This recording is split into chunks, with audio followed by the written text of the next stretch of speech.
Well, good evening, everyone. Real quick, I want to talk about Chilling, the awesome horror app that I'm partnered with. Now, in case you haven't heard, every week I have new stories released over on Chilling. There are now over 1,000 stories there, with a bunch of other YouTube narrators and professionals to choose from. Now, on Chilling, you can do things that you'll never be able to do on YouTube. Choose from over 1,000 individual stories, and they're sorted into curated playlists, or you can create your own. On Chilling, we give you so much flexibility to listen the way you want. This includes a Chilling game-changing feature, our own ambient menu. You can change the background sounds of the story at any time to fit your mood. Go from rain to a campfire with the press of a button. It's totally revolutionary, and you need to try it. There have been a number of recent awesome updates to Chilling, such as the ability to download stories for offline listening, and the new social feature. You can now discuss your favorite stories with other users and friends. And we are just getting started. Not only are we adding hours of new content every week, but original video content is also in the works. Chilling is evolving into a must-have for all horror lovers. Now please go start your free trial on Chilling and check out my personal playlist there. Oh, and this month, Chilling's also giving away another PS5 bundle. Just leave a review on Google Play or the App Store, letting us know what you think. Click the link in the description for more details on how to enter. It's time to sit back and relax with your favorite drink. And listen.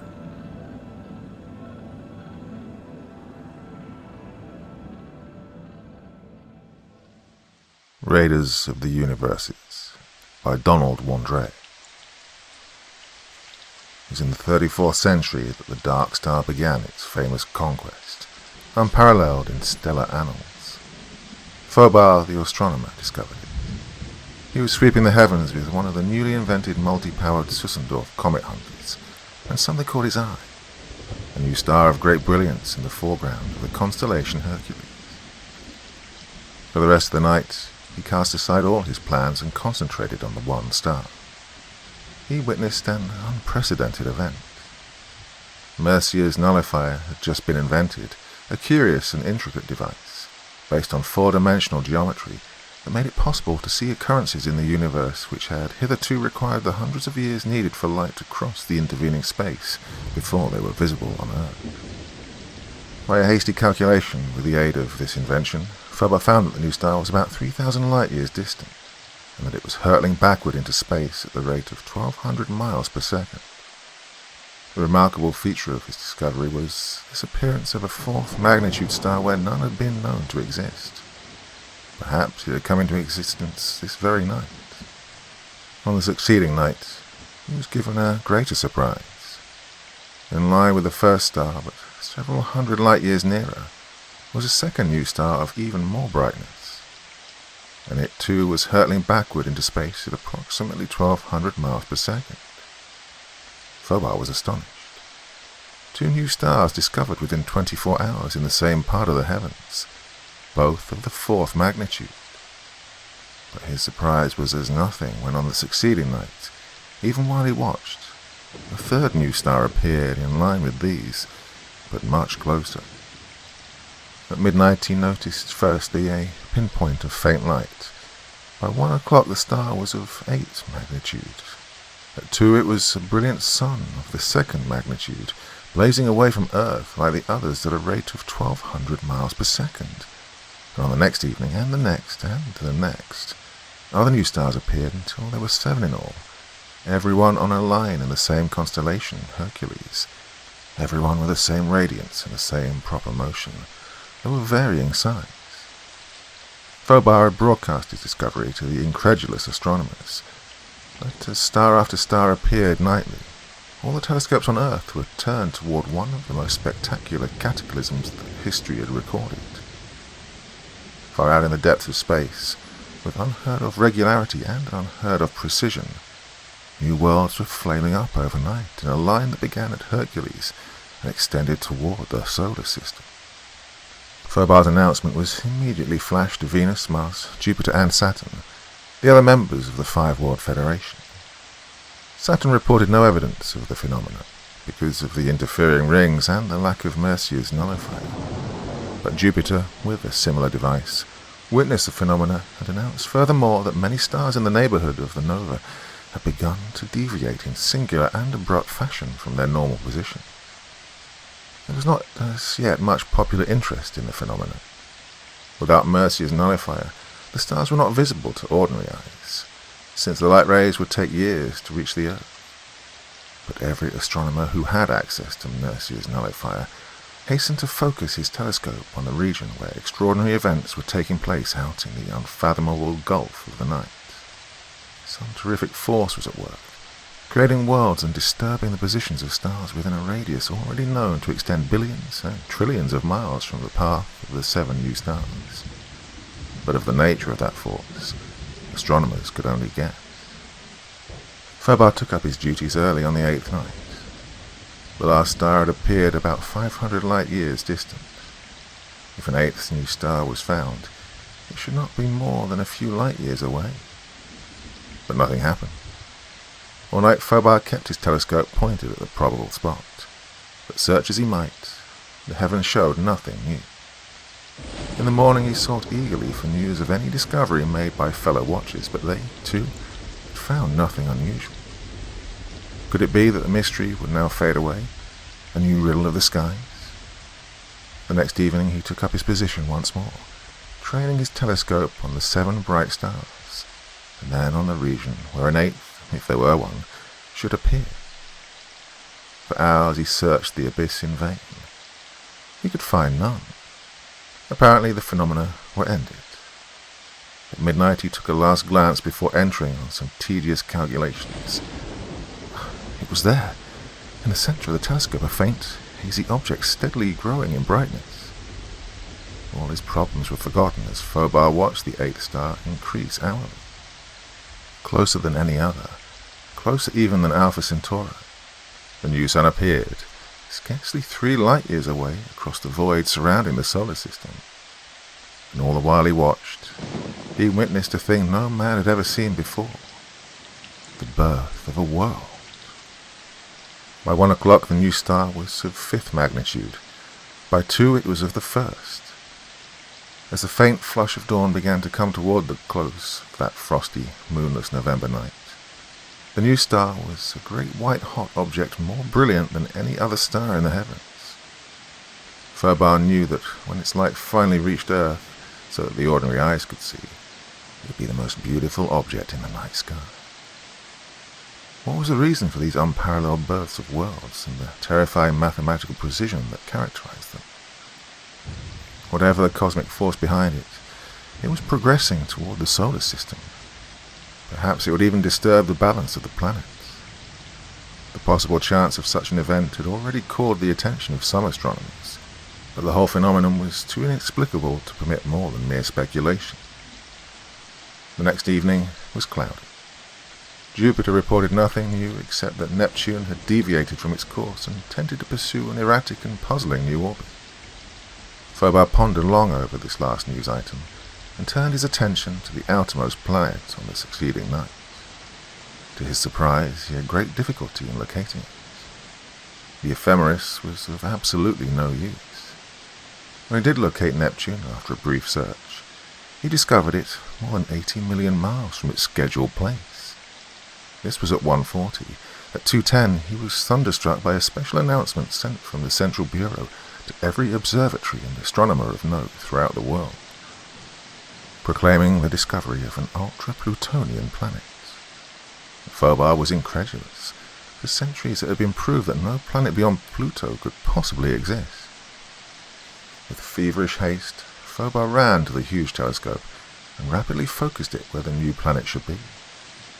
500 million miles beyond Neptune was a flaming path like the beam of a giant searchlight that extended exactly to the 8th solar planet. Fobar gasped. He could hardly credit the testimony of his eyes. He then looked more closely. The great stream of flame still crossed his line of vision, but this time he saw something else. At the precise farther end of the flame path, a round disk, dark. Beyond a doubt, a new planet of vast size now formed in addition to the solar group. that planet was almost impervious to the illuminating rays of the sun and was barely discernible. Neptune itself shone brighter than it ever had, and was falling away from the sun at a rate of 1,200 miles per second. All night Phobar watched the double mystery.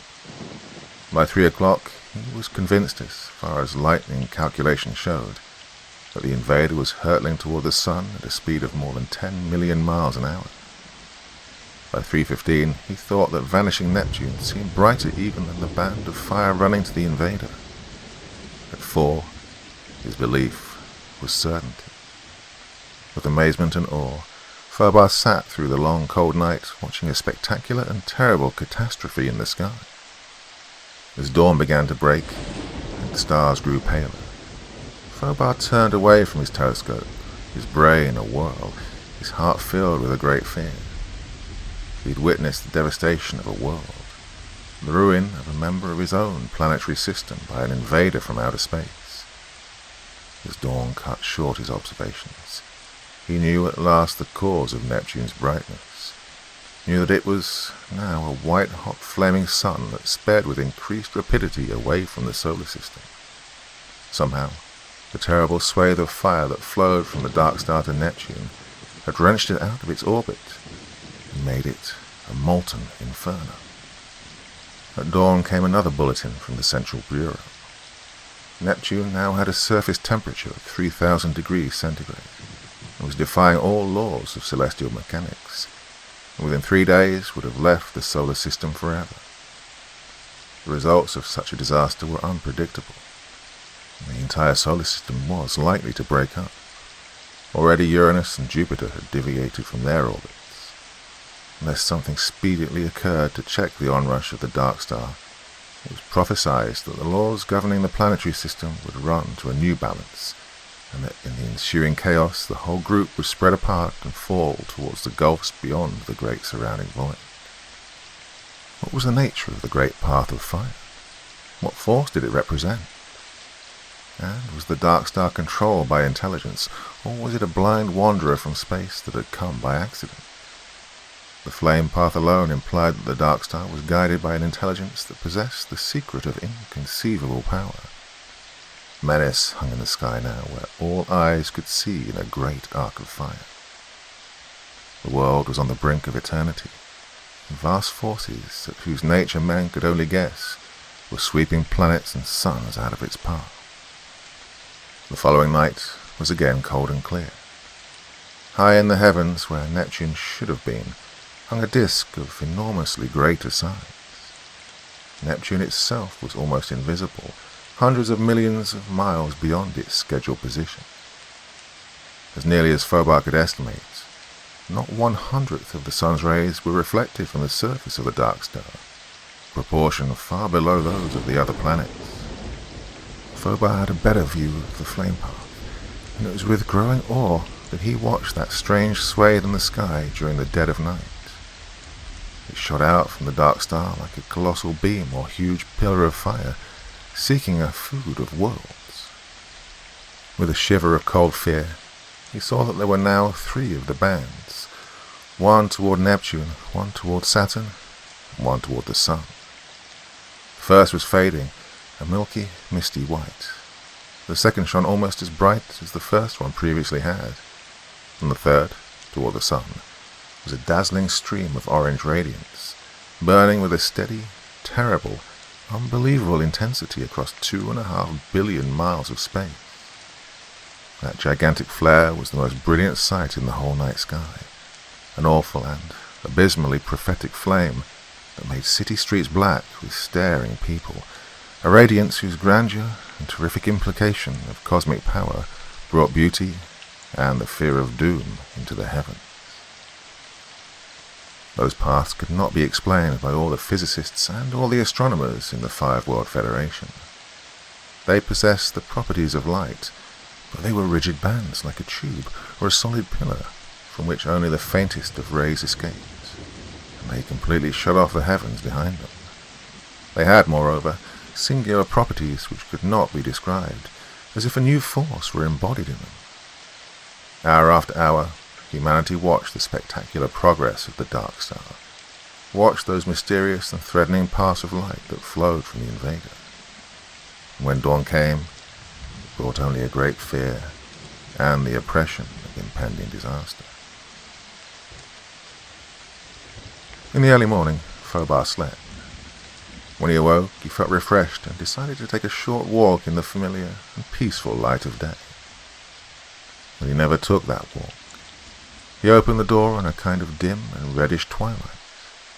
Not a cloud hung in the sky, but the sun shone feebly with a dull red glow, and the skies were dull and somber, as if the sun were dying, as scientists had predicted it eventually would.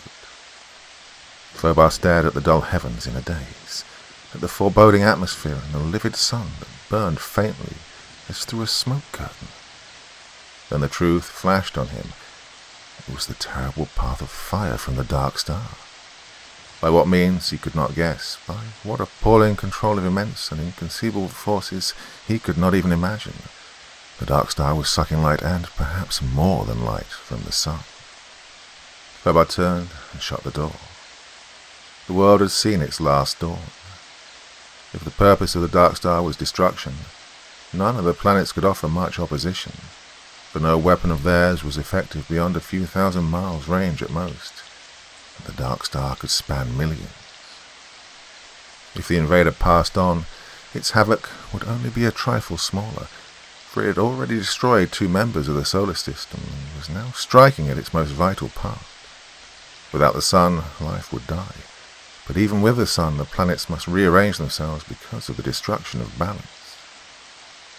Even he could hardly grasp the vast and abysmal catastrophe that without warning had swept from space. How could the Dark Star have traversed 3,000 light years of space in a week's time?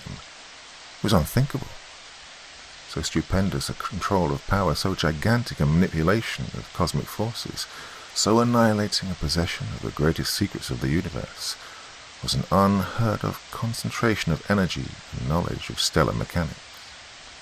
But the evidence of his own eyes and the path of the Dark Star with flaming suns to mark its progress told him, in language which could not be refuted, that the Dark Star possessed all that immeasurable, titanic knowledge. It was the Lord of the universe. There was nothing which the Dark Star could not crush or conquer or change. The thought of that immense, supreme power numbed his mind. It opened vistas of a civilization and a progress and an unparalleled mastery of all knowledge which was almost beyond conception. Already the news had raced across the world. On Fobar's television screen flashed scenes of a nightmare. The radio spewed a gibberish of terror. In one day, panic had swept the earth. On the remaining members of the 5 World Federation, the same story was repeated. Rioting mobs drowned out the chant of religious fanatics who hailed Judgment Day. Great fires turned the air murky and flame-shot. Machine guns spat regularly in city streets. Looting, murder, and fear-crazed crimes were universal. Civilization had completely vanished overnight. The tides roared higher than they ever had before. For every 1,000 people drowned on the American seaboards, 100,000 perished in China and India. Dead volcanoes boomed into the worst eruptions known. Half of Japan sunk during the most violent earthquake in history. Land rocked, the seas boiled, cyclones howled out of the skies.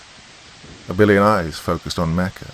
The mad beating of tom-toms rolled across Africa. Women and children were trampled to death by the crowds that jammed into churches. Has man lived in vain? Asked the philosopher. The world is doomed. There is no escape, said the scientist. The day of reckoning has come. The wrath of God is upon us, shouted the street preachers.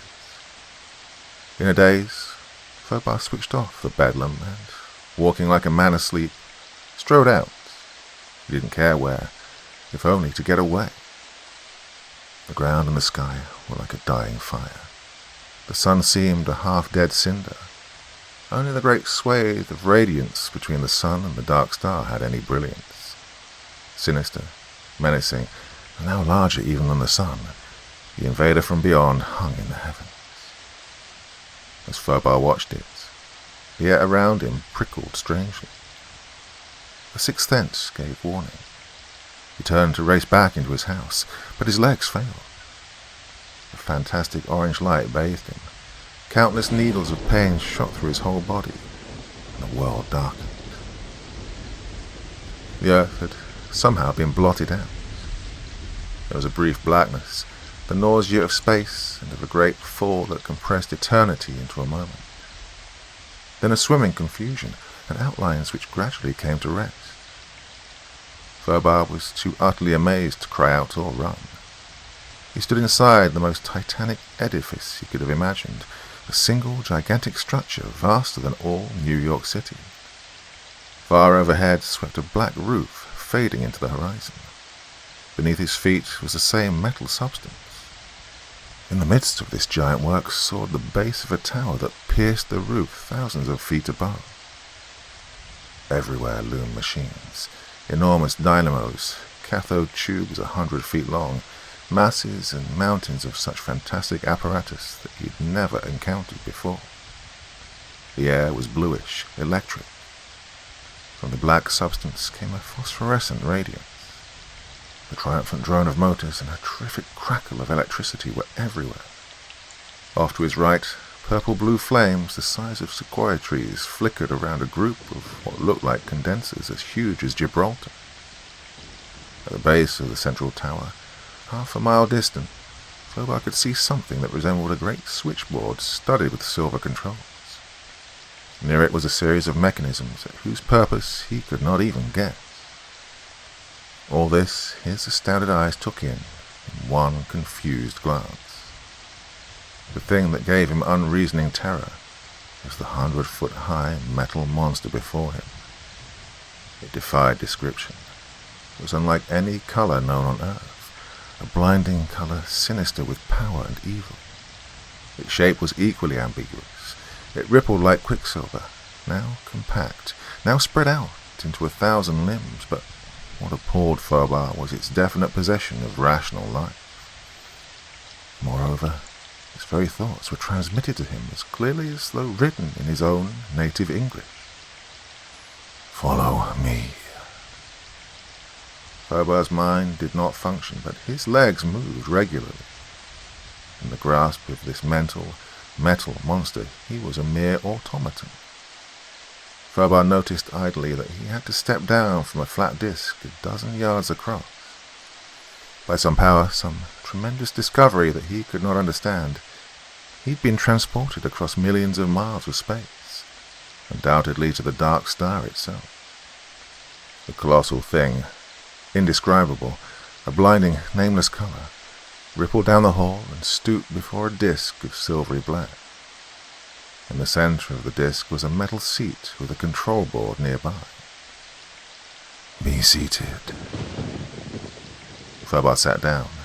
The Titan flicked the controls and nothing happened. Furbar sensed that something was radically wrong. He felt the surprise of his gigantic companion. He didn't know it then, but the fate of the solar system hung on that incident. "Come." Abruptly, the giant stooped, and Furbar shrank back. But a flowing mass of cold, insensate metal swept around him, lifted him 50 feet in the air. Dizzy, sick, horrified, he was hardly conscious of the whirlwind motion into which the giant had suddenly shot. He had a dim impression of machines racing by, of countless other giants, of a sudden opening in the walls of the immense building, and then a rush across the surface of metal land.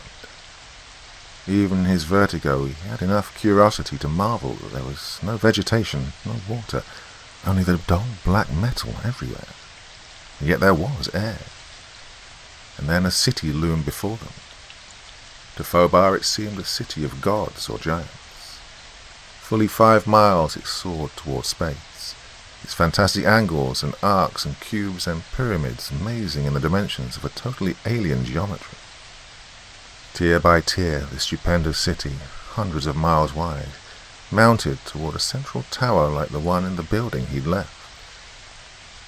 Furbar never knew how they got there, but his numb mind was at last forced into clarity by a greater will. He stared about him, His captor had gone. He stood in a huge chamber circling to a dome far overhead. Before him, on a dais of 4,000 feet in diameter, sat, rested, whatever it might be called, another monster, far larger than any he'd yet seen, like a mountain of pliant thinking, living metal. And Fobar knew that he stood in the presence of the ruler. The metal cyclops surveyed him as Fobar might have surveyed an ant. Cold, deadly, dispassionate scrutiny came from something that might have been eyes or a seeing intelligence locked in a metal body. There was no sound, but inwardly to Fobar's consciousness, from the peak of the Titan far above, came a command. "What are you called?" Fobar opened his lips, but even before he spoke, he knew that the thing had understood his thoughts. "Fobar, I'm Gaborez, ruler of Zlabarti, the Lord of the Universes." "Lord of the Universes?" "I and my world come from one of the universes beyond the reach of your telescopes." Fobar somehow felt that the thing was talking to him as he would to a newborn babe. "What do you want of me?" "Tell your Earth that I want the entire supply of your radium ores mined and placed above ground according to the instructions I give, by 7 of your days hence." A dozen questions sprang to Fobar's lips. He felt again that he was being treated like a child. "Why do you want our radium ores?" "Because they are the rarest of the elements on your scale, are absent on ours, and supply us with some of the tremendous energy we need." "Why don't you obtain the ores from other worlds?" "We do. We're taking them from all worlds where they exist. But we need yours also." Raiders of the universe, looting young worlds of their precious radium ores. Piracy on a cosmic scale. "And if Earth refuses your demand?" For answer, Gaborez rippled to a wall of the room and pressed a button. The wall dissolved, weirdly, mysteriously. A series of vast silver plates were revealed, and a battery of control levers. "This will happen to all of your Earth unless the ores are given to us." The Titan then closed a switch. On the screen flashed the picture of a huge tower such as Fobar had seen in the Metal City. Gaborez adjusted a second control that was something like a rangefinder. He pressed a third lever, and from the tower leaped a huge surge of terrific energy, like a bolt of lightning 1/4 of a mile broad. The giant closed another switch, and on the second plate flashed a picture of New York City. And then, waiting. Seconds, minutes drifted by. The atmosphere became tense, nerve-cracking. Fobar's eyes ached with the intensity of his stare. What would happen? And then, abruptly, it came. A monstrous bolt of energy streaked from the skies. Purple-blue death in a pillar 1/4 of a mile broad crashed into the heart of New York City, swept up and down Manhattan, across and back, and suddenly vanished. Within 15 seconds, only a molten hell of fused structures and incinerated millions of human beings remained of the world's first city. Fobar was crushed, appalled, and then utter loathing for this soulless thing poured through him. Oh, if only. "It is useless. You can do nothing," answered the ruler, as though it had grasped his thought. "But why? If you could pick me off the earth, do you not draw the radium ores in the same way?" Fobar demanded. "The orange ray only picks up loose, portable objects. We can and will transport the radium ores here by means of the ray after they have been mined and placed on platforms or discs." "Why did you select me from all the millions of people on Earth?" "Solely because you were the first apparent scientist whom our Cosmotel chanced upon. It'll be up to you to notify your Earth governments of our demand. But afterwards, Phobos burst out aloud. What then? We will depart. But it'll mean death to us. The solar system will be wrecked with Neptune gone and Saturn following it. Garboreg made no answer. To that impassive, cold, inhuman thing, it did not matter if a nation or a whole world perished. Phobos had already seen with what deliberate calm it had destroyed a city, merely to show him what the power lords of these Labati controlled. Besides, what guarantee was there that the invaders would not loot the Earth of everything they wanted, and then annihilate all life upon it before they departed?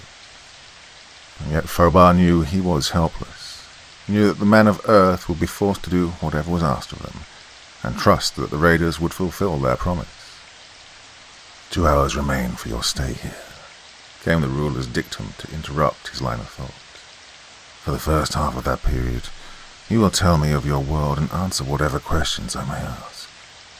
During the rest of the interval, I will explain some of the things you wish to learn about us. Again, Phobos felt Garboreg's disdain, knew that the metal giant regarded him as a kind of plaything for an hour or two's amusement. And yet he had no choice, so he told Garboreg of the life on Earth, how it arose and along what lines it had developed. He narrated in brief the extent of man's knowledge, his scientific achievements, his mastery of weapons and forces and machines, his social organization. And when he finished, he felt as a Stone Age man might feel in the presence of a brilliant scientist of the 34th century. If any sign of interest had shown on the peak of the metallic lord, Phobos failed to see it. But he sensed an intolerant sneer of ridicule in Garboreg, as though the ruler considered these statements to be only the most elementary of facts. Then, for 3/4 of an hour, in the manner of one lecturing an ignorant pupil, the giant crowded its thought pictures into Phobos' mind, so that finally he understood a little of the raiders and of the sudden terror that had flamed from the abysses into the solar system. The universe of matter that you know is only one of the countless universes which comprise the cosmos, began Garboreg. In your universe you have a scale of 92 elements. You have your color spectrum, your rays and waves of many kinds. You are subject to definite laws controlling matter and energy as you know them. But we are of a different universe, on a different scale from yours, a trillion light-years away in space, eons distant in time. The natural laws which govern us differ from those controlling you. In our universe, you would be hopelessly lost, completely helpless, unless you possess the knowledge that your people will not attain even in millions of years. But we, who are so much older and greater than you, have for so long studied the nature of the other universes that we can enter and leave at will, taking what we wish, doing as we wish, creating or destroying worlds whenever the need arises, coming and hurtling away when we choose. There is no vegetable life in our universe. There is only the scale of elements ranging from 842 to 966 on the extension of your own scale. At this high range, metals of complex kinds exist. There is none of what you call water, no vegetable world, no animal kingdom. Instead, there are energies, forces, rays, and waves, which are food to us and which nourish our life stream just as pigs, potatoes, and bread are food to you. Trillions of years ago in your time calculation, but only a few dozen centuries ago in ours, life arose on the giant world Creepen in our universe. It was life, our life, the life of my people and myself, intelligence animating bodies of pliant metal, existing almost endlessly on an almost inexhaustible source of energy. But all matter wears down. On Creepen, there was a variety of useful metals, others that were valueless. There was comparatively little of the first, and much of the second. Creepen itself was a world as large as your entire solar system, with a diameter roughly of 4 billion miles. Our ancestors knew that Creepen was dying, that the store of our most precious element, Slalreth, was dwindling. But already our ancestors had mastered the forces of our universe and had made inventions that are beyond your understanding, had explored the limits of our universe in space cars that were propelled by the free energies in space and by the attracting, repelling influences of stars. The metal inhabitants of Creepen employed every invention they knew to accomplish an engineering miracle that makes your bridges and mines seem but the puny efforts of a gnat. They blasted all the remaining ores of Sewell from the surface and interior of Creepen and refined them. Then they created a giant vacuum, a dead field in space 100 million miles away from that world. The dead field was controlled from Creepen by atomic projectors, energy absorbers, gravitation nullifiers, and cosmotels, range regulators, and a host of other inventions. As fast as it was mined and extracted, the Sewell metal was vaporized, shot into the dead field by interstellar rays, and solidified there along an invisible framework which we projected. In a decade of our time, we had pillaged Creepen of every particle of Sewell. And then in our skies hung an artificial world, a manufactured sphere, giant new planets, the world you yourself are now on, Slabarti. We did not create a solid globe. We left chambers, tunnels, passageways, storerooms, throughout, piercing it from surface to surface. And thus, even as Slabarti was being created, we provided for everything that we needed or could need. Experimental laboratories, subsurface vaults, chambers for the innumerable huge ray dynamos, energy storage batteries, and other apparatus which we needed. And when all was ready, we transferred by space cars and by atomic individuation all our necessities from Creepen to the artificial world of Slabarti. And when everything was prepared, we destroyed the dead field by duplicate control from Slabarti, turned our repulsion power on full against the now useless and dying giant world of Creepen, and swung upon our path. But our whole universe is incredibly old. It was mature before ever your young suns flamed out of the gaseous nebulae. It was decaying when your molten planets were flung from the central sun. It was dying before the boiling seas had given birth to land upon your sphere. While we had enough of our own particular electrical food to last us for 1,000,000 or fewer years, and enough power to guide Slabarti to other universes, we had exhausted all the remaining energy of our entire universe.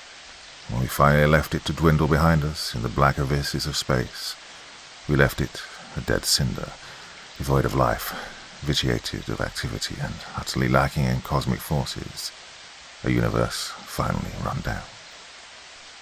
The universes, as you may know, are set off from each other by totally black and empty absence, expanses so vast that light rays have not yet crossed many of them. How did we accomplish the feat of traversing such a gulf? By the simplest of means, acceleration. Why? Because to remain in our universe meant inevitable death. We gambled on the greatest adventure in all the cosmos. To begin with, we circled our universe to the remotest point opposite where we wanted to leave it. We then turned our attraction powers on partway, so that the millions of stars before us drew us ahead, and then we gradually stepped up the power to its full strength, thus ever increasing our speed. At the same time, as stars passed to our rear in our flight, we turned our repulsion rays against them, stepping that power up also. Our initial speed was 24 miles per second. Midway into our universe, we'd reached the speed of your light, 186,000 miles per second. By the time we left our universe, we were hurtling at a speed which we estimated to be 1,600,000,000 miles per second.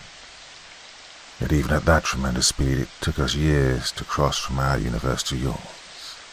If we'd encountered even a planetoid at that enormous rate, we would have probably been annihilated in white-hot death. But we had planned well. There are no superiors to our stellar mechanics, or astronomers, or our scientists. When we finally hurtled from the black void into your universe, we found what we'd only dared hope for. A young universe with many planets and cooling worlds rich in radiant ores. The only element in your scale that can help to replenish our vanishing energy. Half your universe we've already deprived of its ores. Your Earth has more than we want. Then we shall continue on our way, to loot the rest of the worlds before passing on to another universe. We are a planet without a universe. We will wander and pillage until we find a universe like the one we come from, or until Slabati itself disintegrates and we perish. We could easily wipe out all the dwellers on Earth and mine the ores ourselves, but that will be a needless waste of our powers. For since you cannot defy us, and since the desire for life burns as high in you as in us, and as it does in all sentient things in the universe, your people will save themselves from death and save us from wasting energy by mining the ores for us. What happens afterwards, we do not care.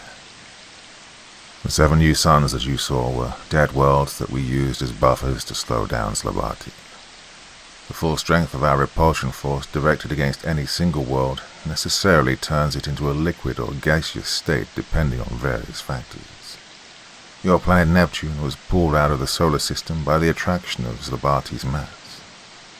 The flame paths, as you call them, are directed streams of energy for different purposes. The one to the sun supplies us, for instance, with heat, light, and electricity, which in turn are stored up for eventual use. The orange ray that you felt is one of our achievements. It's similar to the double-action pumps used in some of your sulfur mines, whereby a pipe is enclosed in a larger pipe and hot water forced down through the larger tubing, returning sulfur-laden through the central pipe. The orange ray instantaneously dissolves any portable object up to a certain size, propels it back to Slabati through its center, which is the reverse ray, and here reforms the object, just as you were recreated on the disk that you stood on when you regained consciousness. But I didn't have enough time to explain everything on Slabati to you, nor would you comprehend it all if you did. Your stay is almost up. In that one control panel lies all the power that we have mastered, boasted Garbareg with supreme egotism. It connects with the individual controls throughout Slabati. What's the purpose of some of these levers? Asked Fobar, with a desperate hope in his thoughts. A filament of metal whipped to the panel from the Lord of Slabati.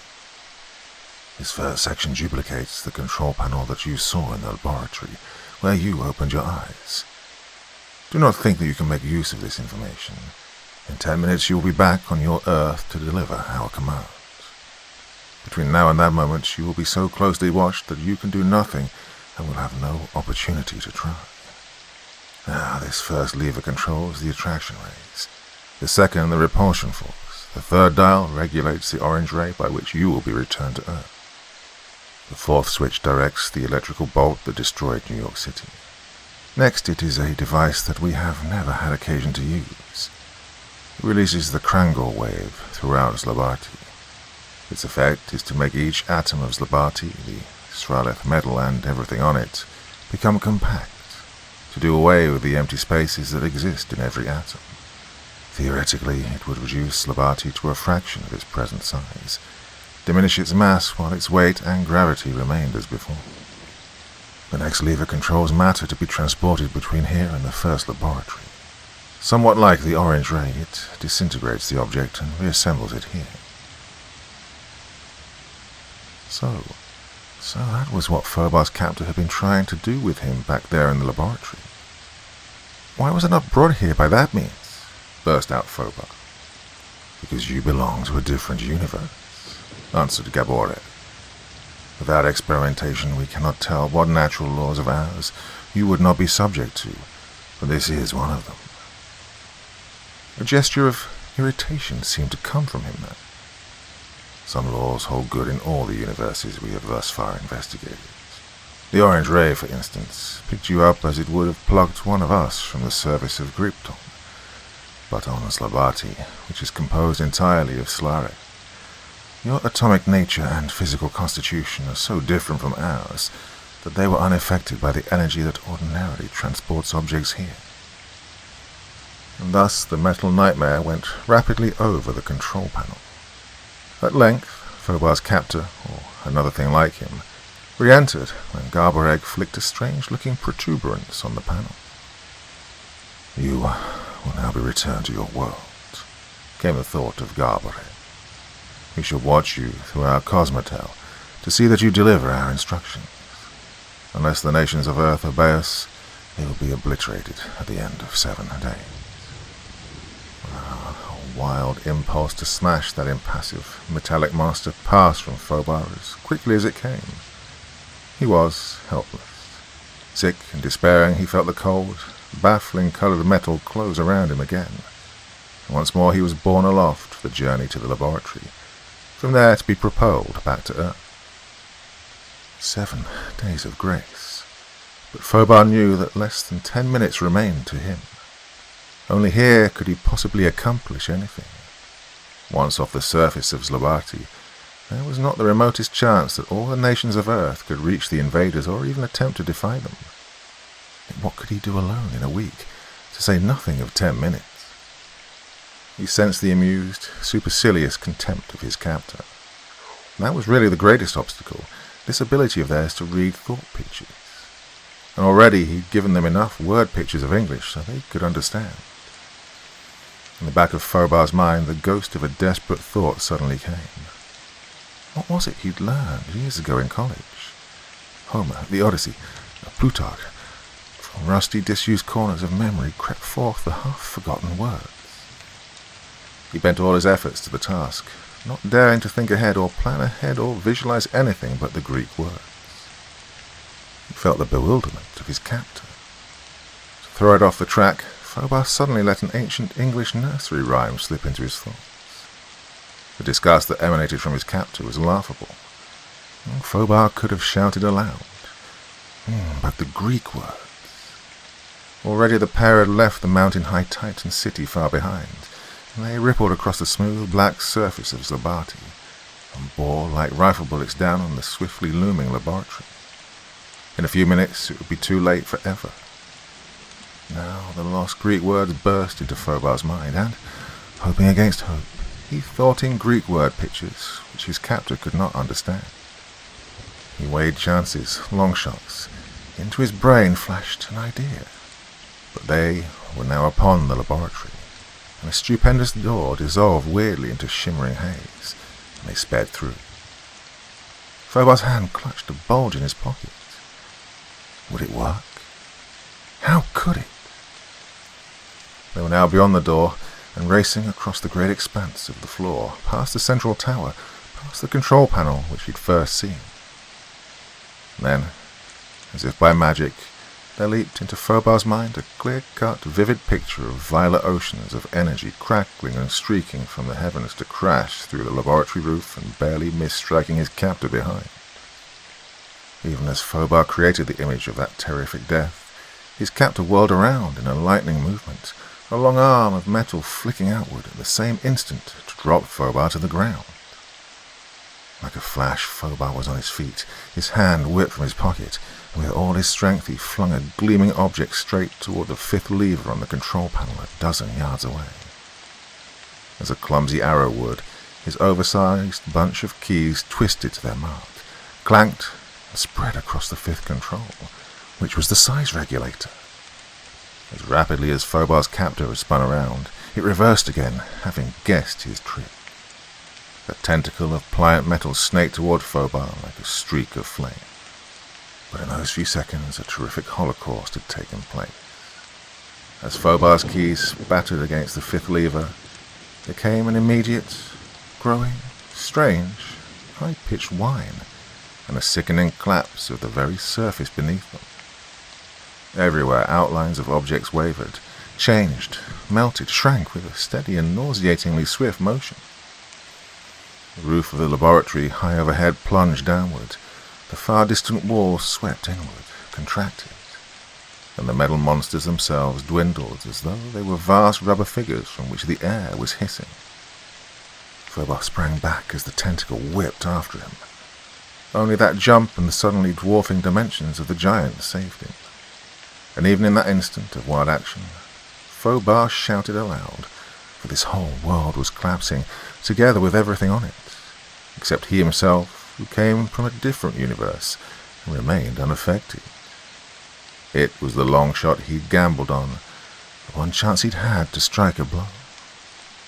All over the shrinking laboratory, the monsters were rushing toward him. His dwindling captor flung another tentacle toward the control panel to replace the size-regulating lever, but Fobar had anticipated that possibility and had already leapt to the switchboard, sweeping a heavy bar from its place and crashing it down on the lever so hard that it could not be replaced without being repaired. Almost in the same move, he bounded away again, the former 100-foot giant now scarcely more than his own height. But throughout the laboratory, the other metal things had halted in their tasks and were racing onwards. Fobar always remembered that battle in the laboratory as a scene from some horrible nightmare. The catastrophe came so rapidly that he could hardly follow the whirlwind events. The half-dozen great leaps he made from the lashing tentacles of his pursuer sufficed to give him a few seconds' respite, and then the weird, howling sound of the tortured world swelled to a piercing wail. His lungs were labouring from the violence of his exertions. Again and again he barely escaped from the curling whips of the metal tentacles. And now the monster was hardly a foot high. The huge condensers and tubes and colossal machinery were like those of a pygmy laboratory, and overhead the roof plunged ever downward. But Fobar was cornered at last. He stood in the centre of a circle of the foot-high things. His captor suddenly shot forth a dozen rope-like arms toward him as the others closed in. He didn't even have a weapon, for he dropped the bar in his first mad bound away from the control panel. He saw himself trapped in his own trip. For in minutes at most the laboratory would be crushing him with fearful force. Blindly, Fobar reverted to a primitive defense in this moment of infinite danger, and he kicked with all his strength at the squat monster before him. The thing tried to whirl aside, but Fobar's shoe squashed thickly through, and in a disorder of quivering pieces the metal creature fell and subsided. Knowing at last that the invaders were vulnerable, and how they could be killed, Fobar went leaping and stamping on those nearest him. Underfoot they disintegrated into little pulpy lumps of inert metal. And in a trice he broke beyond the circle and darted to the control panel. One quick glance showed him that the roof was now scarcely a half-dozen yards above.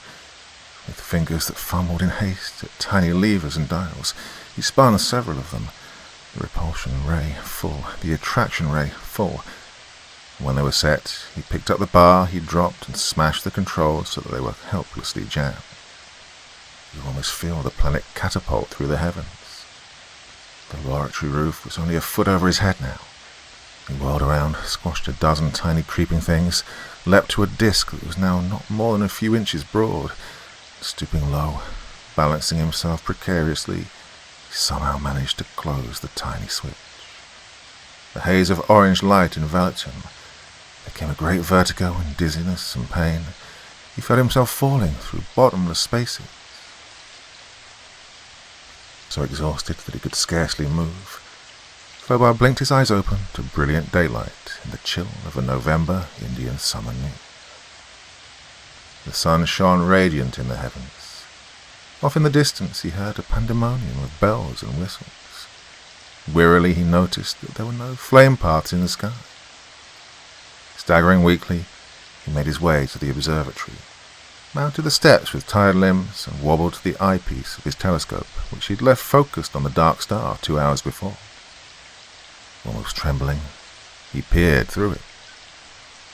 The dark star was gone. Somewhere far out in the abysses of the universe, a runaway world plunged headlong at ever-mounting speed to uncharted regions under its double acceleration of attraction and repulsion. A sigh of contentment came from his lips as he sank into a heavy and profound sleep. Later he would learn of the readjustments in the solar system, and of the colder climate that came to Earth, and of the vast changes permanently made by the invading planets, and of a blazing new star discovered in Orion that might signify the birth of a sun or the death of a metallic dark world. But these were events to be, and he demanded his immediate reward of a day's dreamless slumber.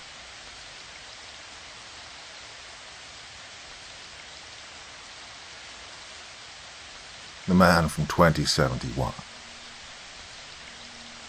Perhaps this story does not belong with my other tales of the Special Patrol Service, and yet there is, or should be, a report somewhere in the musty archives of the service covering the incident. Not accurately, not in detail. Among a great mass of old records which I was browsing through the other day, I happened across that report. It occupied exactly 3 lines in the logbook of the airtug.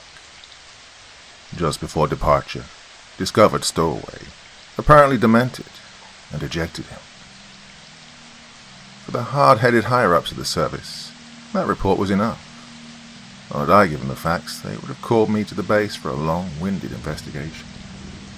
It would have taken weeks and weeks filled with fussy questioning. Dozens of stoop-shouldered laboratory men would have prodded and snooped and asked for long written accounts. In those days, keeping the logbook was writing enough for me, and being grounded at base for weeks would have been punishment. Nothing would have been gained by any detailed reports. The service needed action rather than reports anyway. But, well, now that I'm an old man, on the retired list, I have time to write, and it will be a particular pleasure to write this account, for it will go to prove that these much-honoured scientists of ours, with all their tremendous appropriations and long-winded discussions, are not nearly so wonderful as they think they are. They are, and always have been, too much interested in abstract formulas and not enough in their practical application. Never had a great deal of use for it. Well, I'd received orders to report to Earth regarding a dull routine matter of reorganizing the emergency base which had been established there. Earth, I might add, for the benefit of those who have forgotten your geography of the universe. It's not a large body, but its people furnished almost all of the officer personnel of the Special Patrol Service. Now, being a native of Earth, I received the assignment with considerable pleasure, despite its dry and uninteresting nature. It was a good sight to see old Earth, bundled up in her cottony clouds, growing larger and larger in the television disc. No matter how much you wander around the universe, no matter how small and insignificant the world of your birth, there is a tie that cannot be denied. I've set my ships down on many strange and unknown worlds, with danger and adventure awaiting me. But there is, for me, no thrill which quite duplicates that of viewing again that particular little ball of mud from whence I sprang. I've said that before, I shall probably say it again. I'm proud to claim Earth as my birthplace, small and out of the way as she is. Our base on Earth was adjacent to the city of Greater Denver on the Pacific coast. Couldn't help wondering, as we settled swiftly over the city, whether our historians and geologists and other scientists were really right in saying that Denver had, at one period, been far from the Pacific. Well, it seemed impossible, as I gazed down on that blue, tranquil sea that it had engulfed hundreds of years ago, such a vast portion of North America. But I suppose the men of science know best. Well, I need not go into the routine business that brought me to Earth. Suffice to say, it was settled quickly, by the afternoon of the second day. Well, I'm referring, of course, to Earth days, which are slightly less than half the length of an Inaran of universe time. A number of my friends had come to meet me, visit me during my brief stay on Earth, and having finished my business with such dispatch, I decided to spend that evening with them and leave the following morning. It was very late when my friends departed, and I strolled out with them to their monocar, returning the salute of the airtax lone sentry, who was pacing his post before the huge circular exit of the ship. The airtax lay lightly upon the earth, her polished sides gleaming in the light of the crescent moon. In the side toward me, the circular entrance gaped like a sleepy mouth. The sentry, knowing the eyes of his commander were upon him, strode back and forth with brisk military precision. Slowly, still thinking of my friends, I made my way toward the ship. I'd taken only a few steps when the sentry's challenge rang out sharply. "Halt! Who goes there?" I glanced up in surprise. Shiro, the man on guard, had seen me leave. He should have had no difficulty in recognizing me, but, well, the challenge had not been meant for me. Well, between myself and the airtax, there stood a strange figure. An instant before, I would have sworn that there was no human in sight, save for myself and the sentry. But now this man stood not 20 feet away, swaying as though ill or terribly weary, barely able to lift his head and turn it toward the sentry. "Friend," he gasped. "Friend." I think he would have fallen to the ground if I hadn't clapped an arm around his shoulders and supported him. "Just a moment," whispered the stranger. "I'm a bit faint. I'll be all right." I stared down at the man, unable to reply. This was a nightmare, no less. I could feel the sentry staring too. The man was dressed in a style so ancient that I couldn't remember that period. 21st century at least, perhaps earlier. And while he spoke English, which is a language of Earth, he spoke it with a harsh and unpleasant accent that made his words difficult, almost impossible to understand. Their meaning did not fully sink in until an instant after he'd finished speaking. "Shiro," I said sharply, "help me take this man inside. He's ill." "Yes, sir." The guard leapt to obey the order, and together we led him into the airtight, into my own stateroom. There was some mystery here, and I was eager to get at the root of it. The man with the ancient costume and the strange accent had not come to the spot where we'd seen him by any means with which I was familiar. He materialized out of thin air. There was no other way to account for his presence. We propped the stranger in my most comfortable chair, and I turned to the sentry. He was staring at our weird visitor with wondering, fearful eyes, and when I spoke, he started as though stung by an electric shock. "Very well," I said briskly. "That'll be all. Resume your post immediately and—" "Shiro?" "Yes, sir." "It won't be necessary for you to make a report of this incident. I'll attend to that. Understand?" "Yes, sir." I think it's to the man's everlasting credit, and to the credit of the service which had trained him, that he executed a snappy salute, did an about-face, and left the room without another glance at the man slumped down in my big easy chair. With a feeling of cold, nervous apprehension, such as I've seldom experienced in a rather varied and active life, I then turned to my visitor. He hadn't moved, save to lift his head. He was staring at me, his eyes fixed in his chalky white face. They were dark, long eyes, abnormally long, and they glittered with a strange, uncanny light. "You feeling better?" I asked. His thin, bloodless lips moved, but for a moment no sound came from them. He tried again. "Water," he said. I drew him a glass from the tank in the wall of my room. He downed it at a gulp and passed the empty glass back to me. "More," he whispered. He drank the second glass more slowly, his eyes darting swiftly, curiously around the room. Then his brilliant, piercing glance fell upon my face. "Tell me," he commanded sharply, "what year is this?" I stared at him.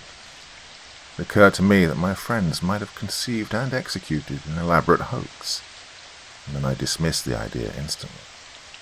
There were no scientists among them who could make a man materialize out of nothingness. "Are you in your right mind?" I asked slowly. "The question strikes me as damnably odd, sir." The man laughed wildly and slowly straightened up in the chair.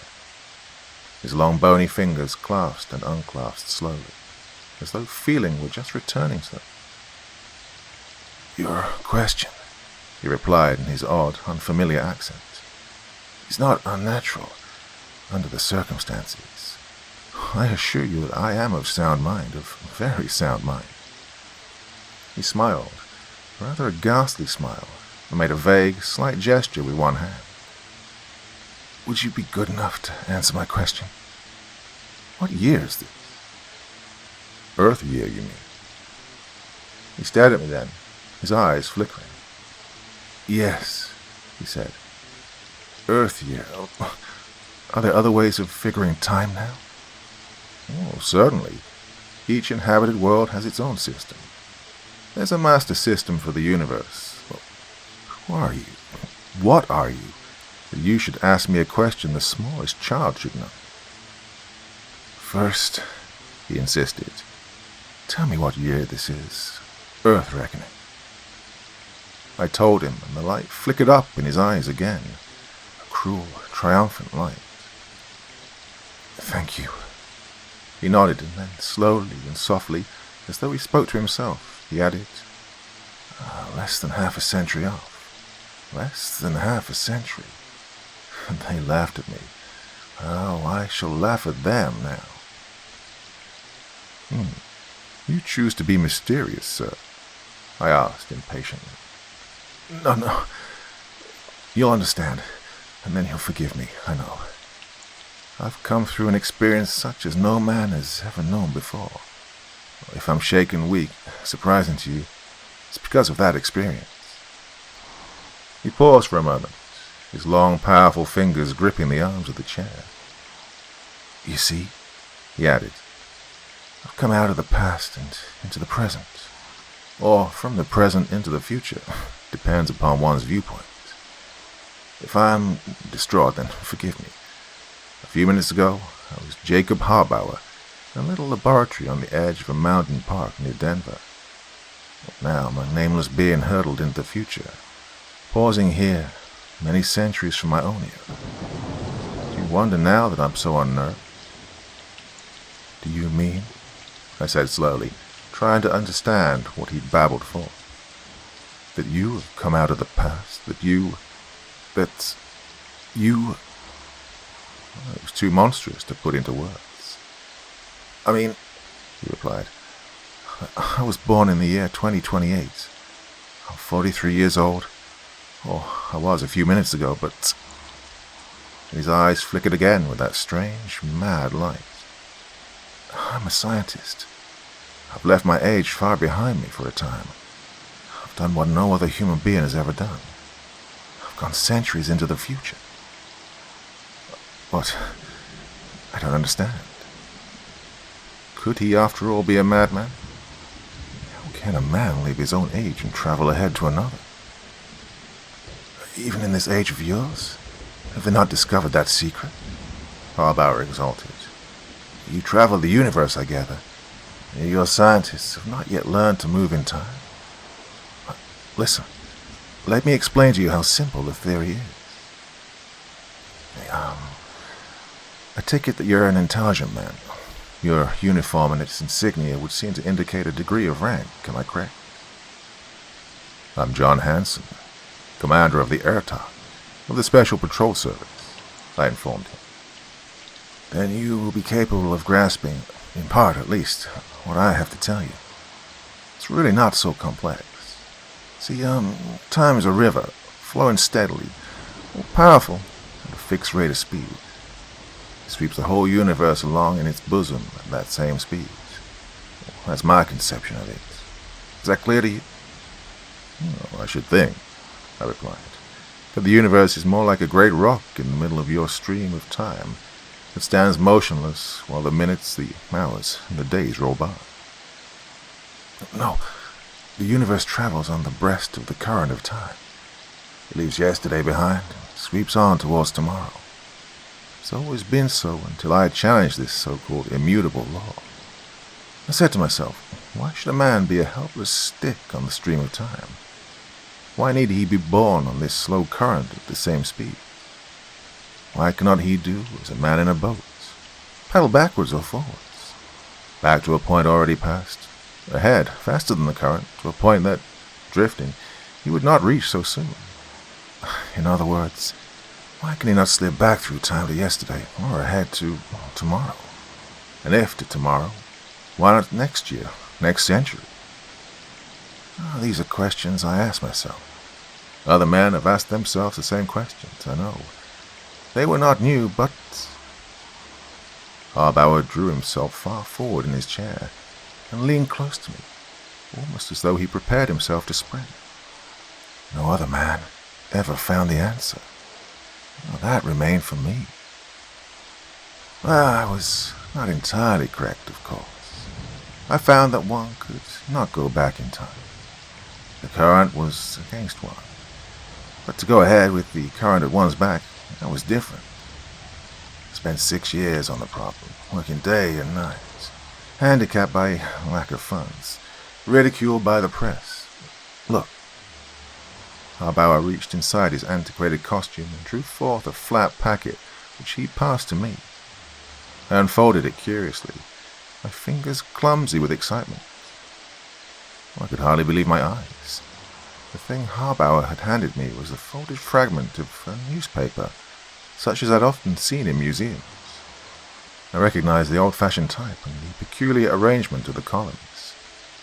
Instead of being yellow and brittle with age, and preserved in fragments behind sealed glass, this paper was fresh and white, and the ink was as black as the day it had been printed.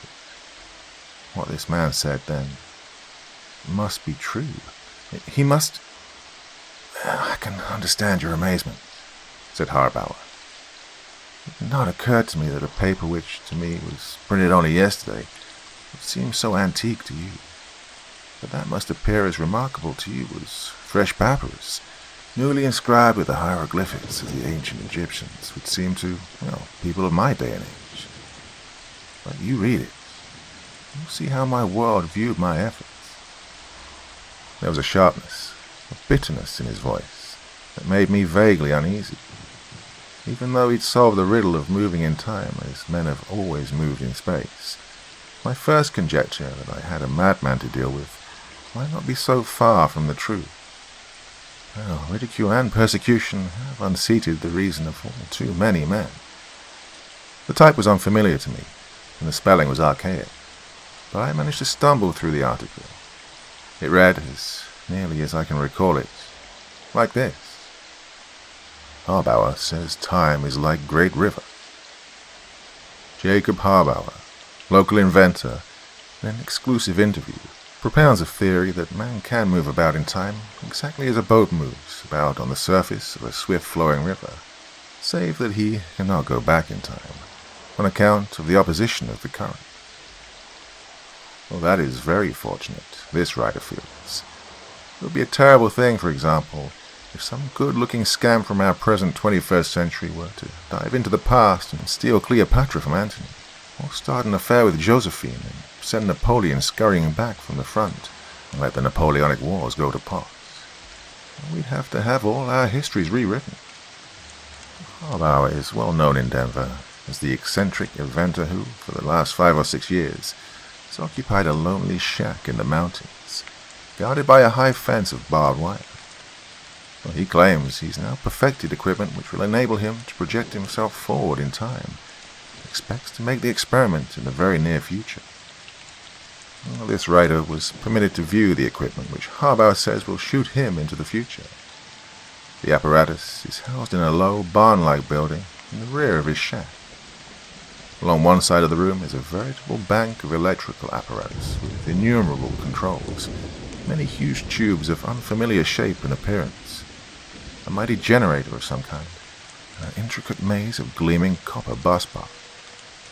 In the center of the room is a circle of metal, about a foot in thickness, insulated from the flooring by 4 truncated cones of fluted glass. Now, this disc is composed of 2 unfamiliar metals, arranged in concentric circles. Above this disc, at a height of about 8 feet, is suspended a sort of grid, composed of extremely fine silvery wires, supported on a framework of black insulating material. Asked for a demonstration of his apparatus, Harbauer finally consented to perform an experiment with a dog, a white, short-haired mongrel that, Harbauer informed us, he kept to warn him of approaching strangers. Now, he bound the dog's legs together securely, and placed the struggling animal in the center of the heavy metal disc. Then the inventor hurried to the central control panel and manipulated several switches, which caused a number of things to happen almost at once. The big generator started with a growl and unsettled immediately into a deep hum. The whole row of tubes glowed with a purplish brilliancy. There was a crackling sound in the air, and the grid above the disc seemed to become incandescent, although it gave forth no apparent heat. From the rim of the metal disc, thin blue streamers of electric flame shot up toward the grid, and the little white dog began to whine nervously. "Now watch!" shouted Harbauer. He closed another switch, and the space between the disc and the grid became a cylinder of livid light, for a period of perhaps 2 seconds. Then Harbauer pulled all the switches and pointed triumphantly to the disc. It was empty. We looked around the room for the dog, but he was not visible anywhere. "I've sent him nearly a century into the future," said Harbauer. We'll let him stay there a moment and then bring him back." "What do you mean to say," we asked, "that the pup is now roaming around somewhere in the 22nd century?" Harl said he meant just that, and added that he would now bring the dog back to the present time. The switches were closed again, but this time it was the metal plate that seemed incandescent, and the grid above that shot out the streaks of thin blue flame. As he closed the last switch, the cylinder of light appeared again. When the switches were opened, there was the dog in the center of the disc, howling and struggling against his bonds. "Look!" cried Harl. "He's been attacked by another dog or some other kind of animal, while in the future. You see the blood on his shoulder?" We ventured the humble opinion that the dog had scratched or bit himself in struggling to free himself from the cords with which Harl had bound him, and the inventor flew into a terrible rage, cursing and waving his arms as though demented. Feeling that discretion was the better part of valor, we beat a hasty retreat, pausing at the barbed wire gate only long enough to ask Mr. Harl if he'd be good enough, sometime when he had a few minutes to spare, to dash into next week and bring back some stock market reports to aid us in our financial investments. Under the circumstances, we did not wait for a response, but we presume we are persona non grata at the Harl establishment from this time on. And all in all, we are not sorry. I folded the paper and passed it back to him. Some of the allusions I did not understand, but the general tone of the article was very clear indeed. "You see," said Harl, his voice grating with anger, "I try to be courteous to that man, to give him a simple, convincing demonstration of the greatest scientific achievement in centuries. And the fool returned to write this, to hold me up to ridicule, to paint me as a crack-brained, wild-eyed fanatic. Look, it's hard for the layman to conceive of a great scientific achievement," I said soothingly. "All great inventions and inventors have been laughed at by the populace at large." True. Harl nodded his head solemnly. "But just the same—" He broke off suddenly and forced a smile. I found myself wishing that he'd completed that broken sentence, though. I felt that he'd almost revealed something that would have been most enlightening. "Oh, but enough of that fool and his babblings," he continued. "I'm here as living proof that my experiment is a success. I have a tremendous curiosity about the world in which I find myself. This, I take it, is a ship for navigating space?" "That's right. The Air Talk of the Special Patrol Service. Would you care to look around a bit?" "I would indeed." There was a tremendous eagerness in the man's voice. "You're not too tired?" "No, I'm quite recovered from my experience." Harl leapt to his feet, those abnormally long, slitted eyes of his glowing. "Well, I'm a scientist, and I'm most curious to see what my fellows have created since my own era." I picked up my dressing gown and tossed it to him. "Slip this on, then, to cover your clothing. You'd be an object of too much curiosity to those men who are on duty," I suggested. Well, I was much taller than he was, and the garment came within a few inches of the floor. He knotted the cincture around his middle and thrust his hands into the pockets, turning to me for approval. I nodded, and motioned for him to precede me through the door. As an officer of the Special Patrol Service, it's often been my duty to show parties and individuals through my ship. Well, most of these parties are composed of females who have only exclamations to make instead of intelligent comment, and who possess an unbounded capacity for asking utterly asinine questions. It was therefore a real pleasure to show Harl through the ship. He was a keen, eager listener. When he asked a question, and he asked many of them, he showed an amazing grasp of the principles involved. My knowledge of our equipment was, of course, only practical, save for the rudimentary theoretical knowledge that everyone has of present-day inventions and devices. The ethon tubes which lit the ship interested him only a little. The atomic generators, the gravity pads, their generators, and the disintegrator ray, however, he delved into with that frenzied ardor of which only a scientist, I believe, is capable. Questions poured out of him, and I answered them as best I could, or sometimes completely and satisfactorily, so that he nodded and said, I see, but sometimes so poorly that he frowned and cross-questioned me insistently until he obtained the desired information.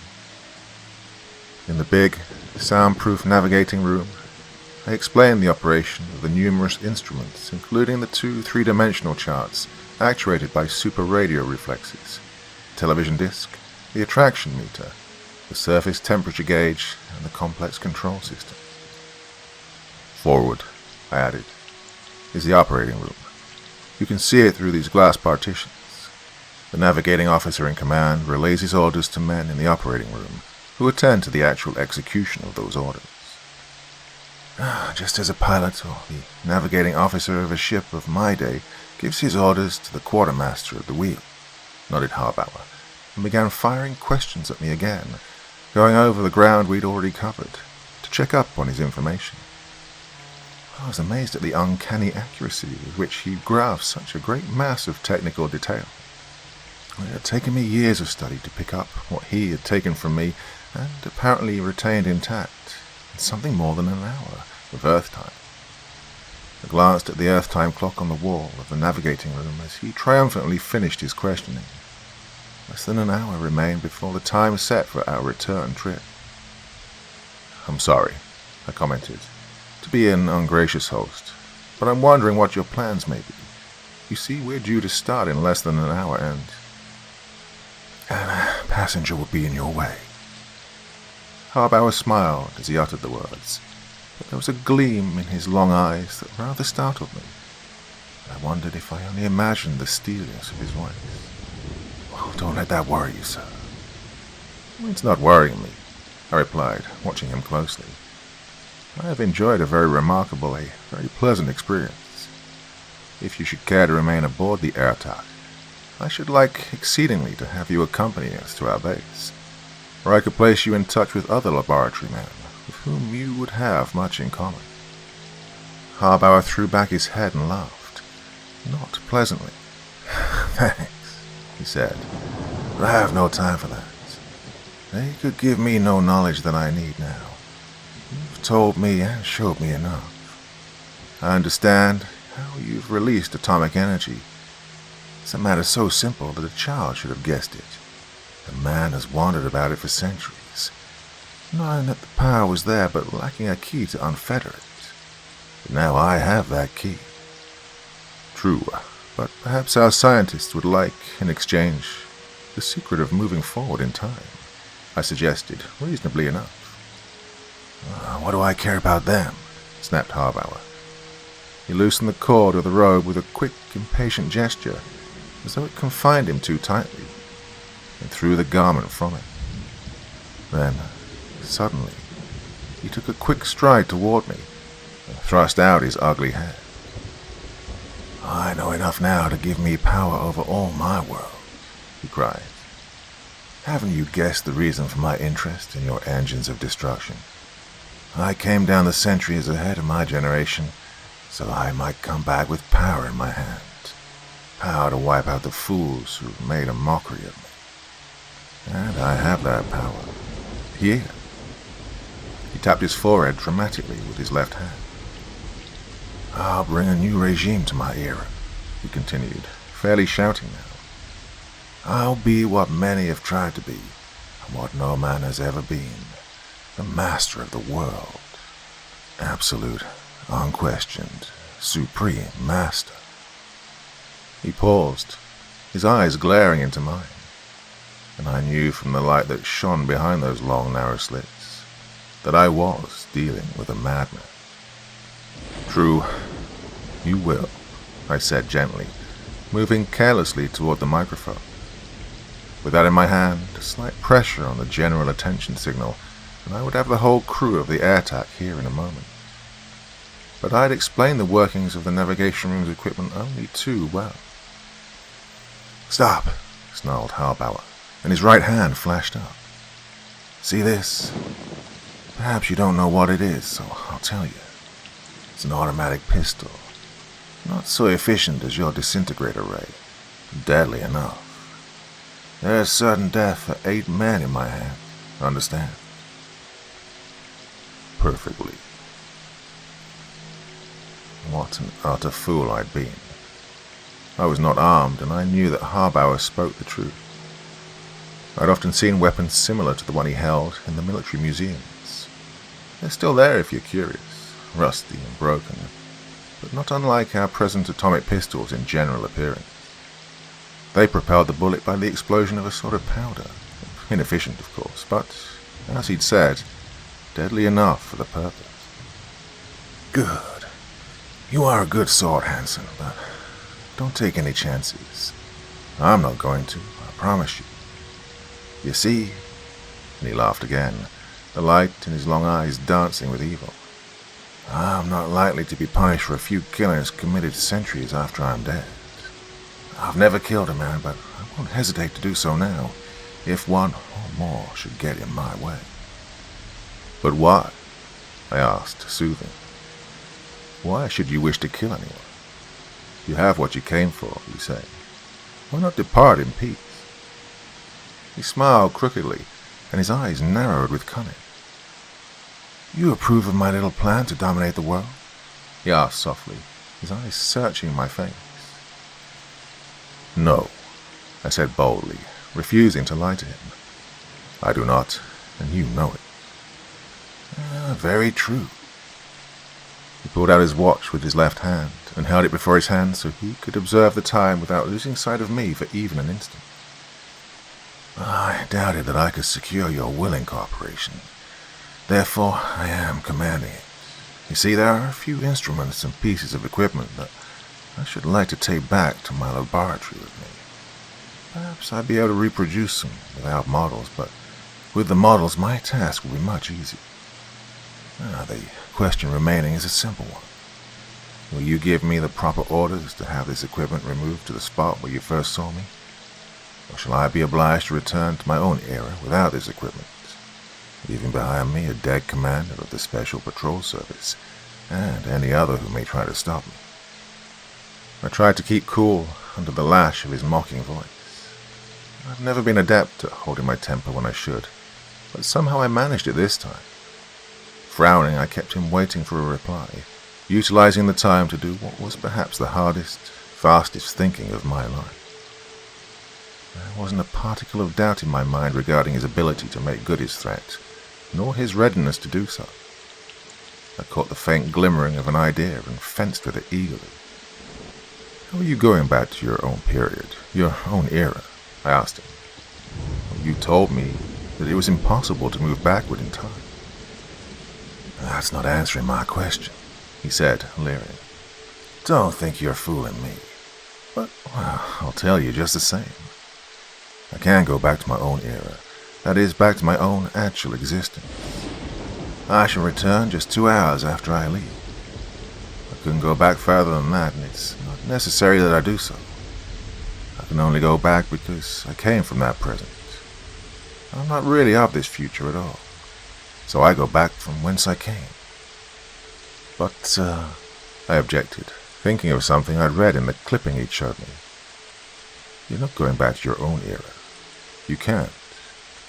If you return, you'd put your project into execution. And history doesn't record that activity. I saw from the sudden narrowing of his abnormally long eyes that I'd caught his interest, and I pressed my advantage hastily. Remember that all the history of your time is written, Harbauer. It's in the books of Earth's history, with which every child of this age into which you have thrust yourself is familiar. And those histories do not record the domination of the world by yourself. And so, you're confronted by an impossibility. My reasoning now sounds specious, and yet it was a line of thought which could not be waved aside. I saw Harbauer's black brows knit together, and mounting anger darken his face. I don't know, but I believe I was never nearer death than I was at that instant. Fool, he cried. Idiot, imbecile. You think you can confuse me, turn me from my purpose with words, do you? Do you believe me to be a child or a weakling? I tell you, I've planned this thing to the last detail. If I hadn't found what I sought on this first trip, I would have taken another, a dozen, a score, until I found the information I sought. Now, the last 60 years of my life, I've worked day and night to this end. Your histories and your words. And my plan had worked. The man was beside himself with insane anger, and in his rage he forgot, for an instant, that he was my captor. Taking a desperate chance, I launched myself at his legs. His weapon roared over my head, just as I struck. I felt the hot gas and the thing beat against my neck. I caught the reeking scent of the smoke.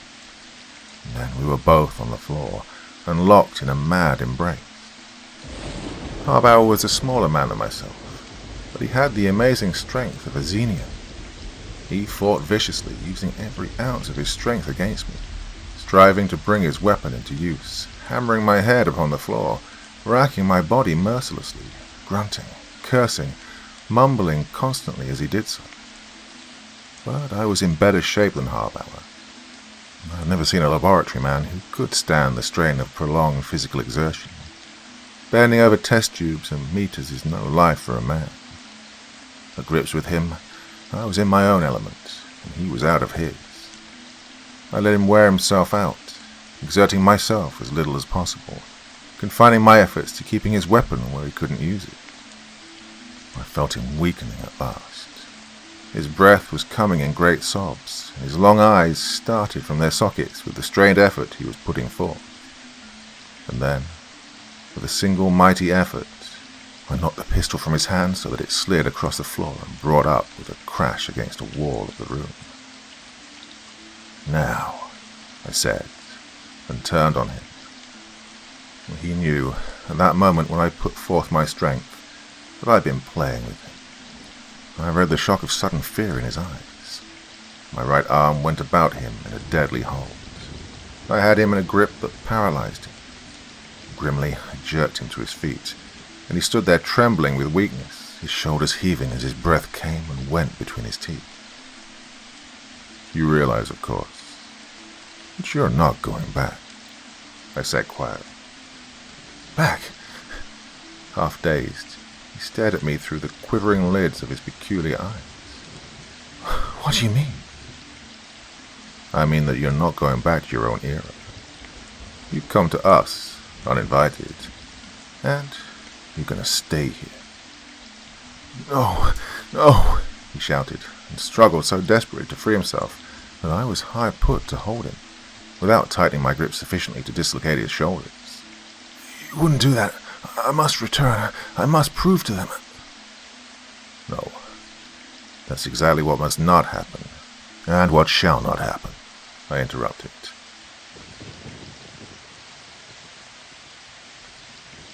You're in a strange predicament, Harl.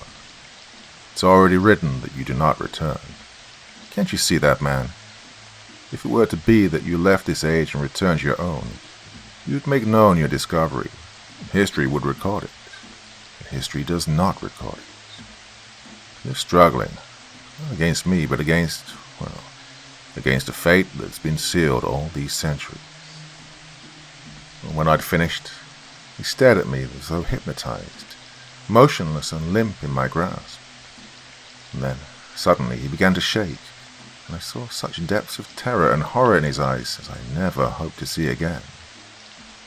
Mechanically, he glanced down at his watch, lifting his wrist into his line of vision as slowly and ponderously as though it bore a great weight. 2 minutes, he whispered huskily. Then the automatic switch will close, back in my laboratory. If I'm not standing, where you found me between the disk and the grid of my time machine, where the reversed energy can reach me to take me back, then... Oh, God.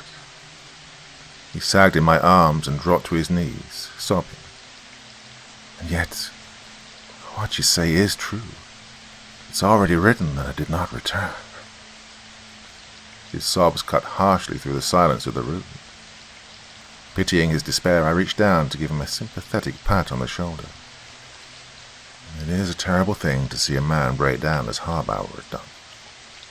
As he felt my grip on him relax, he suddenly shot his fist into the pit of my stomach and leapt to his feet.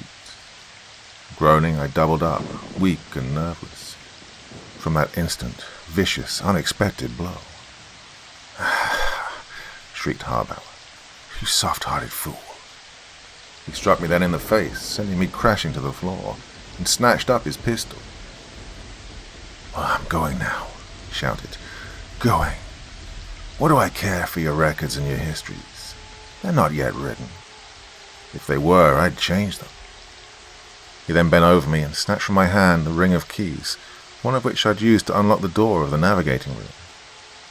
I tried to grip him around the legs, but he tore himself loose, laughing insanely in a high-pitched cackling sound that seemed hardly human. Farewell, he called mockingly from the doorway.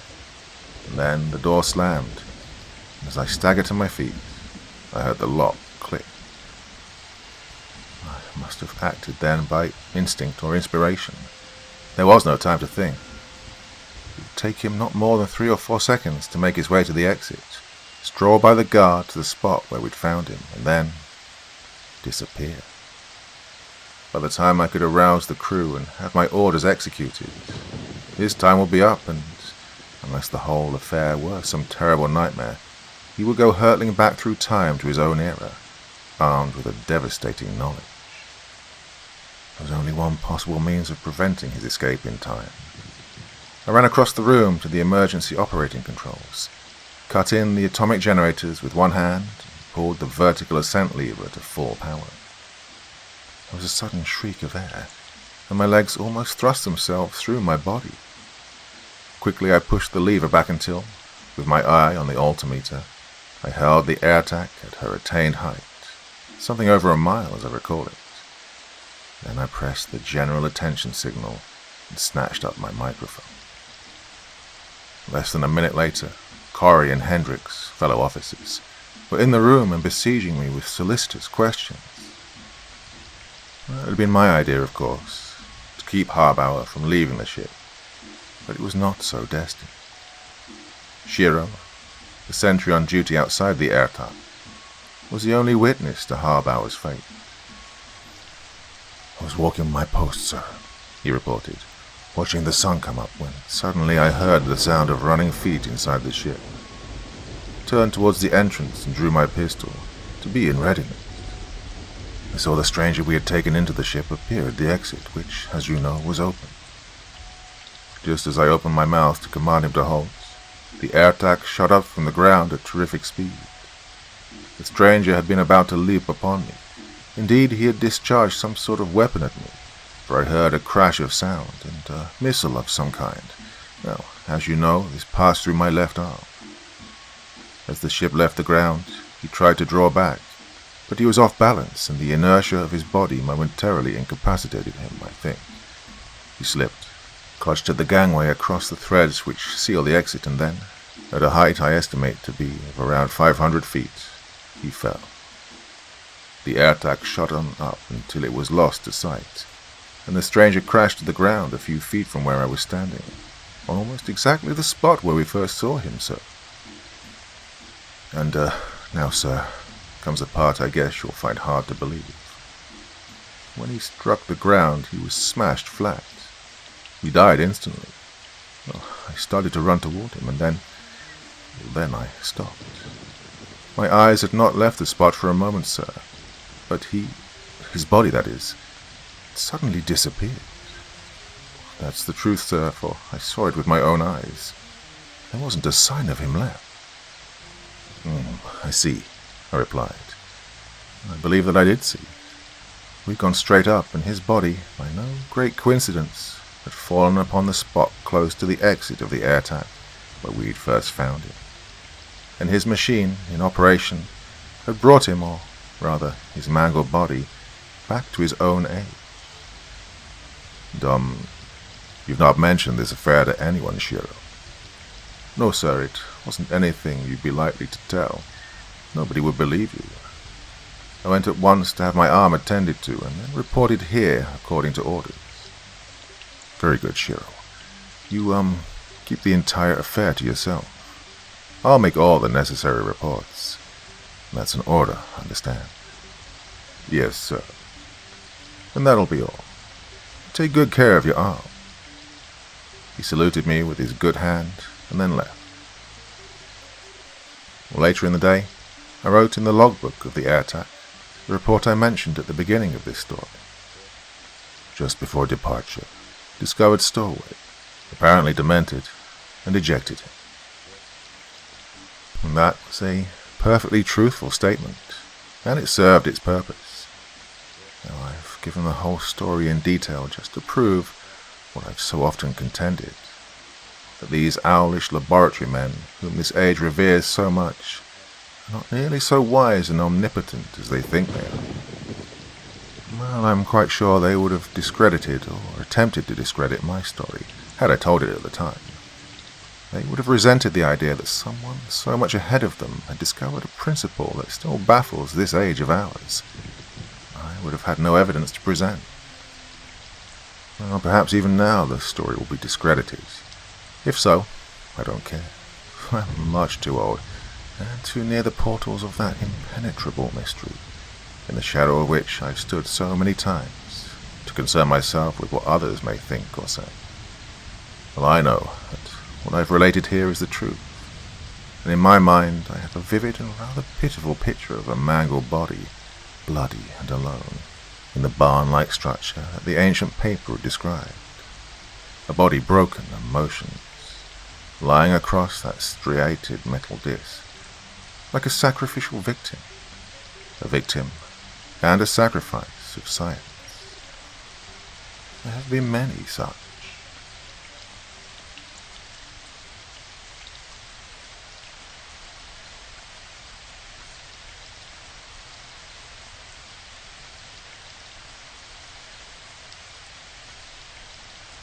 The Soul Snatcher by Tom Curry. The shrill voice of a woman broke the steady hum of the many machines in the great, semi-darkened laboratory. It was the onslaught of weak femininity against the ebony shadow of Jared, the silent servant of Professor Ramsay Burr. Not many people were able to get to the famous man against his wishes, as Jared obeyed orders implicitly and was generally an efficient barrier. "I will see him. I will," screamed the middle-aged woman. "I'm Mrs. Mary Baker, and it's his fault my son's gonna die. His fault. The Professor Burr." Jared was unable to keep her quiet. Coming in from the sunlight, her eyes were not yet accustomed to the strange, subdued haze of the laboratory, an immense chamber crammed full of equipment, the vista of which seemed like an apartment in hell. Bizarre shapes stood out from the mass of impedimenta. Great stills which rose 2 full stories in height, dynamos, immense tubes of colored liquids, 100 puzzles to the inexpert eye. The small, plump figure of Mrs. Baker was very out of place in this setting. Her voice was poignant, reedy. A look at her made it evident that she was a conventional, good woman.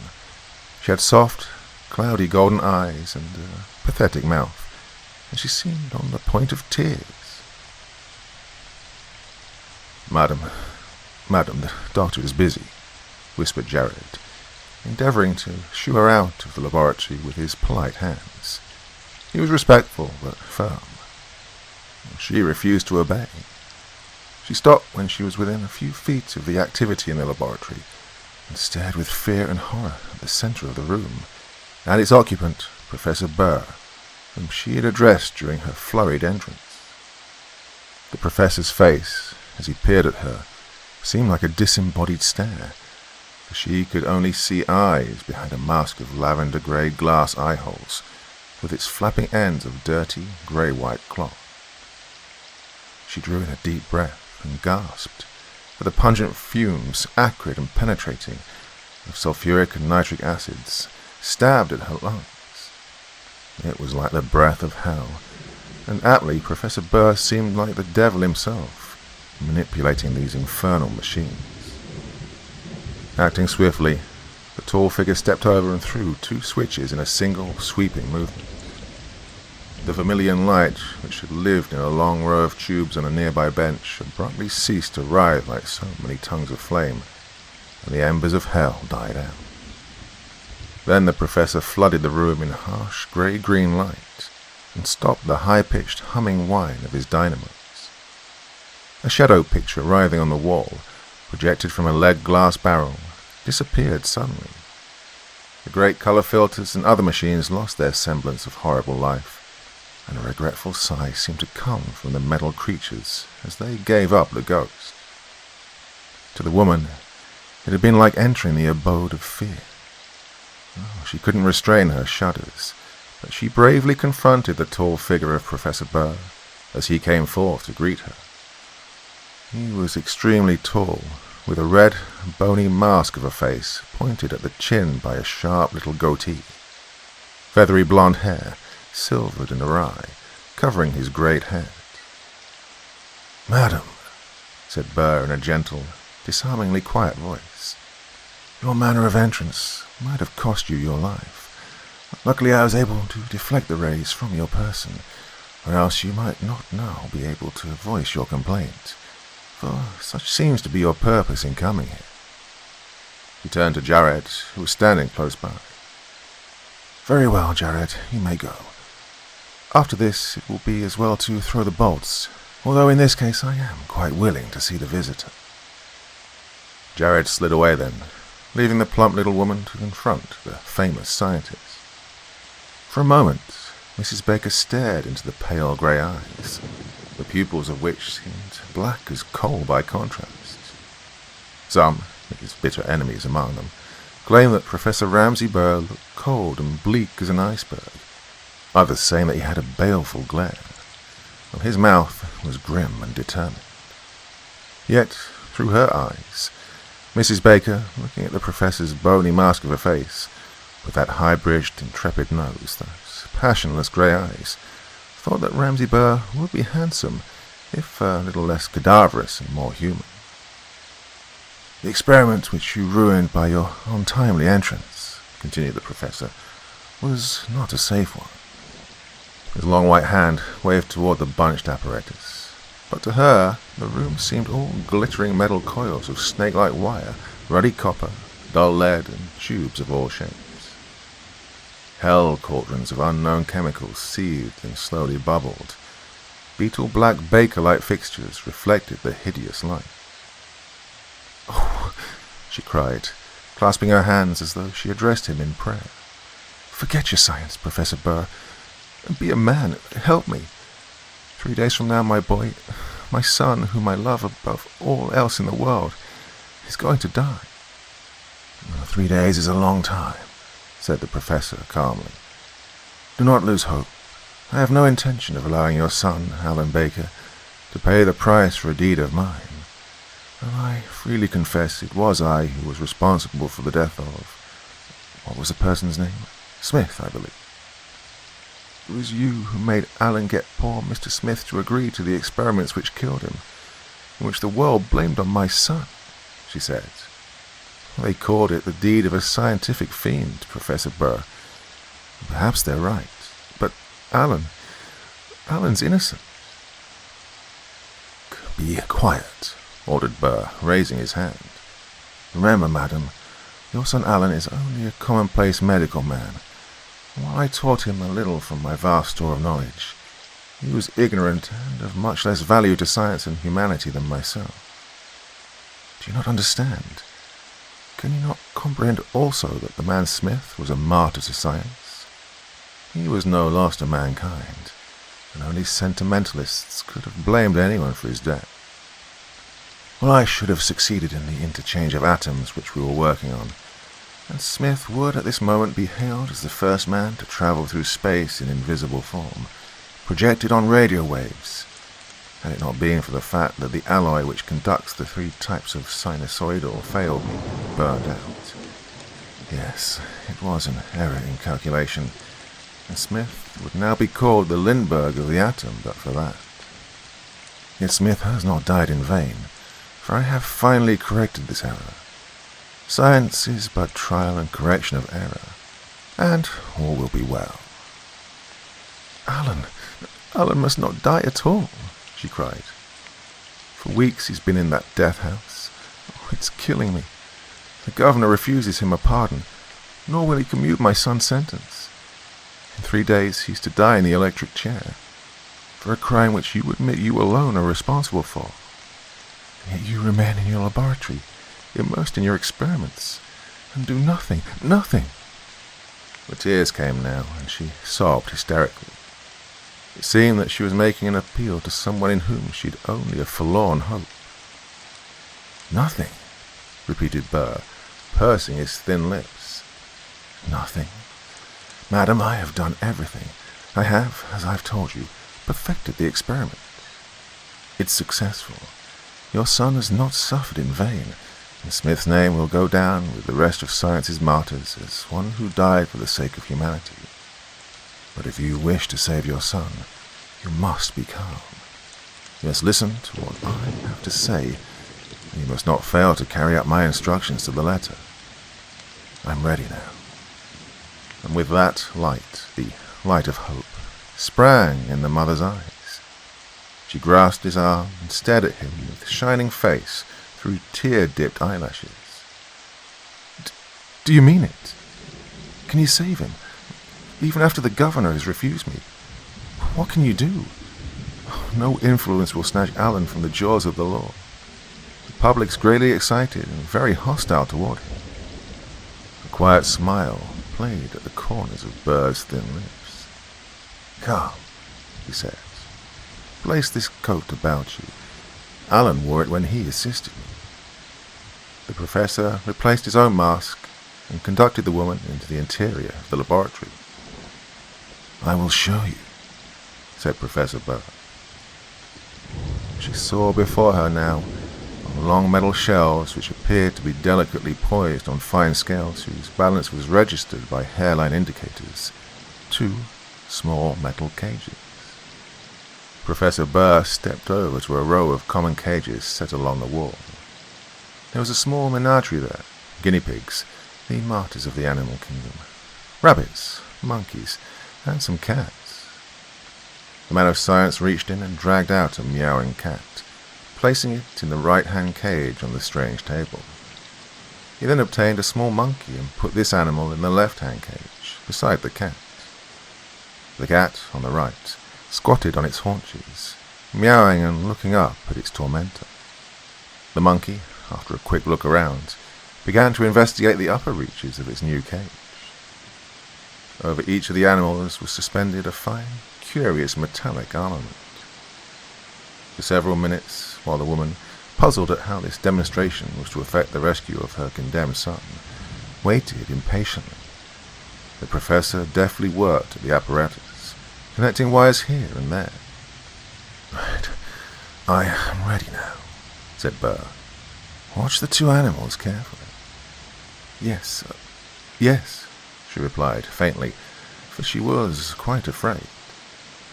The great scientist was stooping over, looking at the balances of the indicators through microscopes. She saw him reach for his switches, and then a brusque order caused her to turn her eyes back to the animals. The cat in the right-hand cage, the monkey at the left. Both animals screamed in fear, and a sympathetic chorus sounded from the menagerie as a long, purple spark danced from one grey metal pole to the other, over the cages on the table. At first, Mrs. Baker noticed no change. The spark had died. The professor's voice, unhurried, grave, broke the silence. The first part of the experiment is over, he said. The ego... Oh, my God, cried the woman. You've driven the poor creatures mad. She indicated to the cat. That animal was clawing at the top bars of its cage, uttering a bizarre chattering sound, somewhat like a monkey. The cat hung from the bars, swinging itself back and forth as if on a trapeze, and then reached up and hung by its hind claws. As for the monkey, it was squatting on the floor of its cage, and it made a strange sound in its throat, almost a meow, as it hissed several times at the professor. Oh, they are not mad, said Burr. As I was explaining to you, I finished the first portion of the experiment. The ego, the personality of one animal, has been taken out and put into the other. She was unable to speak. Well, he had mentioned madness. Was he, Professor Ramsay Burr, crazy? Well, it was likely enough, and yet the whole thing, these surroundings, did seem plausible. She hesitated about speaking, watching with fascinated eyes the out-of-character behavior of the two beasts. Burr went on. Well, the second part follows at once. Now that the two egos have interchanged, I will shift the bodies. And when it's completed, the monkey will have taken the place of the cat, and vice versa. Now, watch. He was busy for some time with his levers, and the smell of ozone reached Mrs. Baker's nostrils as she stared with horrified eyes at the animals. She then blinked. The sparks crackled madly, the monkey meowed, and the cat chattered. Were her eyes going back on her? She could now see neither animal distinctly. They seemed to be shaking in some cosmic disturbance, and were merely blurs. Well, this illusion, for to her it seemed it must be optical, just persisted, or grew worse, until the quaking forms of the two unfortunate creatures were like so much ectoplasm in swift motion, ghosts whirling about in a dark room. Yes, she could see the cages quite distinctly, and the table and even the indicators of the scalings. She closed her eyes for a moment. The acrid odors penetrated to her lungs, and she coughed, opening her eyes. Now, she could see clearly again. Yes, she could see a monkey, and it was climbing quite naturally about its cage. It was excited, but just a monkey. And the cat, while protesting mightily, did act like a cat. And then she gasped. Had her mind in the excitement betrayed her? She looked at Professor Burr. On his lean face there was a smile of triumph, and he seemed to be awaiting her applause. She looked again at the two cages. Surely at first the cat had been in the right-hand cage, and the monkey in the left, but now the monkey was in the place where the cat had been, and the cat had been shifted to the left-hand cage. And so it was with Smith, when the alloys burned out, said Burr.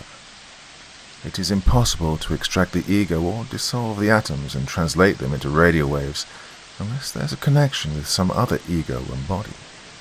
For in such a case, the translated soul and body would have no place to go. Well, luckily for you, madam, it was the man Smith who was killed when the alloys failed me. It might have been Alan, for he was the second pole of the connection. She began faintly. How can this mad experiment have anything to do with saving my body? He waved impatiently at her evident stupidity. Do you not understand? It is so I will save Alan, your son. I shall switch our egos, or souls, as you say, and then switch the bodies. You must always take this sequence. Why, I have not ascertained, but it always works like this. Mrs. Baker was terrified. What she had just seen smacked of the blackest magic. Yet a woman in her position must grasp at straws. The world was blaming her son for the murder of Smith, a man Professor Burr had made use of as he might a guinea pig, and Alan must be snatched from the death house. Do you mean you can bring Alan from the prison to here, just by throwing those switches? She asked. That's it. But there is more to it than that, for it is not magic, madam. It is science, you understand. There must be some physical connection. But with your help, that can easily be done. Professor Ramsay Burr, she knew, was the greatest electrical engineer the world had ever known. And he stood high as a physicist. Nothing hindered him in the pursuit of knowledge, they said. He knew no fear, and he lived on an intellectual mountaintop. He was so great that he almost lost sight of himself. To such a man, nothing was impossible. So hope, wild hope, sprang in Mary Baker's heart, and she grasped the bony hand of the professor and kissed it. "Oh, I believe you," she cried. "You can do it. You can save Alan. I'll do anything you tell me to do." "Very well. You visit your son daily at the death house, do you not?" She nodded, a shiver of remembrance of that dread spot passing through her. "Then you will tell him the plan and let him agree to see me the night preceding the electrocution. I'll give him final instructions as to the exchange of bodies. Then my life spirit, or ego, is confined in your son's body in the death house, and Alan will be able to perform the feat of changing the bodies. And your son's flesh will join his soul, which will have been temporarily inhabiting my own shell. Do you see? When they find me in the cell where they suppose your son to be, they will be unable to explain the phenomenon. They can do nothing but release me. Your son will go here and can be whisked away to a safe place of concealment." Yes. What am I supposed to do besides this?" Professor Burr opened a drawer nearby, and from it extracted a folded garment of thin, shiny material. "This is metal cloth coated with the new alloy," he said. He rummaged further, saying as he did so, "I expected you'd be here to see me, and I've been getting ready for your visit. All is prepared, save a few odds and ends which I can easily clean up in the next 2 days. Here are 4 cups which Alan must place under each leg of his bed, and this delicate little director coil you must be especially careful with. It is to be slipped under your son's tongue at the time appointed." She was staring at him, still half in fear, half in wonder, yet she couldn't feel any doubt of the man's miraculous powers. Somehow, while he talked to her and rested those cold eyes upon her, she was under the spell of the great scientist. Her son, before the trouble into which he had been dragged by the professor, had often hinted at the abilities of Ramsay Burr, giving her the idea that his employer was practically a necromancer, yet a magician whose advanced scientific knowledge was correct and explainable in the light of reason. Yes, Alan had talked to her often when he was at home, resting from his labours with Professor Burr. He'd spoken of the new electricity discovered by the famous man, and also told his mother that Burr had found a method of separating atoms and then transforming them into a form of radioelectricity so they could be sent in radio waves to designated points. And she now remembered. The swift trial and conviction of Alan on the charge of murder had occupied her so deeply that she'd forgotten all else for the time being. That her son had informed her quite seriously that Professor Ramsay Burr would soon be able to transport human beings by radio. "Neither of us will be injured in any way by the change," said Burr calmly. "It is possible for me now to break up human flesh, send the atoms by radioelectricity, and reassemble them in their proper form by these special transformers and atom filters." Mrs. Baker took all the apparatus presented to her by the professor. She ventured the thought that it might be better to perform the experiment at once, instead of waiting until the last minute. But this Professor Burr waved aside as impossible. He needed the extra time, he said, and there was no hurry. She glanced around the room, and her eyes took in the giant switches of copper with their black handles. There were others of a grey-green metal she didn't recognize. Many dials and meters, strange to her, all confronting the little woman. These things, she felt with a rush of gratitude toward the inanimate objects, were those that would help to save her son. So they interested her, and she began to feel kindly towards these great machines.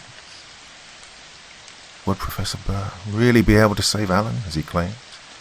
Yes, she thought, he could. She would make Alan consent to the trial of it, even though her son had cursed the scientist and cried he would never speak to Ramsay Burr again. She was escorted from the home of the professor by Jared, and, going out into the bright, sunlit streets, she blinked her eyes as they adjusted themselves to the daylight after the strange light of the laboratory. In a bundle she had a strange suit and the cups. Her purse held the tiny coil, wrapped in cotton for safety. How could she get the authorities to consent to her son having the suit? The cups and the coil she might slip to him herself. Well, she decided that her mother would be allowed to give her son new underwear. Yes, she would say it was that. And so she started at once for the prison. Professor Burr's laboratory was about 20 miles from the cell where her son was incarcerated. As she rode on the train, seeing people in everyday clothing, commonplace occurrences going on about her, the spell of Professor Burr faded, and cold reason stared her in the face. Was it nonsense, this idea of transporting bodies through the air in invisible waves? Yet she was old-fashioned. The age of miracles had not passed for her. Radio, in which pictures and voices could be sent on wireless waves, was unexplainable to her, so perhaps... She sighed and shook her head. It was hard to believe. It was also hard to believe that her son was in deadly peril, condemned to death as some scientific fiend. Here was her station. A taxi took her to the prison, and after a talk with the warden, finally she stood there, before the screen through which she could talk to Alan, her son. Mom! Her heart lifted and melted within her. It was always thus when he spoke. Alan, she whispered softly. And they were allowed to talk undisturbed. Professor Burr wishes to help you, she said in a low voice. Her son, Alan Baker, M.D., turned eyes of misery upon her. His hair was awry. This young man was imaginative and could therefore suffer deeply. He had the gift of turning platitudes into puzzles, and his hazel eyes were lit with an elfin quality which, if possible, endeared him even more to his mother. All his life he'd been the greatest thing in the world to this woman, and to see him in such dire straits tore her very heart. When he'd been a little boy, she'd been able to make joy appear in those eyes by a word and a pat on the head. Now that he was a man, the matter was more difficult, but she'd always done her best. I cannot allow Professor Burr to do anything for me, he said dully. It's his fault that I am here. But Alan, you must listen carefully. Professor Burr can save you. He said it was all a mistake. The ally was wrong. He's not come forward before because he knew he'd be able to iron out the trouble if he had time and thus snatch you from this terrible place. She put as much confidence into her voice as she could. She must, to enhearten her son. Anything to replace that look of suffering with one of hope. She would believe. She did believe. The bars, the great masses of stone which enclosed her son, would be as nothing. He would pass through them unseen and unheard. For a time, Alan spoke bitterly of Ramsay Burr, but his mother pleaded with him, telling him it was his only chance, and that the devilry that Alan suspected was in his imagination. He killed Smith in such an experiment, said Alan. I took the blame, as you know, though I only followed his instructions. But, well, you say he claims to have found the correct alloys? Yes, and this suit, you must put it on. Professor Burr himself will be here to see you the day after tomorrow, the day preceding the... She bit her lip and got out the dreaded word. The electrocution. But, well, there won't be any electrocution, Alan. No, there can be. You'll be safe. You'll be safe in my arms. She had to fight now to hold her belief in the miracle which Burr had promised. The solid steel and stone of this room dismayed her brain. Well, the new alloy seemed to interest Alan Baker. His mother told him of the exchange of the monkey and the cat, and he nodded excitedly, growing more and more restive, and his eyes began to shine with hope and curiosity. I've told the warden about the suit, saying it was something I made for you myself, she said in a low voice. You must pretend the coil and the cups are things you desire for your own amusement. You know, they've allowed you a great deal of latitude since you are educated and need diversion. Yeah, well, maybe some difficulty, but I'll overcome that. Okay, tell Burr to come. I'll talk with him, and he can instruct me in the final details. It's better than waiting in here like a rat in a trap. Oh, I've been afraid of going mad, Mom. And this buoys me up." He smiled at her then, and her heart sang in the joy of relief. Well, how did the intervening days pass? Mrs. Baker couldn't sleep, could scarcely eat. She could do nothing but wait, and wait some more. She watched the meeting of her son and Ramsay Burr on the day preceding the date set for the execution. "Well, Baker," said Burr nonchalantly, nodding to his former assistant. "How are you?" "You see how I am," said Alan coldly. Yes, well, listen to what I have to say and note it carefully. There must be no mistakes. You have the suit, the cups, and the director coil. Now you must keep the suit on. The cups go under the legs of the cot you lie on, and the director under your tongue. The professor then spoke further with Alan, instructing him in scientific terms which the woman could scarcely comprehend. "Okay, tonight, then at 11:30, said Burr finally. "Be ready." Alan nodded. Mrs. Baker accompanied Burr from the prison. You will let me be with you?" she begged. "Oh, it's hardly necessary," replied the professor. "But I must see Alan the moment he's free, to make sure he's all right.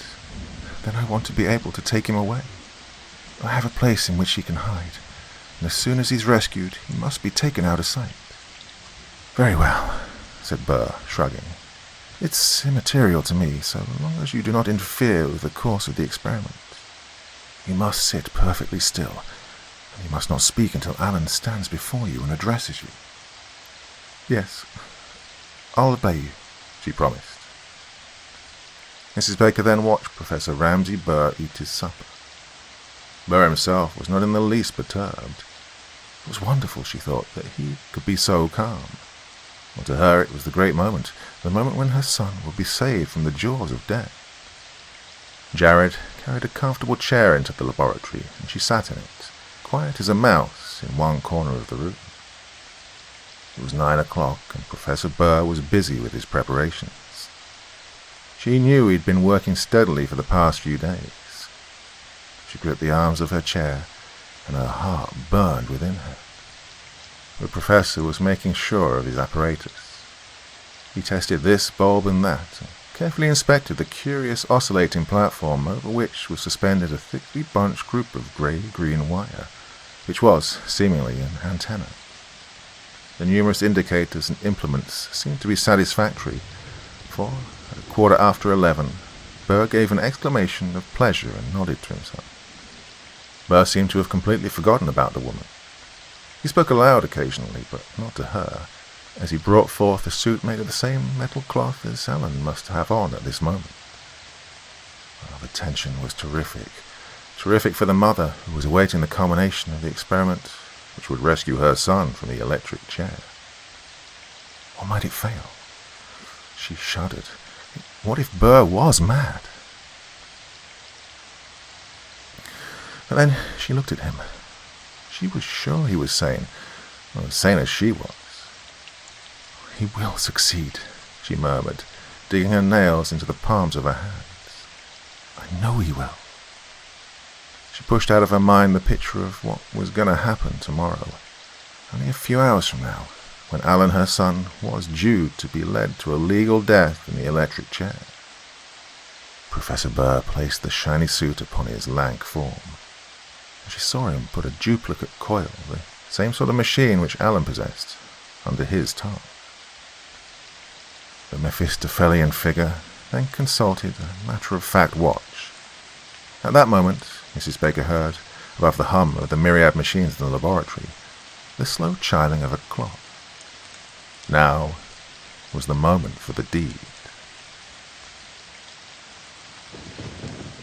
And then she feared the professor was indeed insane, for he suddenly leaped to the high bench at the table on which stood one of the oscillating platforms. Wires led out from this, and Burr sat gently upon it, a strange figure now in the subdued light. Professor Burr, however, she soon came to realize, was not insane. No, this was all part of it. He was reaching for switches near at hand, and bowls began to glow with unpleasant light. Needles on indicators swung madly, and then, at last, Professor Burr kicked over a giant switch, which seemed to be the final movement. For several seconds, the professor did not move. And then, his body grew rigid, and he twisted a few times. His face, though not drawn in pain, did switch galvanically, as though actuated by slight jabs of electricity. The many tubes fluoresced, flared up in pulsing waves of violet and pink. There were grey bars of invisibility, or areas of air in which nothing visible showed. Then there came the faint, crackling hum of machinery, rather like a swarm of wasps in anger. Blue and grey threads of fire spat across the antenna.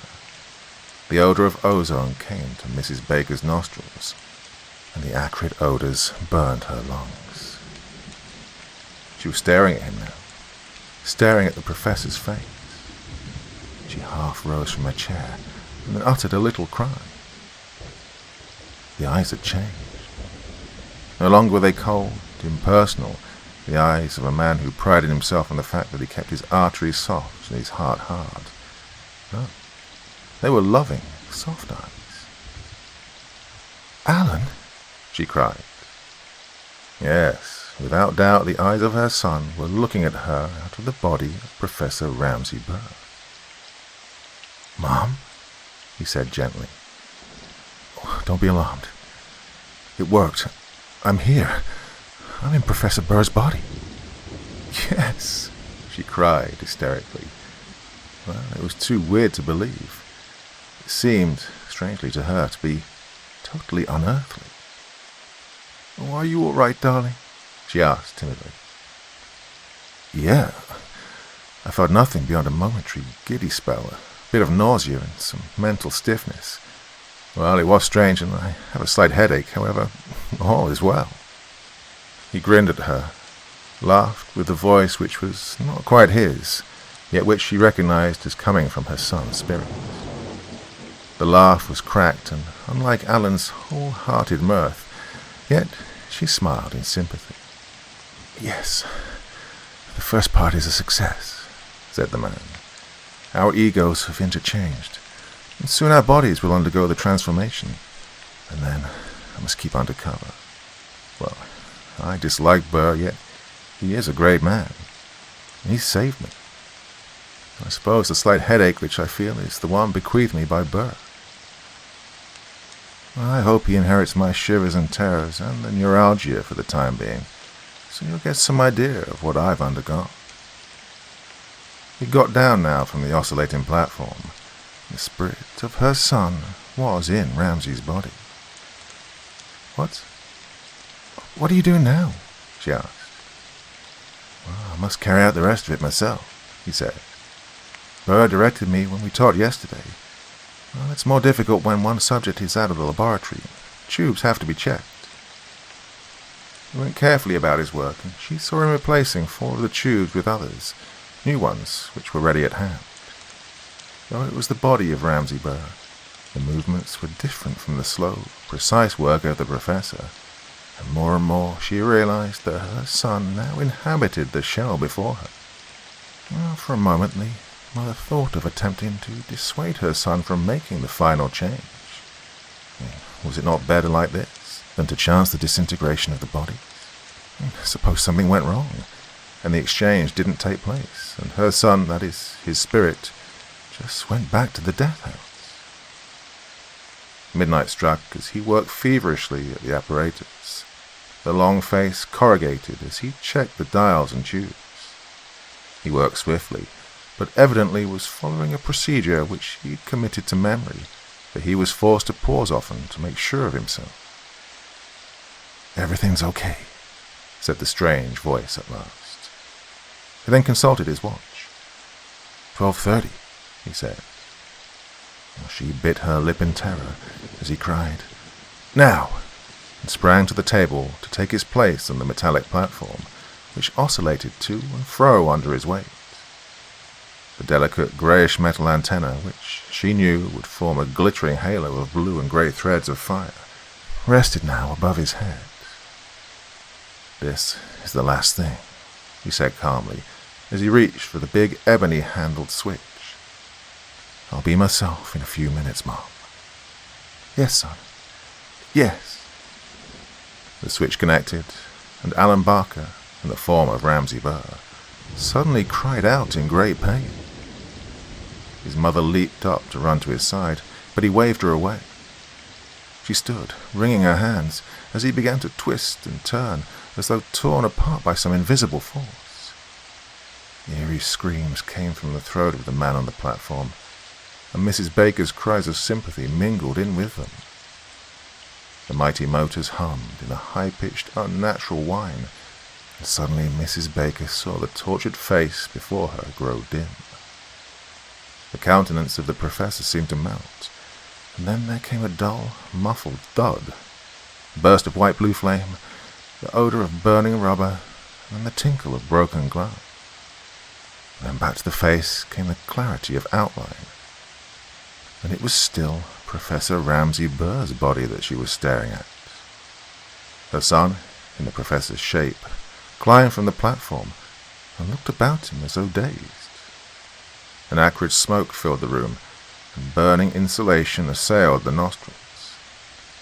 Desperately, without looking at her, his lips set in a determined line, the man went hurriedly over to the apparatus again. "God, have I forgotten them? Did I do something wrong?" she heard his anguished cry. 2 tubes were burned out, and these he replaced as swiftly as possible. But he was forced to go over all the wiring again and cut out whatever had been short-circuited so that it could be hooked up anew with uninjured wire.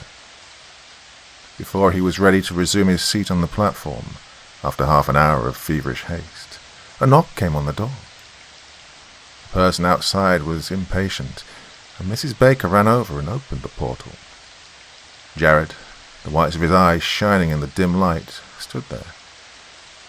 "Oh, the professor. Tell him that the warden wishes to speak with him. It's very important, ma'am." The body of Burr, inhabited by Alan's soul, pushed by her, and she followed falteringly, wringing her hands. She saw the tall figure snatch at the receiver and listen. "Oh, God," he cried. And then, at last, he put the receiver back on the hook and sank down in a chair, his face in his hands. Mrs. Baker went to him quickly. "What is it, Alan?" she cried. "Mom," he said hoarsely, "it was the warden of the prison. He told me that Alan Barker had temporarily gone insane and claimed to be Professor Ramsay Burr in my body." "But what's the matter?" she asked. "Can't you finish the experiment, Alan? Can't you change the 2 bodies now?" He shook his head. "Mom, they electrocuted Ramsay Burr in my body at 12:45 tonight." She screamed. She was faint, but she controlled herself with a great effort. "Yeah, but the electrocution wasn't to be until tomorrow morning," she said. Alan shook his head. "Well, they're allowed a certain latitude, about 12 hours, he said. Burr protested up to the last moment and begged for more time. "Oh, God, then they must have come and dragged him from his bed to die in that electric chair while you were attempting the second part of the change," she said. "Yeah, that's why it failed. That's why the tubes and wires burned out and why we couldn't exchange bodies. It had begun to work. Then I could feel something terrible had happened. It was impossible to complete the beta circuit, which short-circuited. Well, they took him from the cell, you see, while I was starting the exchange of the atoms." For a time, the mother and her boy sat staring at one another. She saw the tall, eccentric figure of Ramsay Burr before her, and she also saw the soul of her son within that form. The eyes were Alan's, the voice was soft and loving, and his spirit was with her. "Come, Alan, my son," she said softly. Well, Burr paid the price, said Alan, shaking his head. He became a martyr to science. The world has often wondered why Professor Ramsay Burr, so much in the headlines as a great scientist, suddenly gave up all his experiments and took up the practice of medicine. Well, now that the public furor and indignation over the death of the man Smith has died down, sentimentalists believe that Ramsay Burr has reformed and changed his icy nature, for he manifests great affection and care for Mrs. Mary Baker, the mother of the electrocuted man who had been his assistant.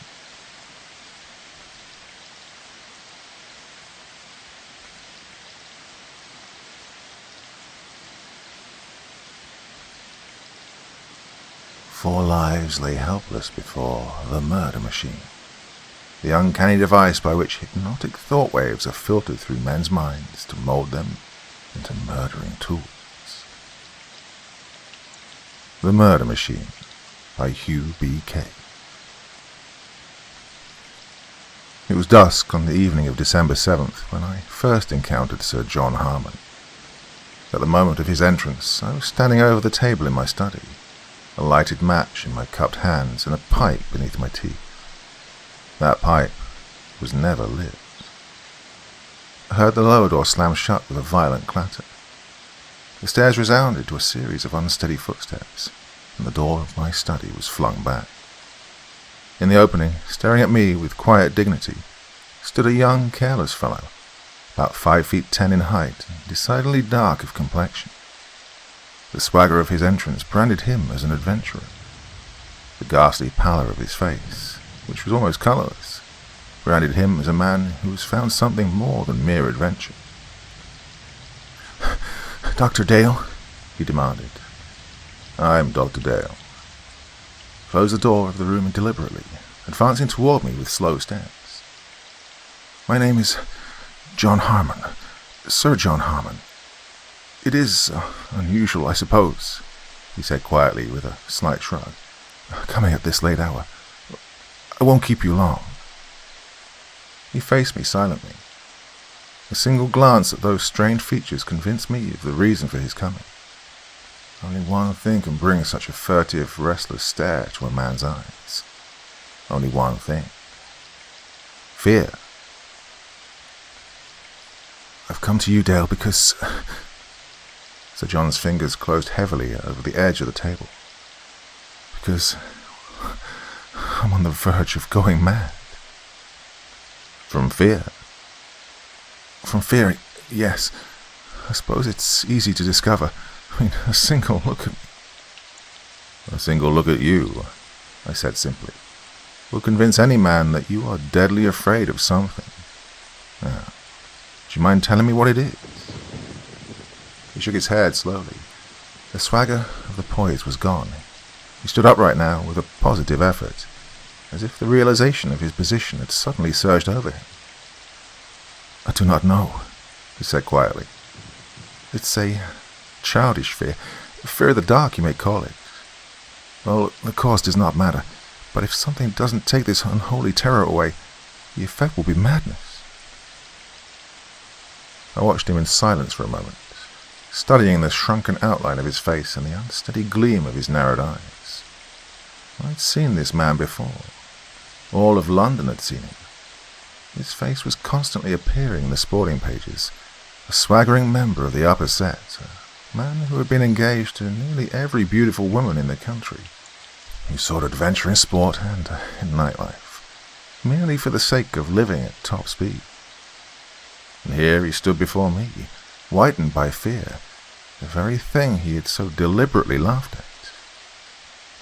"Dale," he said slowly, "for the past week I've been thinking things that I don't want to think and doing things completely against my will.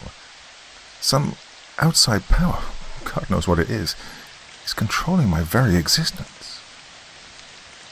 He stared at me then, and leaned closer across the table. "Last night, sometime before midnight," he told me, "I was sitting alone in my den. Alone, mind you, not a soul was in the house with me.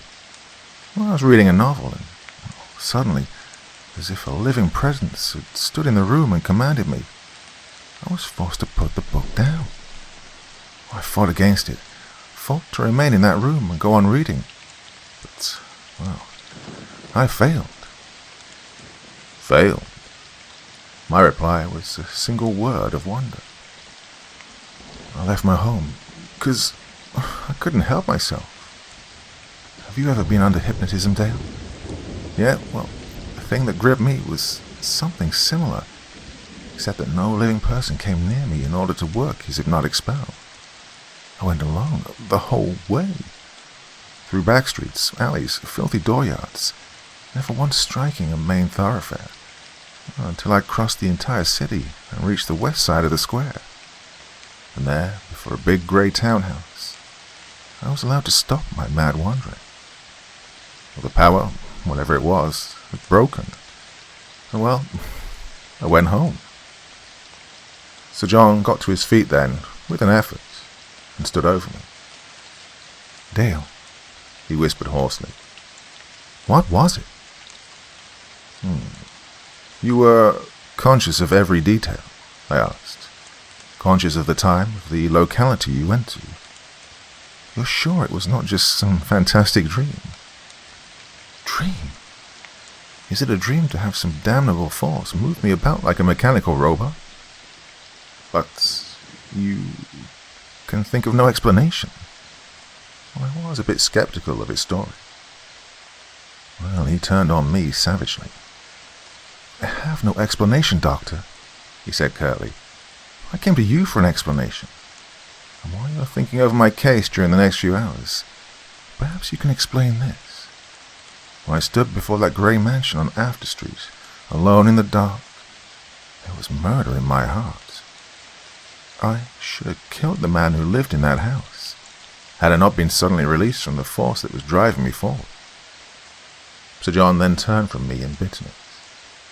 Without offering any word of departure, he pulled open the door and stepped across the sill. The door closed, and I was left alone. And that was my introduction to Sir John Harmon. I offer it in detail because it was the first of a startling series of events that led me to the most terrible case of my career. In my records, I've labelled the entire case the affair of the death machine. 12 hours after Sir John's departure, which will bring the time to the morning of December the 8th, the headlines of the Daily Mail stared up at me from the table. They were black and heavy. They were black and heavy, those headlines, and horribly significant. They were as follows. Franklin White Jr. found murdered. Midnight marauder strangles young society man in West End mansion. I turned the paper hurriedly and read, between the hours of 1 and 2 o'clock this morning, an unknown murderer entered the home of Franklin White Jr., well-known West End sportsman, and escaped, leaving behind his strangled victim. Young White, who is a favourite in London upper circles, was discovered in his bed this morning, where he had evidently lain dead for many hours. Police are seeking a motive for the crime, which may have its origin in the fact that White only recently announced his engagement to Margot Verney, young and exceedingly pretty French debutante. Police say that the murderer was evidently an amateur, and that he made no attempt to cover his crime. Inspector Thomas Drake of Scotland Yard has the case. Oh, there was more. Much more. Young White had evidently been a decided favourite, and the murder had been so unexpected, so deliberate, that the Mail reporter had made the most of his opportunity for a story. But aside from what I've explained here, there was only a single short paragraph which claimed my attention, and it was this. The White home is not a difficult one to enter. It is a huge grey townhouse, situated just off the square in After Street. The murderer entered by a low French window, leaving it open. Well, I have said here the words exactly as they were printed. The item does not call for any comment. But I'd hardly dropped the paper before she stood before me. When I say she, it was Margot Verney, of course, because for some particular reason I had expected her. She stood quietly before me, a cameo face set in the black of mourning, staring straight into mine. "You know why I have come," she said quickly. I glanced at the paper on the table before me and nodded. Her eyes followed my glance. "That is only part of it, Doctor," she said. "I was in love with Franklin, very much, but I have come to you for something more, because you are a famous psychologist, and you can help me." She then sat down quietly, leaning forward so that her arms rested on the table. Her face was white, almost as white as the face of that young adventurer who had come to me on the previous evening. And when she spoke, her voice was hardly more than a whisper. "Doctor, for many days now I have been under some strange power, something frightful that compels me to think and act against my will." She glanced at me suddenly as if to note the effect of her words, and then, "I was engaged to Franklin for more than a month, Doctor, yet for a week now I have been commanded by some awful force to return to a man who knew me more than 2 years ago. I can't explain it. I did not love this man. I hated him bitterly. And now comes this mad desire, this hungering to go to him.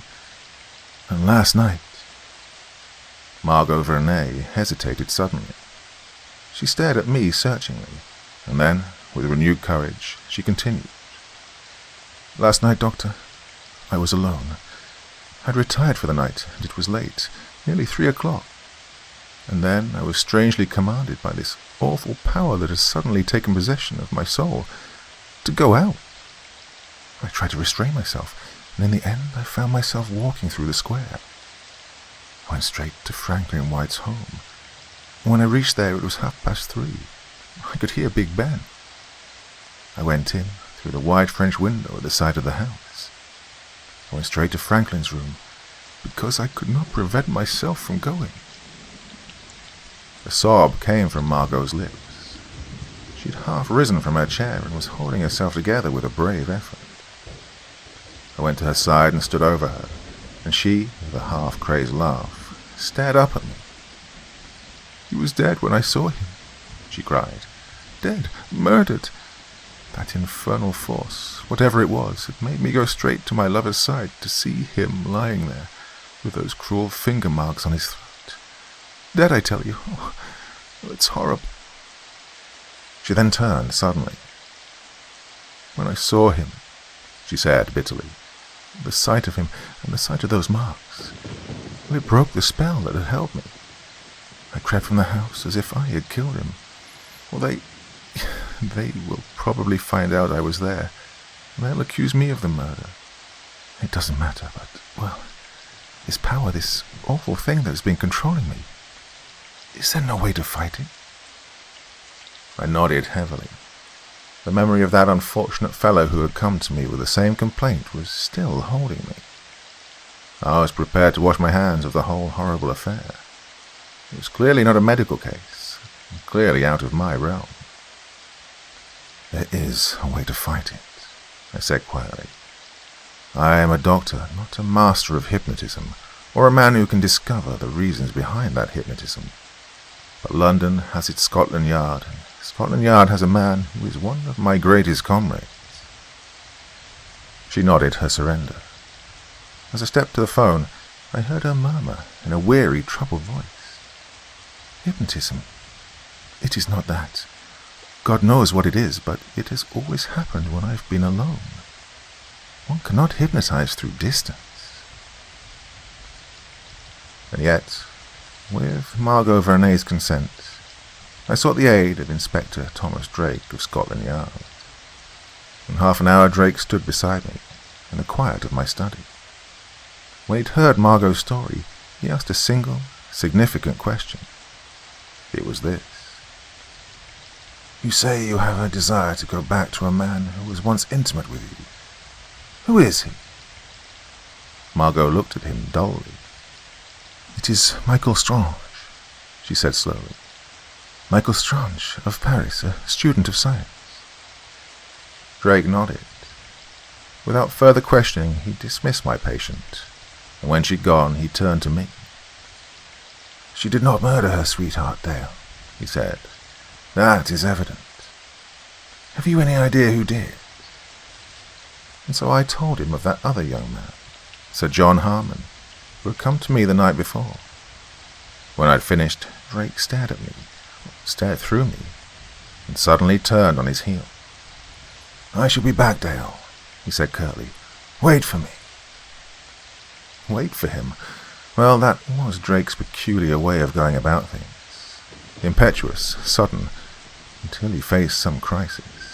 Then, in the face of danger, he became a cold, indifferent officer of Scotland Yard. And so I waited. During the 24 hours that elapsed before Drake returned to my study, I did my best to diagnose the case before me. First, Sir John Harmon, his visit to the home of Franklin White, and then the deliberate murder, and, finally, young Margot Vernay and her confession. It was like the revolving whirl of a pinwheel, this series of events, continuous and mystifying, but without beginning or end. Surely somewhere in the procession of horrors there would be a loose end to cling to, some loose end that would eventually unravel the pinwheel. Well, it was plainly not a medical affair, or at least only remotely so. The thing was in proper hands then, with Drake following it through, and I had only to wait for his return. And he came at last and closed the door of the room behind him. He stood over me with something of a swagger. "Dale, I've been looking into the records of this Michael Strange," he said quietly. "They are interesting, these records. They go back some 10 years, when this fellow Strange was beginning his study of science. And now Michael Strange is one of the greatest authorities in Paris on the subject of mental telegraphy. He's gone into the study of human thought with the same thoroughness that other scientists go into the subject of radiotelegraphy. He's written several books on the subject." Drake pulled a tiny black volume from the pocket of his coat and dropped it on the table before me. With one hand he opened it to a place which he'd previously marked in pencil. "Read it," he said significantly. Well, I looked at him in wonder, and then did as he ordered. What I read was this: "Mental telegraphy is a science, not a myth. It's a very real fact, a very real power which can be developed only by careful research. To most people it is merely a curiosity. They sit, for instance, in a crowded room at some uninteresting lecture, and stare continually at the back of some unsuspecting companion, until that companion, by the power of suggestion, turns suddenly around. Or they think heavily of a certain person nearby, perhaps commanding him mentally to hum a certain popular tune, until the victim, by the power of their will, suddenly fulfills the order. To such persons, the science of mental telegraphy is merely an amusement. And so it will be until science has brought it to such a perfection that these waves of thought can be broadcast, that they can be transmitted through the ether precisely as radio waves are transmitted. In other words, mental telegraphy is at present merely a mild form of hypnotism, until it has been developed so that these hypnotic powers can be directed through space, and directed accurately to those individuals to whom they are intended. This science will have no significance. It remains for the scientists of today to bring about that development." I closed the book. When I looked up, Drake was watching me intently, as if expecting me to say something. "Drake," I said slowly, more to myself than to him, "the pinwheel is beginning to unravel. We've found the beginning of the thread.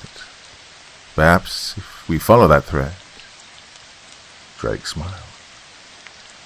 "If you'll pick up your hat and coat, Dale," he interrupted, "I think we have an appointment. This Michael Strange, whose book you have just enjoyed so immensely, is now residing on a certain quiet little side street about 3 miles from the square, in London." I followed Drake in silence, until we'd left Cheney Lane in the gloom behind us. At the entrance to the square my companion called a cab, and from there on we rode slowly, through a heavy darkness which was blanketed by a wet, penetrating fog. The cabby, evidently one who knew my companion by sight, and what London cabby does not know his Scotland Yard name, chose a route that twisted through gloomy, uninhabited side streets, seldom winding into the main route of traffic. As for Drake, he sank back into the uncomfortable seat and made no attempt at conversation. For the entire first part of our journey, he said nothing. Not until we'd reached a black, unlit section of the city did he turn to me. "Dale," he said at length, "have you ever hunted a tiger?" I looked at him and laughed. "Why?" I replied. "Do you expect this hunt of ours will be something of a blind chase?" "Oh, it will be a blind chase, no doubt of it," he said. "And when we've followed the trail to its end, I imagine we'll find something very like a tiger to deal with. I've looked rather deeply into Michael Strange's life and unearthed a bit of the man's character. He's twice been accused of murder by hypnotism, and has twice cleared himself by throwing scientific explanations at the police. That is the nature of his entire history for the past 10 years. I nodded without replying. As Drake turned away from me again, our cab poked its labouring nose into a narrowing, gloomy street. I had a glimpse of a single unsteady street lamp on the corner, then a dim sign, Mate Lane. And then we were dragging along the curb. The cab stopped with a groan. I'd stepped down and was standing by the cab door when suddenly, from the darkness in front of me, a strange figure advanced to my side. He glanced at me intently, then, seeing that I was evidently not the man he sought, he turned to Drake. I heard a whispered greeting and an undertone of conversation, and then, quietly, Drake stepped toward me. "Dale," he said, "I thought it best that I should not show myself here tonight. No, there's no time for explanation now. You will understand later, perhaps. And, significantly, well, sooner than you anticipate. Inspector Hartnett will go through the rest of this pantomime with you." I shook hands with Drake's man, still rather bewildered at this sudden substitution. Then, before I was aware of it, Drake had vanished and the cab was gone. We were alone, Hartnett and I, in Mate Lane. The home of Michael Strange, number 7, was hardly inviting. No light was in evidence. The big house stood like a huge, unadorned vault set back from the street, some distance from its adjoining buildings. The heavy steps echoed to our feet as we mounted them in the darkness, and the sound of the bell, as Hartnett pressed it, came sharply to us from the silence of the interior. We stood there, waiting. In the short interval before the door opened, Hartnett glanced at his watch. It was nearly 10 o'clock, and then said to me, "I imagine, Doctor, we shall meet a black wall. Oh, let me do the talking, please." And that was all. In another moment, the big door was pulled slowly open from the inside, and in the entrance, glaring out at us, stood the man we had come to see. It was not hard to remember that first impression of Michael Strange. He was a huge man, gaunt and haggard, moulded with the hunched shoulders and heavy arms of a gorilla. His face seemed to be unconsciously twisted into a snarl. His greeting, which came only after he'd stared at us intently for nearly a minute, was curt and rasping. "Well, gentlemen, what is it?" "I should like a word with Dr. Michael Strange," said my companion quietly. "I am Michael Strange." "And I," replied Hartnett, with a suggestion of a smile, "am Raoul Hartnett from Scotland Yard." I didn't see any sign of emotion on Strange's face. He stepped back in silence to allow us to enter. Then, closing the big door after us, he led the way along a carpeted hall to a small, poorly lit room just inside. Here he motioned to us to be seated, he himself standing upright beside the table facing us. "From Scotland Yard," he said, and the tone was heavy with dull sarcasm. "Well, I am at your service, Mr. Hartnett." And now, for the first time, I wondered just why Drake had insisted on my coming here to his gloomy house in Mate Lane. Why had he so deliberately arranged a substitute so that Michael Strange should not come face to face with him directly? Well, evidently Hartnett had been carefully instructed as to his course of action. But why this seemingly unnecessary caution on Drake's part? And now, after we'd gained admission, what excuse would Hartnett offer for the intrusion? Surely you would not follow the bull-headed role of a common policeman. There was no anger, no attempt at dramatics in Hartnett's voice. He looked quietly up at our host. "Dr. Strange," he said at length, "I have come to you for your assistance. Last night, sometime after midnight, Franklin White was strangled to death. He was murdered, according to substantial evidence, by the girl he was going to marry, Margot Vernay. I come to you because you know the girl rather well, and perhaps you can help Scotland Yard in finding her motive for killing White." Michael Strange said nothing. He stood there scowling down at my companion in silence, and I too, I must admit, turned upon Hartnett with a stare of bewilderment. His accusation of Margot had brought a sense of horror to me. I had expected almost anything from him, even to a mad accusation of Strange himself. I had hardly foreseen this cold-blooded declaration. "You understand, Doctor," Hartnett went on in that same ironical drawl, "that we do not believe Margot Vernay did this thing herself. Well, she had a companion, undoubtedly, one who accompanied her to the house on After Street and assisted her in the crime. Who that companion was, we're not sure, but there's decidedly a case of suspicion against a certain young London sportsman. Now, this fellow is known to have prowled about the White Mansion both on the night of the murder and the night before." Hartnett glanced up casually. Strange's face was a total mask. When he nodded, the nod was the most even and mechanical thing I'd ever seen. Certainly this man could control his emotions. "Naturally, Doctor," Hartnett said. "We've gone rather deeply into the past life of the lady in question. Well, your name appears, of course, in a rather unimportant interval when Margot Vernay resided in Paris. So we come to you in the hope that you can perhaps give us some slight bit of information, or something that seems insignificant perhaps to you, but which may put us on the right track." It was a careful speech, even as Hartnett spoke it. I could have sworn that the words were Drake's and had been memorized. But Michael Strange merely stepped back to the table and faced us without a word. He was probably, during that brief interlude, attempting to realize his position and to discover just how much Raoul Hartnett actually knew.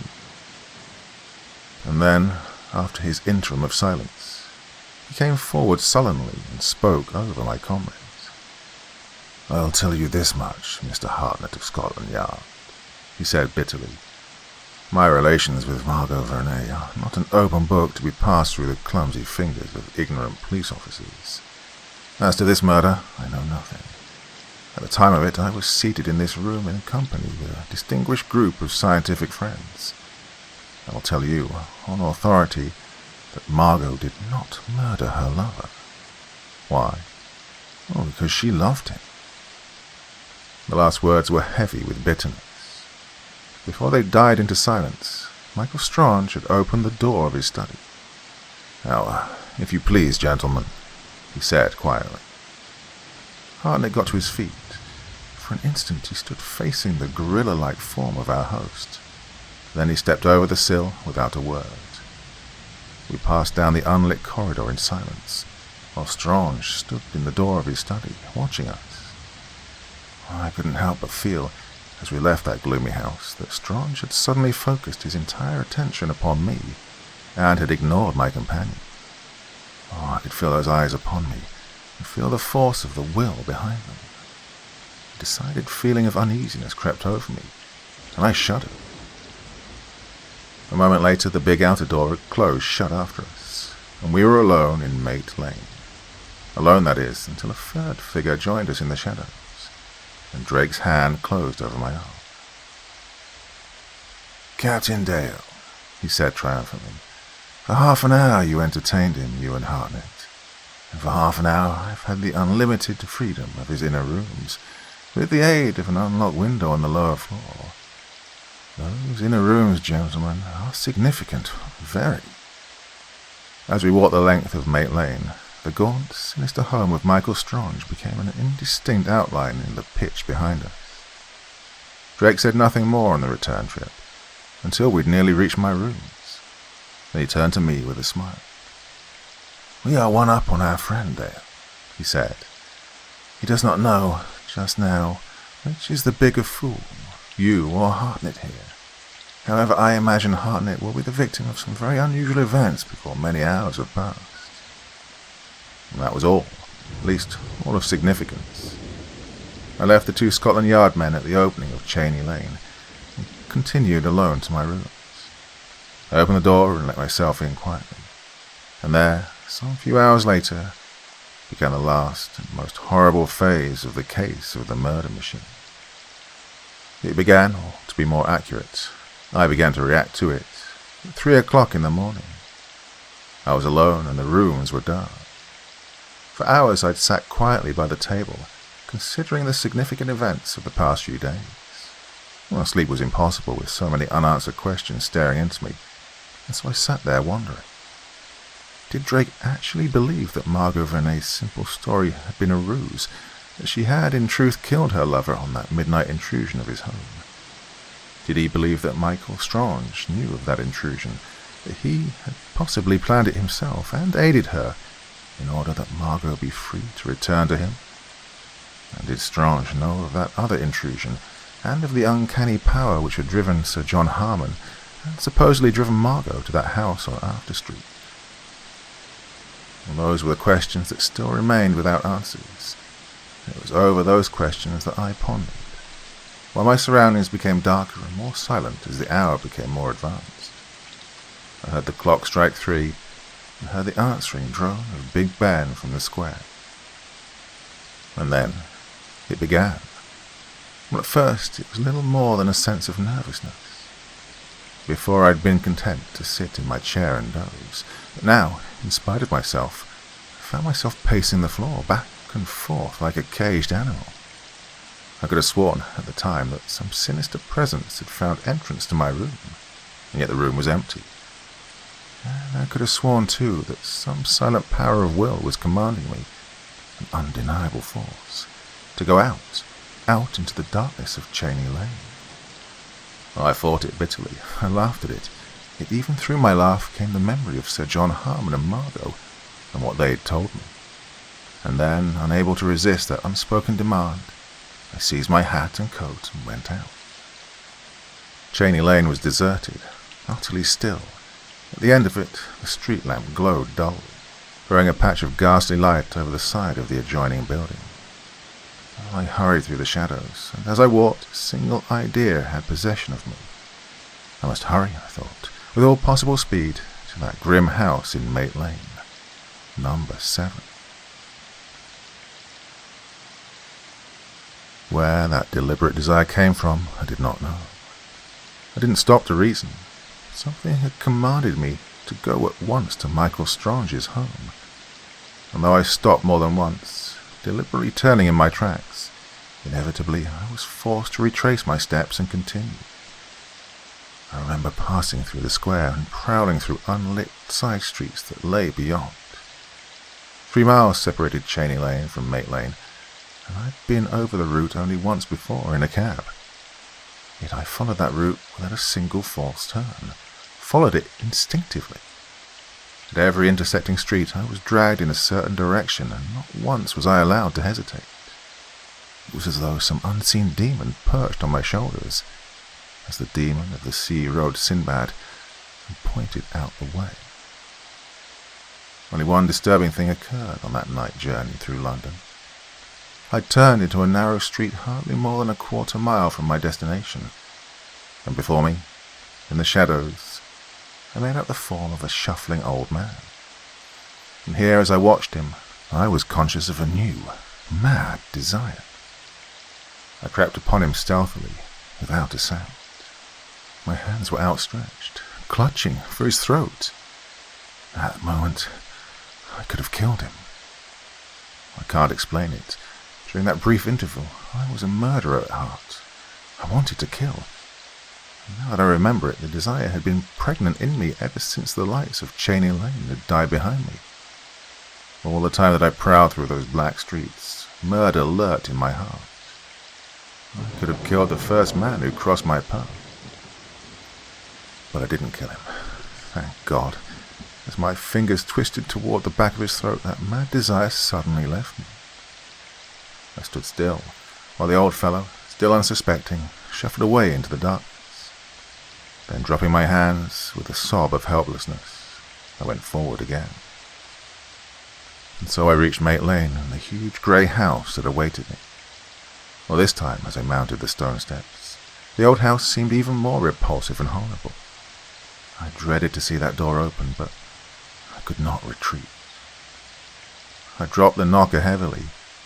A moment passed, and then, precisely as before, the huge door swung inward, and Michael Strange stood before me. He didn't speak. Perhaps if he had spoken, that fiendish spell would have been broken, and I should have returned, even then, to my own peaceful little rooms in Cheney Lane. No, he merely held the door for me to enter. As I passed him, he stood there, watching me with a significant smile. Straight to that familiar room at the end of the hall I went, with Strange behind me. When we'd entered, he closed the door cautiously. For a moment, he faced me without speaking. You came very close to committing a murder on your way here, did you not, Dale? I stared at him. How in God's name could this man read my thoughts so completely? You would have completed the murder, he said softly, had I wished it. I did not wish it. I didn't answer. There was no way to reply to such a mad declaration. As for my companion, he watched me for an instant, and then laughed. He wasn't mad. Well, I'm doctor enough to know that. But the laugh was not long in duration. He stepped forward suddenly and took my arm in a steel grip, dragging me toward that half-hidden door at the farther end of the room. I shall not keep you long, Dale, he said harshly. I could have killed you. Could have made you kill yourself, and in fact, I intended to do so, but after all, you are merely a poor, stumbling fool who has meddled in things too deep for you. He pulled open the door and pushed me forward. The room was dark, and not until he closed the door again and switched on a dim light could I see its contents. Even then I saw nothing, at least nothing of importance to an unscientific mind. There was a low table against the wall, with a profusion of tiny wires emanating from it. I was aware that a cup-shaped microphone, or something very similar, hung over the table, about on a level with my eyes, had I been sitting in a chair. Beyond that I saw nothing, until Strange should move forward and draw aside a curtain that hung beside the table. I made you come here tonight, Dale, he murmured, because I was a bit afraid of you. Your comrade, Hartnett, was an ignorant police officer. He has not the intellect to connect the series of events of the past day or two, and so I did not trouble myself with him. But you're an educated man. You've made no demonstrations of your ability in the field of science, but... He stopped speaking abruptly. From the room behind us came the sound of a warning bell. Strange turned quickly and went to the door. You will wait here, Doctor, he said. I have another caller tonight. Another one who came the same way as you. And then he vanished. For a short interlude I was alone, with that peculiar radio-like apparatus before me. It was, for all the world, like a miniature control room in some small broadcasting station. Except for the odd shape of the microphone, if it was such, I could detect no radical difference in the equipment. However, I had little time for conjecture. A patter of footsteps interrupted me from the next room, and a frightened, feminine voice broke the stillness of the outer study. Even before the owner of that voice stepped into my presence, I knew who it was. And when she came, with her white, fearful face and trembling body, I couldn't withhold a shudder of apprehension. It was the young woman who'd come to my office, Margot Vernet. Evidently, at last, she had yielded to the horrible impulse that had drawn her back to Michael Strange, an impulse which, I now understood, had originated from the man himself. He pressed her forward. There was nothing tender in his touch, It was cruel and triumphant. "So, you've succeeded at last," I said bitterly. He turned to me with a sneer. "I've brought her here, yes," he replied. "And now that she has come, she shall hear what I have to tell you.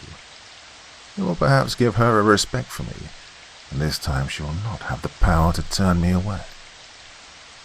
He pointed to the table, to the apparatus that lay there.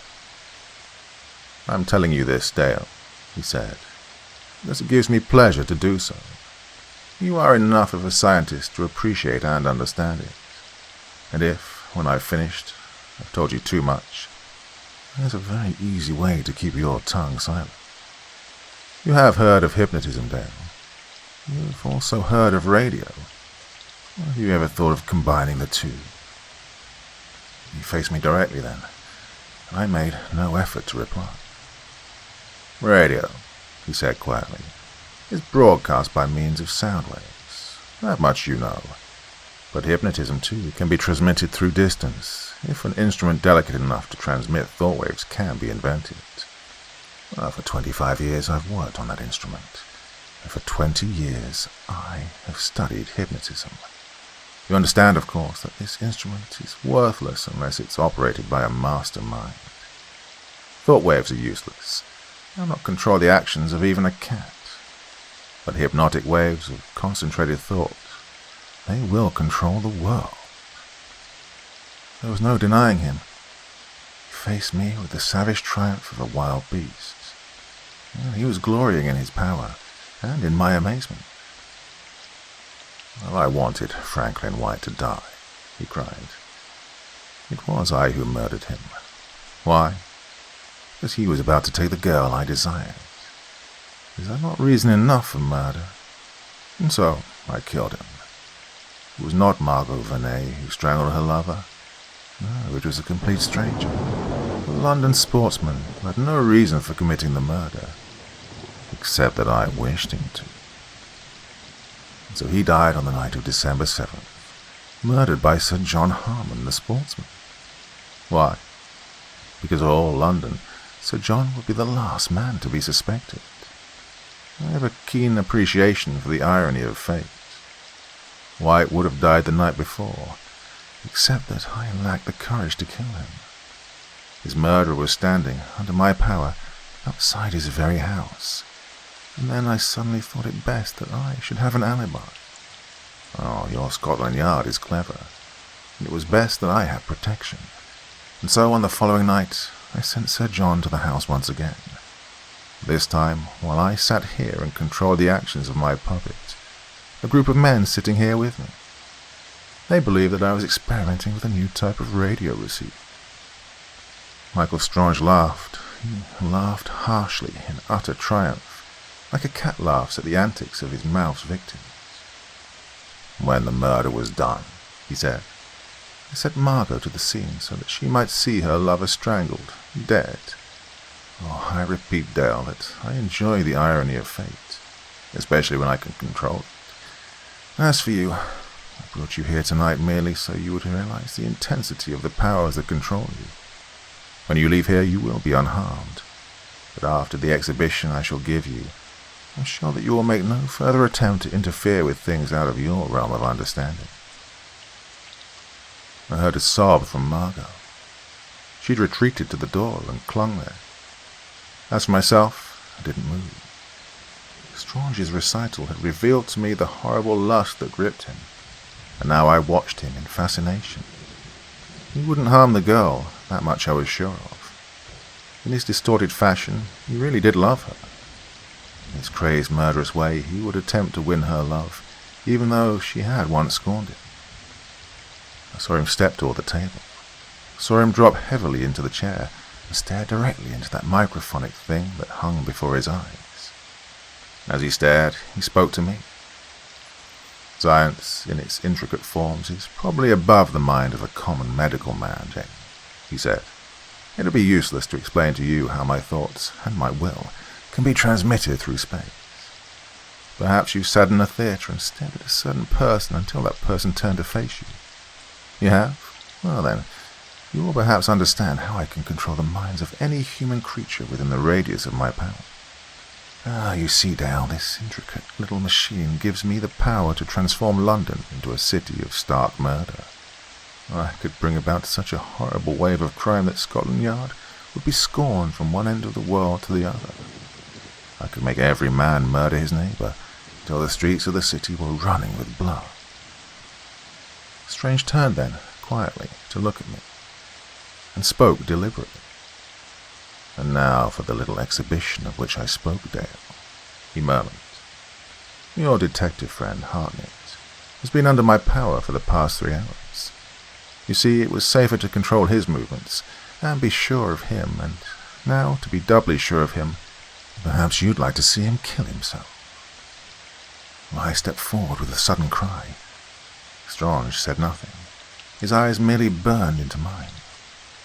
Once again I felt that strange, all-powerful control forcing me back. I retreated, step by step, until the wall stopped me. Yet even as I retreated, a childish hope filled me. How could Strange, working his terrible murder machine, concentrate his power on any individual when the whole of London lay before him? Well, he answered my question. He must have read it as it came over me. Have you ever been in a crowd, Dale, and watched a certain individual intently, until that particular individual turned to look at you? Well, the rest of the crowd pays no attention, of course. Just that one man. And now we shall make that one man murder himself. Strange turned slowly. I saw his fingers creep along the rim of the table, touching certain wires that came together there. I heard a dull, droning hum fill the room, and over it, Strange's penetrating voice. "When I am finished, Dale, I shall probably kill you. I brought you here merely to frighten you, but I believe I may have told you too much." With that new horror upon me, I saw my captor's lips move slowly. And then, from the shadows at the other end of the small room, came a low, unemotional voice. "Before you begin, Strange." Michael Strange whipped about in his chair like a tiger. His hand dropped to his pocket so swiftly that my eyes did not follow it. And as it dropped, a single staccato shot split the darkness of the room, and the scientist slumped forward in his chair. The dull whirring sound of that hellish machine then stopped abruptly, cut short by the sudden weight of Strange's lunging body as he fell upon it. I saw the livid, fiery snake of white light twist suddenly upward through that coil of wires, and in another moment the entire apparatus shattered by a blinding crash of flame. After that, I turned away. Whether the bullet had killed Strange or not, I don't know. But the sight of his charred face hanging over that table of destruction told its own story. It was Inspector Drake who came across the room toward me and took my arm, the smoking revolver still in his hand, as he led me to the adjoining room, where I saw Margot had already found refuge. "You see now, Dale," Drake said quietly, "why I let Hartnett go with you before. If Strange had suspected me, I would merely be another victim. As for Hartnett, he has been under constant guard down at the headquarters. He's safe. They've kept him there at my instructions, in spite of all his terrific efforts to leave them." I was listening to my companion in admiration, even though I didn't quite understand. "I was wrong in just one thing, Dale. I left you alone without protection. I believe Strange would ignore you because, after all, you're not a Scotland Yard man. Thank God I had the sense to follow Margot, to trail her here, and get here soon enough." So ended the horrible series of events that began with Sir John Harmon's chance visit to my study. As for Harmon, he was later cleared of all guilt, upon the charred evidence in Michael Strange's house in Mate Lane. The girl, I believe, has left London, where she can be as far as possible from the memories that are all too terrible. As for me, I'm back once again in my quiet rooms in Cheney Lane, where the routine of common medical practice has wiped out many of those vivid horrors. But in time, I believe I shall forget, unless Inspector Drake of Scotland Yard insists upon bringing the affair up again.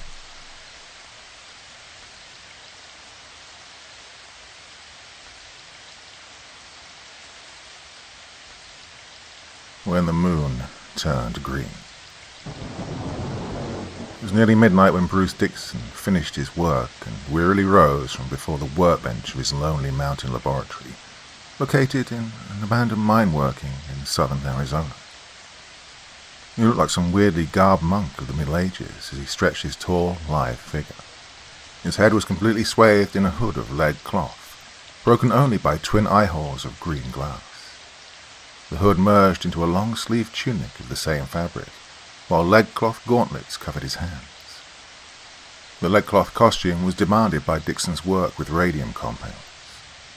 The result of that work lay before him on the bench, a tiny lead capsule containing a pinhead lump of a substance which Dixon believed would utterly dwarf Earth's most powerful explosives in its cataclysmic power. So engrossed had Dixon been in the final stages of his work, that for the last 72 hours he'd literally lived there in his laboratory. It remained now only for him to step outside and test the effect of the little contact grenade, and at the same time get a badly needed taste of fresh air. He set the safety catch on the little bomb and slipped it into his pocket. As he started for the door, he threw back his hood, revealing the ruggedly good-looking face of a young man in his early 30s, with the lines of weariness now etched deeply into the clean-cut features. The moment that Dixon entered the short winding tunnel that led to the outer air, he was vaguely aware that something was wrong. There was a strange and intangibly sinister quality in the moonlight that streamed dimly into the winding passage. Even the cool night air itself seemed charged with a subtle aura of brooding evil. Dixon reached the entrance and stepped out into the full radiance of the moonlight. He stopped abruptly and stared around him in utter amazement. High in the eastern sky, there rode the disk of a full moon. But it was a moon weirdly different from any that Dixon had ever seen before. This moon was a deep and baleful green, was glowing with a stark malignant fire like that which lurks in the blazing heart of a giant emerald. Bathed in the glow of the intense green rays, the desolate mountain landscape shone with a new and eerie beauty. Dixon took a dazed step forward. His foot thudded softly into a small feathered body there in the sparse grass. He stooped to pick it up. It was a crested quail, with every muscle as stonily rigid as though the bird had been dead for hours. Yet Dixon, to his surprise, felt the slow, faint beat of a pulse still in this tiny body. Then a dim group of unfamiliar objects down in the shadows of a small gully in front of him caught Dixon's eye. Tucking the body of the quail inside his tunic for later examination, he hurried down into the gully. A moment later, he was standing by what had been the night camp of a prospector. Well, the prospector was still there, his rigid figure wrapped in a blanket, and his wide-open eyes staring sightlessly at the malignant green moon in the sky above. Dixon knelt to examine the stricken man's body. It showed the same mysterious condition as that of the quail, rigidly stiff in every muscle, yet with a slow pulse and respiration of life still faintly present. Dixon found the prospector's horse and burro sprawled on the ground a dozen yards away, both animals frozen in the same baffling condition of living death. Dixon's brain reeled as he tried to fathom the incredible calamity that had apparently overwhelmed the world while he had been hidden away in his subterranean laboratory. Then a new and terrible thought assailed him. If the grim effect of the baleful green rays was universal in its extent, what then of old Emil Crawford and his niece, Ruth Lawton? Crawford, an inventor like Dixon, had his laboratory in a valley some 5 miles away. An abrupt chill went over Dixon's heart at the thought of Ruth Lawton's beauty being forever stilled in the grip of that eerie living death. Well, he and Ruth had loved each other ever since they'd first met. And so Dixon broke into a run as he headed for a nearby ridge that looked out over the valley. His pulse hammered with unusual violence as he scrambled up the steep incline, and his muscles seemed to be tiring with strange rapidity. He had a vague feeling that the rays of that malignant green moon were beating directly into his brain, clouding his thoughts and draining his physical strength. Gaining the crest of the ridge, he stopped aghast as he looked down the valley toward Emil Crawford's place. Near the site of Crawford's laboratory home was an unearthly pyrotechnic display such as Dixon had never seen before. An area several hundred yards in diameter seemed one vivid welter of pulsing colors, with flashing lances of every hue crisscrossing in and through a great central cloud of ever-changing opalescence, like a fiery aurora borealis gone mad. Dixon fought back the ever-increasing lethargy that was benumbing his brain, and groped dazedly for a key to his new riddle. Was it some weird and colossal experiment of Emil Crawford's that was causing the green rays of death from a transformed moon, an experiment the earthly base of which was amid the seething play of blazing colors down there in the valley? The theory seemed hardly a plausible one. As far as Dixon knew, Crawford's work had been confined almost entirely to a form of radio-propelled projectile for use in wartime against marauding planes. Dixon shook his head forcibly in a vain effort to clear the stupor that was sweeping over him. It was strange how the vivid rays of that malevolent green moon seemed to sear insidiously into one's brain, stifling thought as a swamp fog stifles the sunlight. Then Dixon suddenly froze in stark immobility, staring with startled eyes at the base of a rocky crag 30 yards away.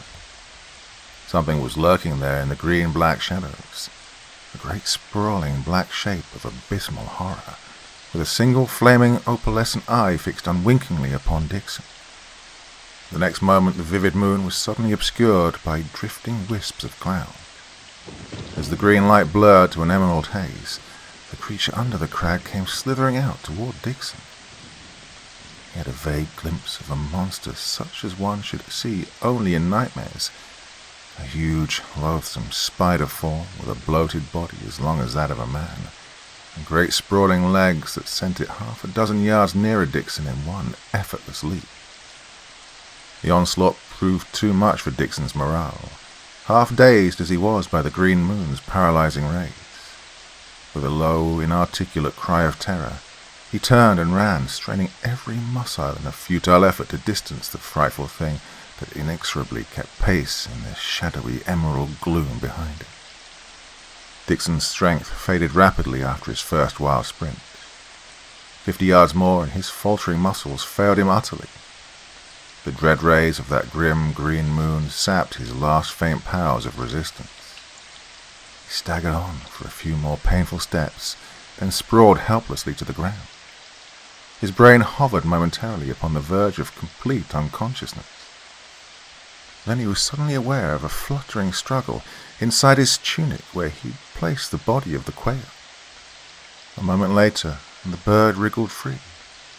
It promptly spread its wings and flew away, apparently as vibrantly alive as before the mysterious paralysis had stricken it. The incident brought a faint surge of hope to Dixon as he dimly realized the answer to at least part of the green moon's riddle. The bird had recovered after being shielded in the lead cloth of his tunic. Well, that could mean only one thing. The menace of those green moon rays must in some unknown way be radioactive.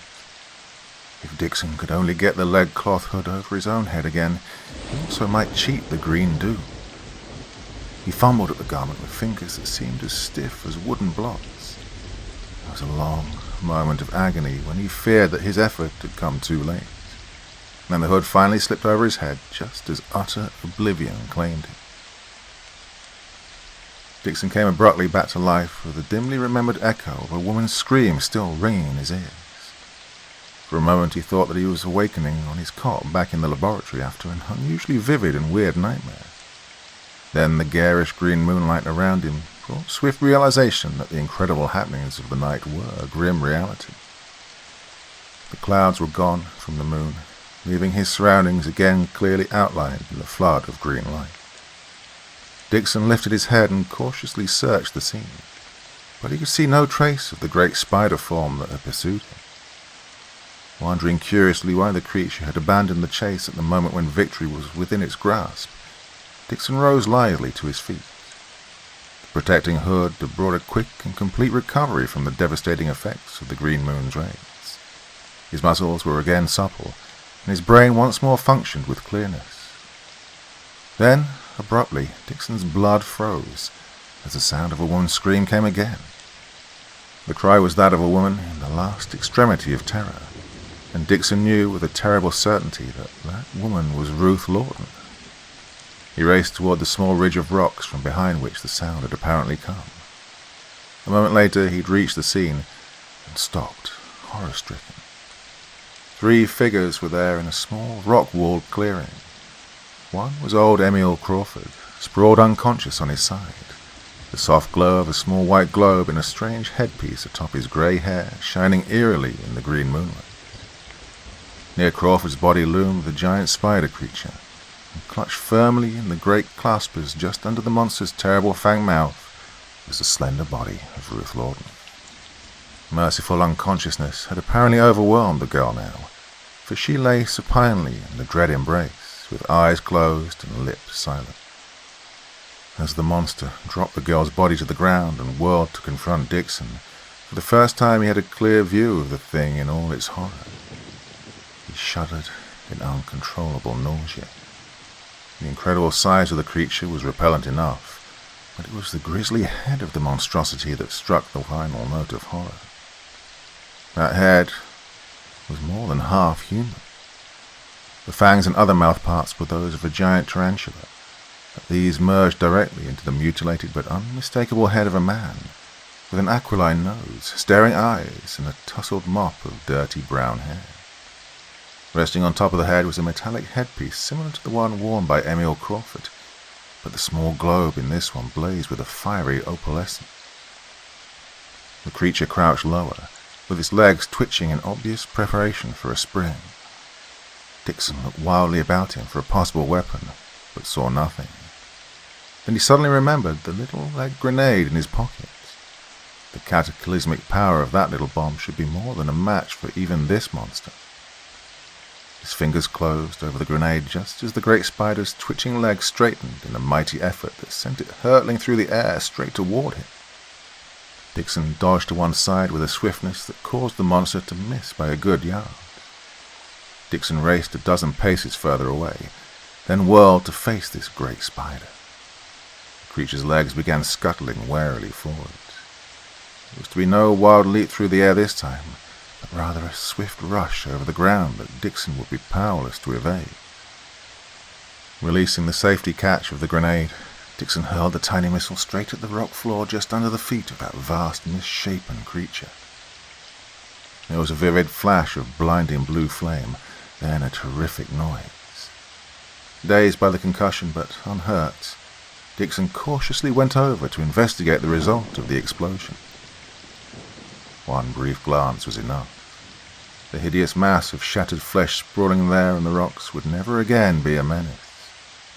The only thing that had escaped destruction in that shattering blast was a strange headpiece the thing had worn. Either the small shining globe was practically indestructible, or else it had been spared by some odd freak of the explosive, for it still blazed in baleful light atop the shattered head. Dixon hurried back to where Emil Crawford and Ruth Lawton lay. The girl's body was so rigidly inert that Dixon threw back his encumbering hood and knelt over her for a swift examination. His fears were quickly realized. Ruth was already a victim of the Green Moon's dread paralysis. "Dixon! Bruce Dixon!" Dixon turned at the call. Emil Crawford, his face drawn with pain, had struggled up on one elbow. The old man was obviously fighting off complete collapse by sheer willpower. "Dixon, replace Ruth's shining headpiece at once," Crawford gasped. "That'll make her immune from the Green Death. And then we can—" The old man's voice swiftly faded away into silence as he again fainted. Dixon hurriedly searched the scene and found Ruth's headpiece on the ground where it had apparently fallen in her first struggle with the giant spider. But the tiny white globe in the device was shattered and dark. Despair gripped Dixon for a moment. Then he remembered the unbroken headpiece of the slain monster. Well, true, the glow of its globe was opalescent instead of white, but it seemed to offer its wearer the immunity to the Green Moon's rays. He swiftly retrieved the headpiece from the spider creature's body and set the light metal framework in place on Ruth's open curls. Results came with incredible quickness. The rigidity left Ruth's body immediately. Her breath came in fast, quickening gasps, and her eyes fluttered open as Dixon knelt before her. "It's Bruce, Ruth. Bruce Dixon," he said tenderly. "Do you know who I am, dear?" But there was no trace of recognition in those wide-open blue eyes staring fixedly up at him. For a moment, Ruth lay there, with muscles strangely tense. And then, with a lithe strength that was amazing, she suddenly twisted free of the clasp of Dixon's arms and sprang to her feet. The next minute, Dixon gave ground, and he found himself battling for his very life. This was not the Ruth Lawton whom he had known and loved. This was a mad woman of savage menace, with soft lips writhing over white teeth in a jungle snarl, and blue eyes that fairly glittered with unrestrained, intense hate. He tried to close in on the maddened girl, but instantly regretted his rashness. Her slender body seemed imbued with the strength of a tigress, as she sent slim fingers clawing at his throat. He tore himself free just in time. Dazed and shaken, he again gave ground before the fury of the girl's attack. He couldn't bring himself to the point of actually fighting back, yet he knew that, in another moment, he would either have to mercilessly batter his beautiful adversary into helplessness, or else be himself overcome. There was no middle course. Then old Emil Crawford's voice came again, as the old man rallied to consciousness for another brief moment. "Bruce, the opal globe is a direct link to those devils themselves. Break it, Bruce, break it, for Ruth's sake as well as your own." Crawford had barely finished his gasped warning when Ruth again hurled herself forward upon Dixon with tapering fingers, curved like talons as they sought his throat. Dixon swept her clutching hands aside with a desperate left-handed parry, then snatched wildly at the gleaming headpiece with his right hand. The thing came away in his grasp, and in the same swift movement he savagely smashed it against the rocky wall beside him. Whatever the opalescent globe's eerie powers might be, it was not indestructible. It shattered like a bursting bubble, its fire dying in a tiny cloud of particles that shimmered faintly for a moment, and then was gone. And once again the effect upon Ruth was almost instantaneous. Every trace of her insane fury had vanished. She swayed dizzily and would have fallen had not Dixon caught her in his arms. For a moment she looked up into his face with eyes in which recognition now shone unmistakably. Then her eyelids slowly closed, and she again lapsed into unconsciousness. Dixon looked over at Emil Crawford and found that the old man had again collapsed. Dixon knew of but one thing to do with the stricken man and girl, and that was to take them to his laboratory. The laboratory, apparently insulated by veins of lead ore in the mountain surrounding it, was the one sure spot of refuge in this weird nightmare world of paralyzing lunar rays and prowling monsters. Part 2. Flinging his tunic over Ruth's head to shield her as much as possible from the moonlight, he carried her to the laboratory, then returned for Emil Crawford. Safe within the subterranean retreat with the old scientist, Dixon removed his encumbering lead costume and began doing what he could for the stricken pair. Ruth was still unconscious, but the cataleptic rigidity was already nearly gone from her body, and her breathing was now the deep respiration of normal sleep.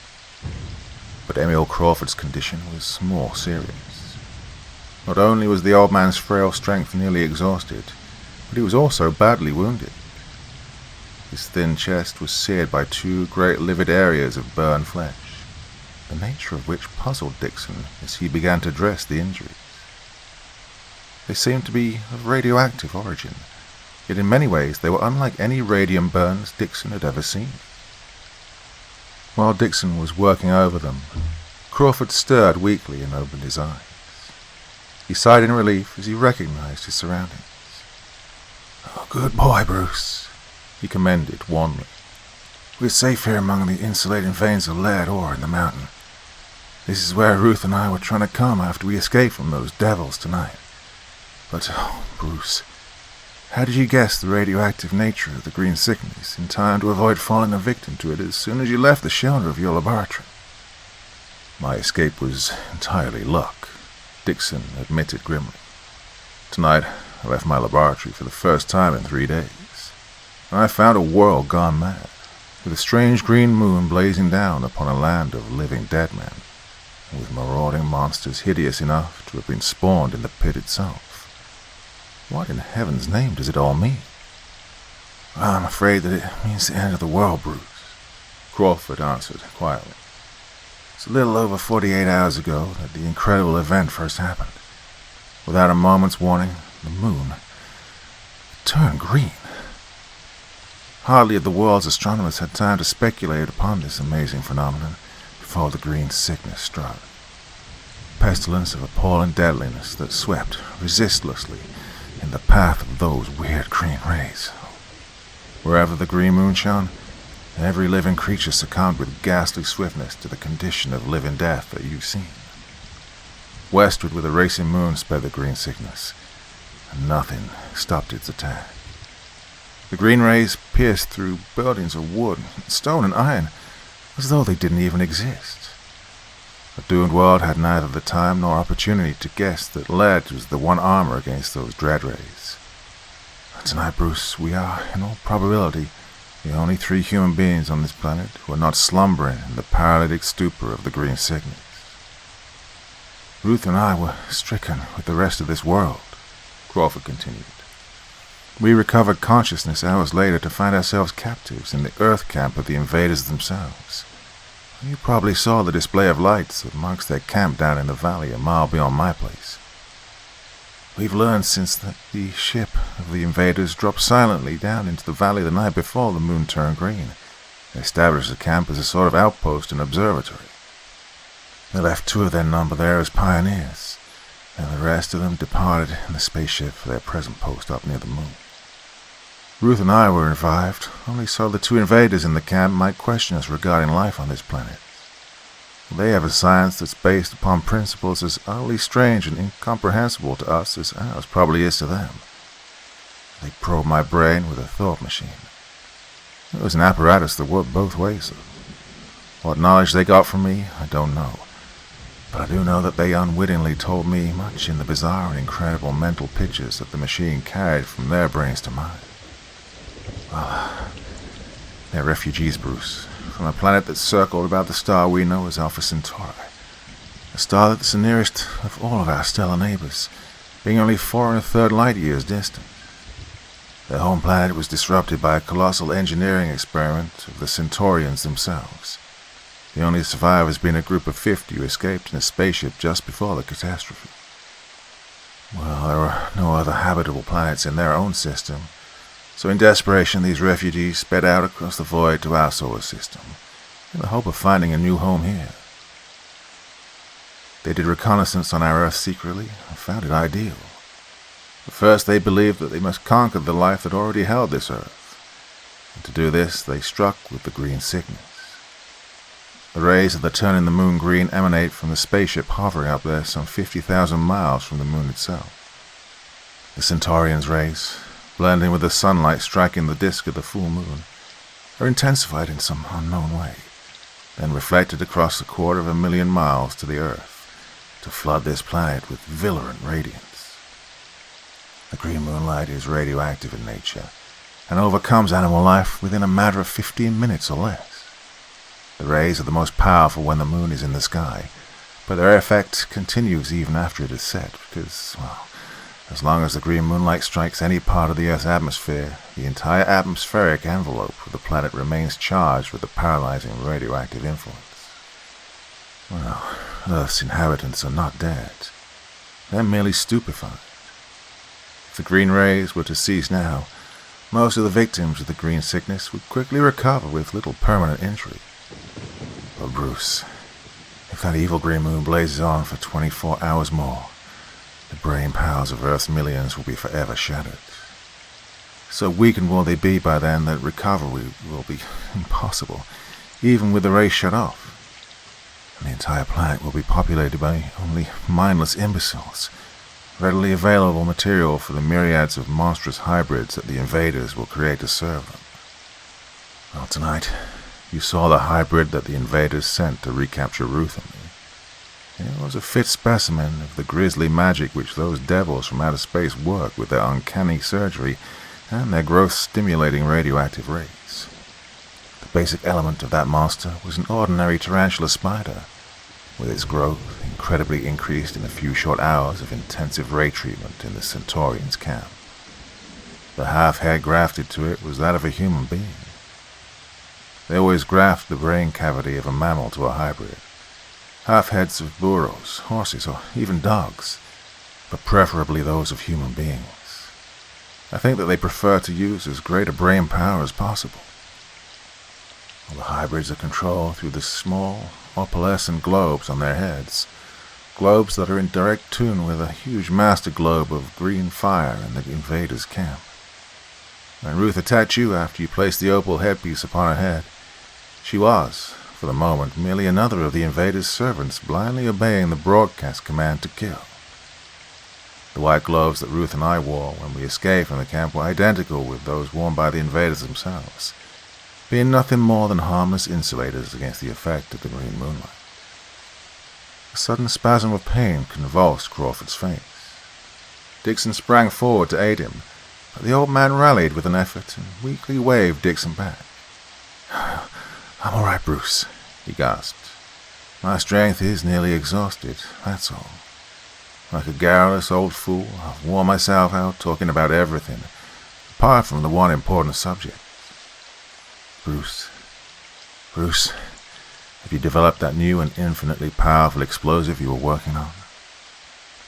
"Yes," Dixon answered grimly. "I have an explosive right here in the laboratory that can easily blow the Centaurians' camp completely off the map." And Crawford shook his head impatiently. "Destroying the camp would do no good. We must shatter the spaceship itself if we're to extinguish those green rays in time to save our world." "No, that's impossible if the spaceship is hovering up there by the moon," Dixon protested. No, it's not impossible," Crawford answered confidently. "I have a projectile in my laboratory that will not only hurtle across that great gap with incredible speed, but will also infallibly strike its target when it gets there. It's a projectile that's as irresistibly drawn by radio waves as steel is by a magnet, and it will speed as straight to the source of those waves as a bit of steel will to the magnet." "Those Centaurians in the spaceship," Crawford continued, "are in constant communication with their camp through radio apparatus, much like our own. If you can pack a powerful contact charge of your explosive in my projectile, then I can guarantee that when the projectile is released, it'll flash out into space and score a direct hit against the walls of their spaceship." "Well, I can pack the explosive in the projectile, all right," Dixon answered grimly.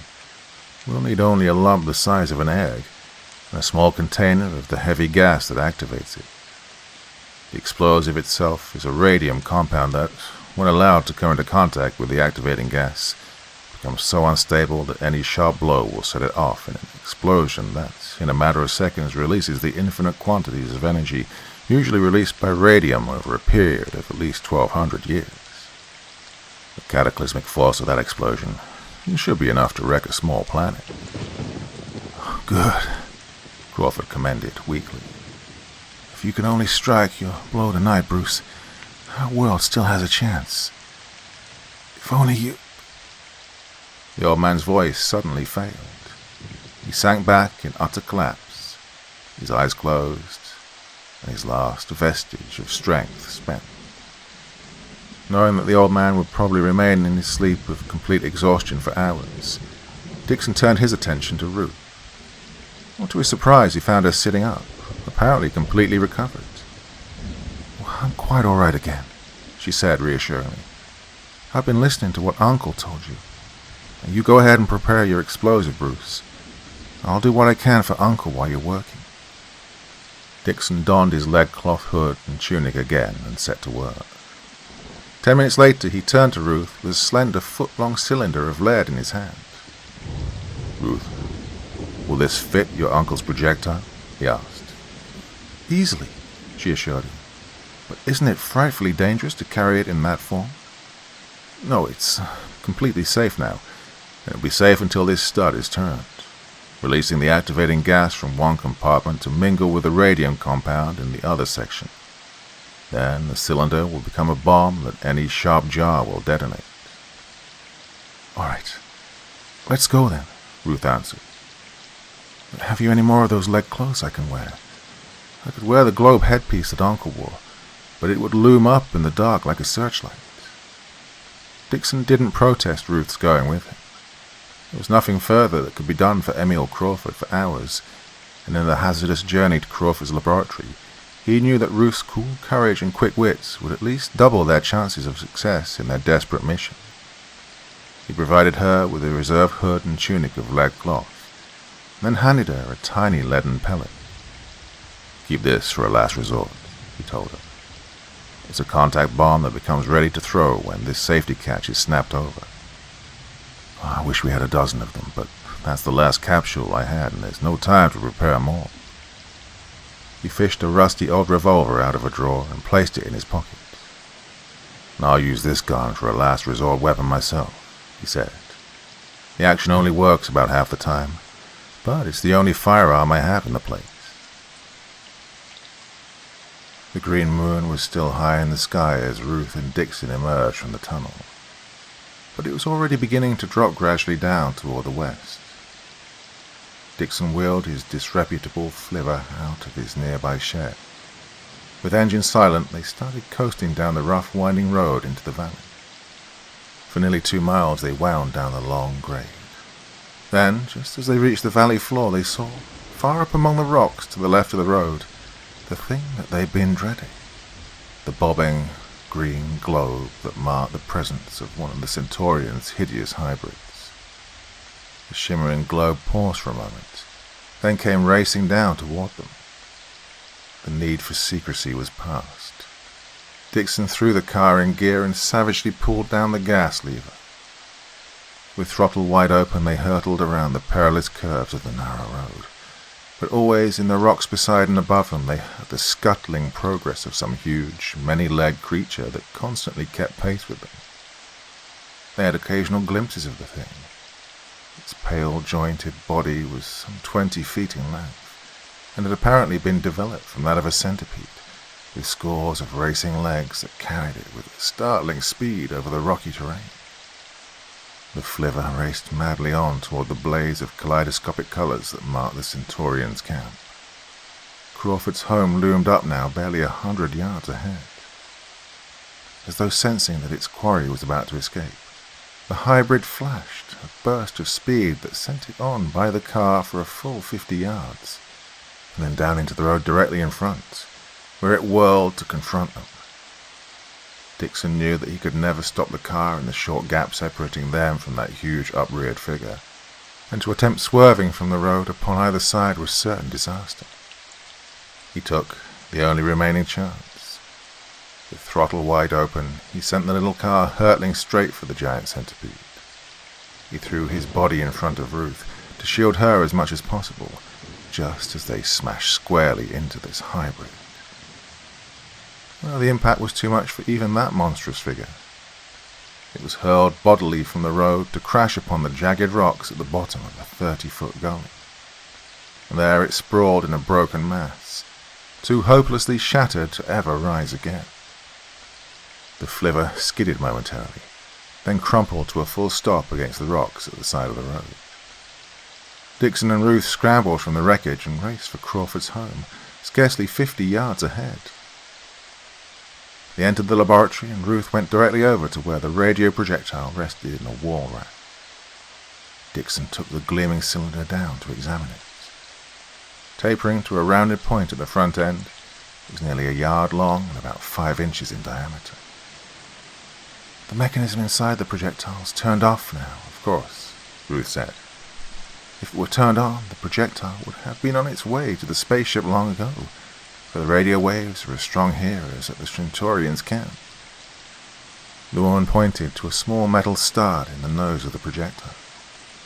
When that's snapped over, it makes the contact that sets the magnetizing mechanism into action, she explained. Then the projectile will go hurtling directly for the source of any radio waves within range. I don't know the nature of its mechanism. Uncle merely told me that it's the application of an entirely new principle of electricity. Dixon laid the long projectile down on the workbench and began packing his lead cylinder of explosive inside it. He had to release the lead cylinder's safety catch before closing the projectile, which made his work a thrillingly precarious one, for any sharp blow now would detonate the unstable mixture of gas and radium compound in one cataclysmic explosion. He sighed in relief as he finally straightened up with the completed projectile held carefully in both hands. "All we have to do now, Ruth," he said, "is step out from under this roof and snap that energizing stud. Then this little package of destruction will be on its way to our Centaurian friends up there by that pestilential green moon." Ruth stepped ahead to open the door for him. With the end of their task so near at hand, both forgot to be cautious. Ruth threw the door open and took one step outside, and suddenly screamed in terror as her shoulders were encircled by a long, snake-like object that came whipping down from some vast something that had been lurking just outside. Dixon tried to dodge back, but too late. Another great hairy tentacle came lashing around his shoulders, pinning his arms tightly and jerking him out of the doorway. He got a swift, vague glimpse of the hybrid looming there in the green moonlight. A tarantula hybrid that in size and horror dwarfed any of the frightful products of Centaurian science that he'd yet seen. Before Dixon had any time to note the details of his assailant, another tentacle curled around him, tearing the projectile from his grasp. Then he was irresistibly drawn up toward that grisly head where Ruth's body was also suspended in one of those powerful tentacles. The next moment, bearing its burdens with amazing ease, the giant hybrid set off. Dixon tried with all his strength to squirm free enough to get a hand upon the revolver in his pocket, but the constricting tentacle did not give for even an inch. The only result of his effort was to twist his hood to one side, leaving him as effectually blindfolded as though his head were in a sack. Long minutes of swaying, pinching motion followed as the hybrid sped over the rocky ridges and gullies. It finally came to a halt, and for another minute or so Dixon was held there motionless in midair, dimly conscious of a subdued hum of activity all about him. And then he was gently lowered to the ground again. While one tentacle still held him securely, another tore away his hood and tunic. Almost immediately the hood was replaced by one of the protective white globe devices. Dixon then blinked for a moment in half-blinded bewilderment as he got his first glimpse of the Earth camp of the Centurions.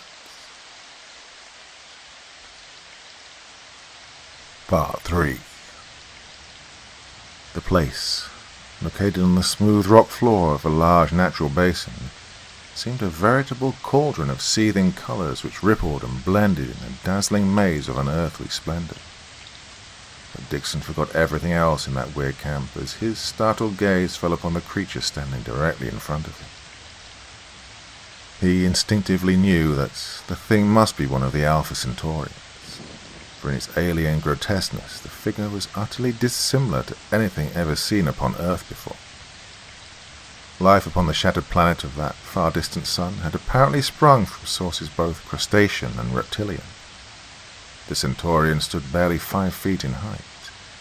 Its bulky, box-like body was completely covered with a chitinous armor that gleamed pale yellowish green.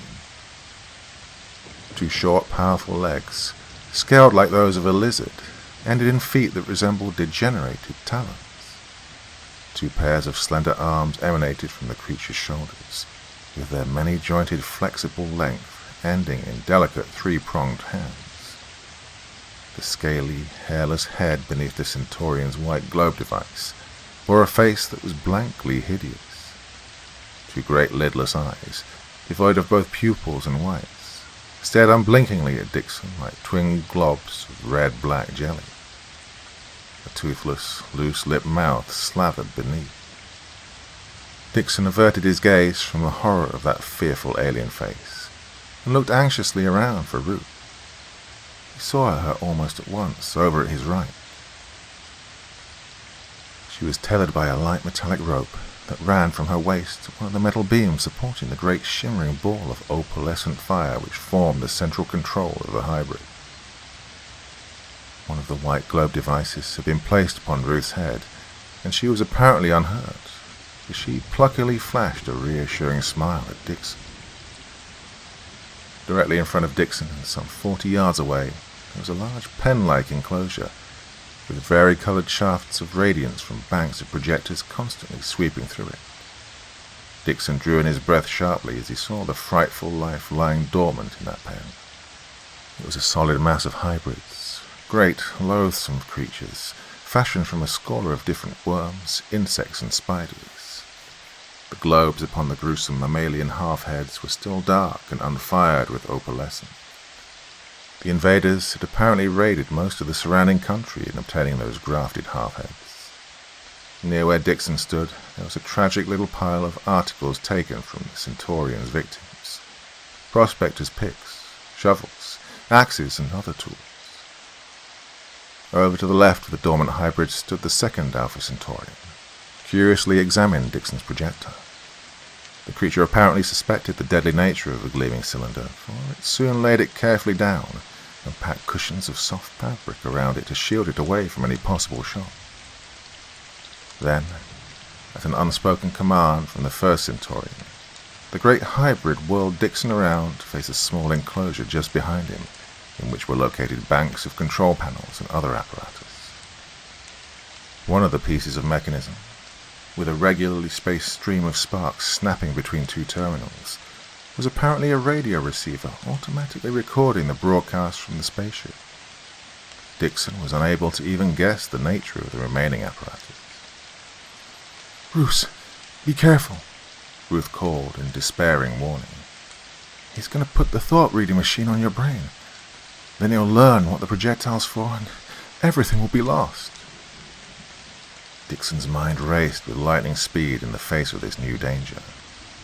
He stealthily slipped a hand over the revolver in his pocket. There was one vulnerable spot in the great hybrid holding him, and that was the opalescent globe on the creature's head. If he could only smash that globe with one well-directed shot, he might be able to elude the Centaurians for the precious minute necessary to send the projectile on its deadly journey. The hybrid began maneuvering Dixon toward the instrument enclosure. For a fleeting second, the grip of the tentacles upon his shoulders loosened slightly, and Dixon took instant advantage of it. Twisting himself free from the loosened tentacle in one mighty effort, he whirled and fired point-blank at the opalescent globe on the head looming above him. The bullet smashed accurately home, shattering the globe like a bursting bubble. The great hybrid collapsed with startling suddenness, its life force instantly extinguished as the globe burst.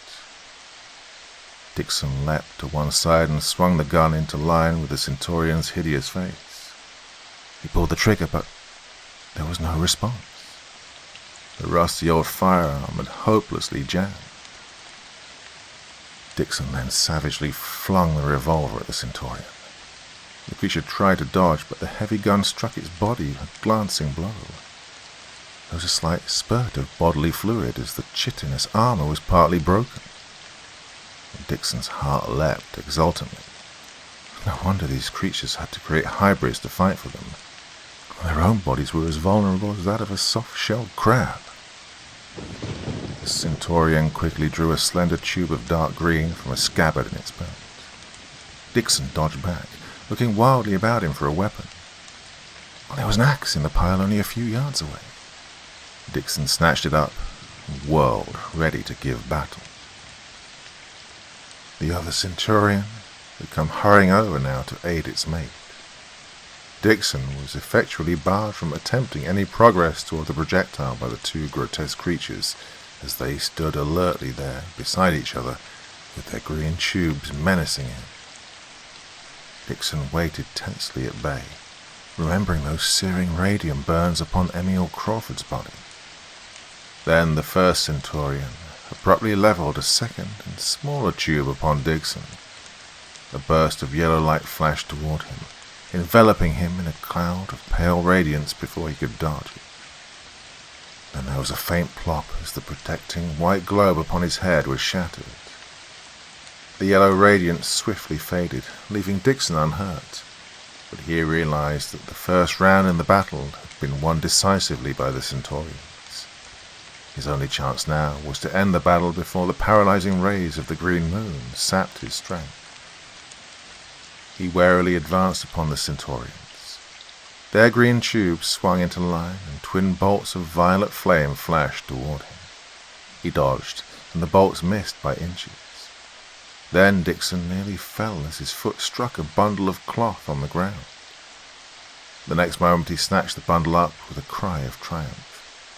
It was his lead cloth tunic, torn and useless as a garment, but invaluable as a shield against the searing effects of those bolts of radioactive flame. He hurriedly wrapped the fabric in a rough bundle around his left forearm. The next time the tube's violet flames flashed toward him, he thrust his rude shield squarely into their path. There was a light tingling shock, but that was all. The bolts did not sear through. With newfound confidence, Dixon boldly charged the two Centaurians. A weird battle ensued in the garishly lighted arena. The effective range of the violet flashes was only about 10 feet, and Dixon's muscular agility was far superior to that of his antagonists. By constant whirling and dodging, he was able to either catch the violet bolts upon his shielded arm, or else dodge them entirely. And yet, in spite of the Centaurians' clumsy slowness, they maneuvered with a cool strategy that constantly kept the Earthman's superior strength at bay. Always as Dixon tried to close with one of them, he was forced to retreat when a flanking attack from the other threatened his unprotected back. And always the Centaurians maneuvered to bar Dixon from attempting any dash toward the projectile. Minutes passed, and Dixon felt his strength rapidly ebbing, both from his Herculean exertions and from the paralyzing rays of the green moon beating down upon his unprotected head. As his speed of foot lessened, the Centaurians began inexorably pressing their advantage. Dixon was no longer escaping unscathed. In spite of his frantic efforts to dodge, twice the violet bolts grazed his body in searing flashes of exquisite agony. His muscles stiffened still more in the attack of the green sickness. Desperately dodging a Centaurian bolt, he stumbled and nearly fell. As he staggered to regain his balance, one of his antagonists scrambled to the coveted position behind him. It was only Ruth's scream of warning that galvanized Dixon's numb brain into action in time to meet the imminent peril. In one mighty effort, he flung his axe at the Centaurian in front of him. The heavy blade cut deep into the thinly armored body. Mortally wounded, the creature collapsed. Dixon then whirled and flung up his shielded left arm just in time to intercept the violet bolt of the other Centurion. Warily backing away, Dixon succeeded in retrieving his axe from beside the twitching body of the fallen invader. Then, with the heavy weapon again in his hand, he remorselessly charged his remaining foe. The Centaurion's tube flashed in a veritable hail of hurtling violet bolts, but Dixon caught the flashes upon his shield and closed in grimly. One final leap brought him to close quarters. The heavy axe whistled through the air in a single mighty stroke that cleft the Centaurion's frail body nearly in two. And then Ruth's excited scream came in. "Bruce! The other one! Get it quick!" Dixon turned. The wounded invader, taking advantage of their preoccupation in the final struggle with its mate, had dragged its crippled body over to the instrument enclosure. Dixon staggered toward it as fast as his half-paralyzed muscles would permit.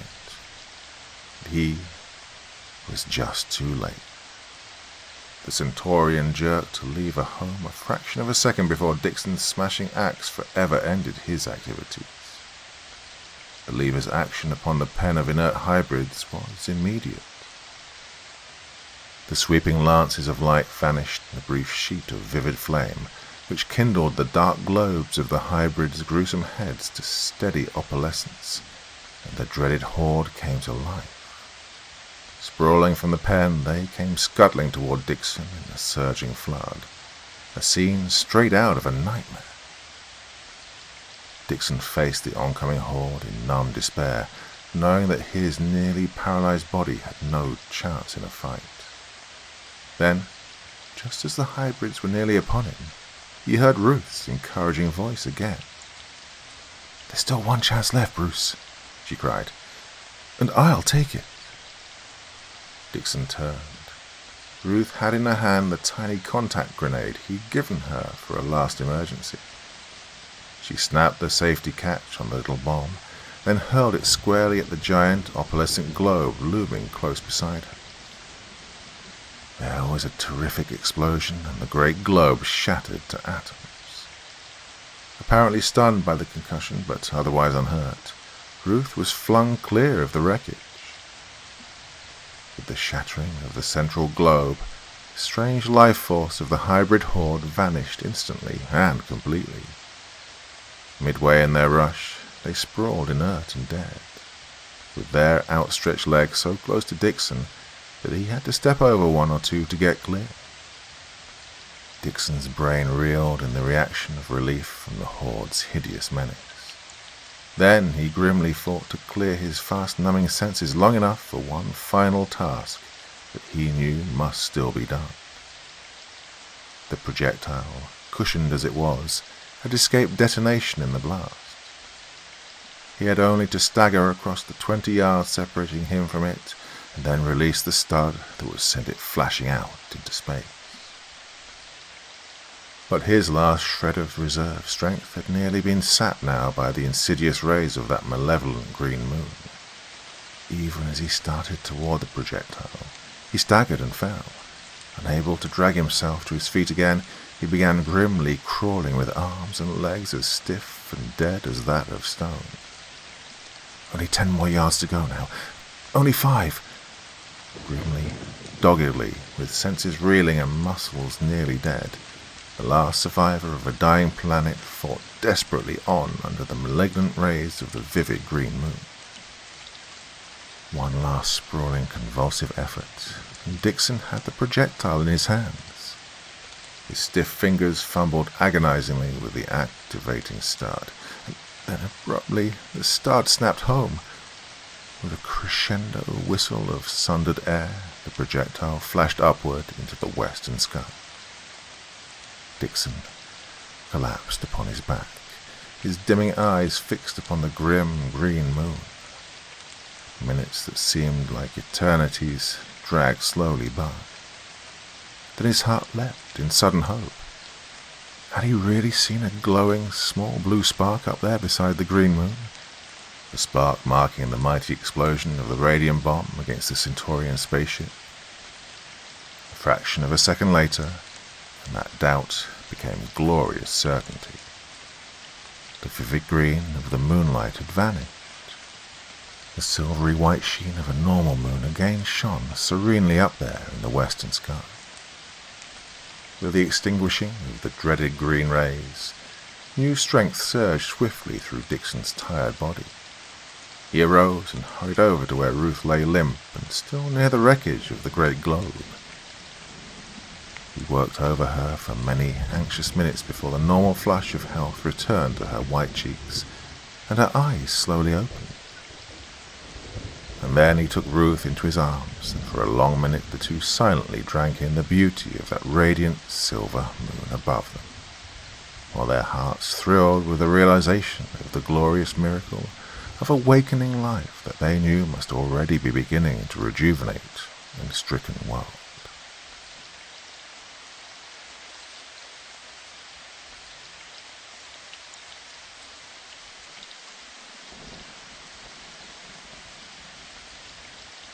The Moonweed by Harl, Vincent.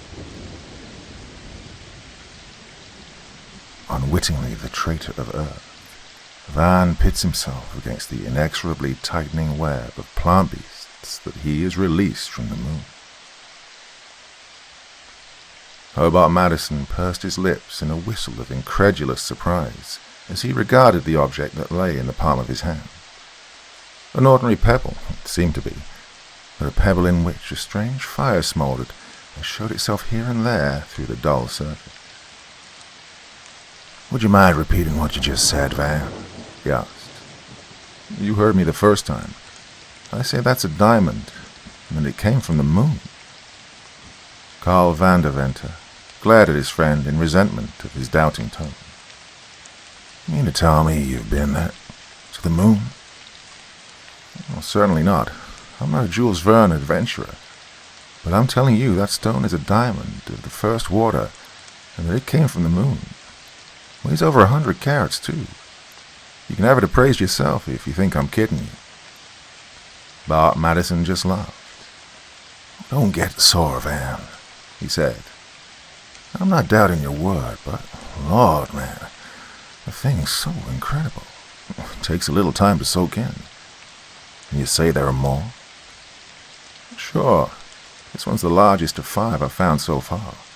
And there's other stuff, too. Wait till you see. Fossils, beetles and things. I tell you, Bart, the moon was inhabited at one time. I have the evidence, and I want you to be the first to see it." The eyes of the young scientist shone with excitement as he saw that his friend was roused to intense interest. "So that's what all your experimenting has been aimed at. No wonder it costs so much." "Yeah, and you've been a brick for financing me. Never asked a question either. But, Bart, it'll all come back to you now. You know how much that stone's worth?" "Oh, plenty, I guess, but forget about the financing and all that. Where's this laboratory of yours?" Madison had pushed his chair back from his desk and was reaching for his hat. "Over in the Ramapo Mountains, not far from Tuxedo. I'll have you there in 2 hours. Sure you can spare the time to go out there now?" Vanderventer was enthusiastically eager.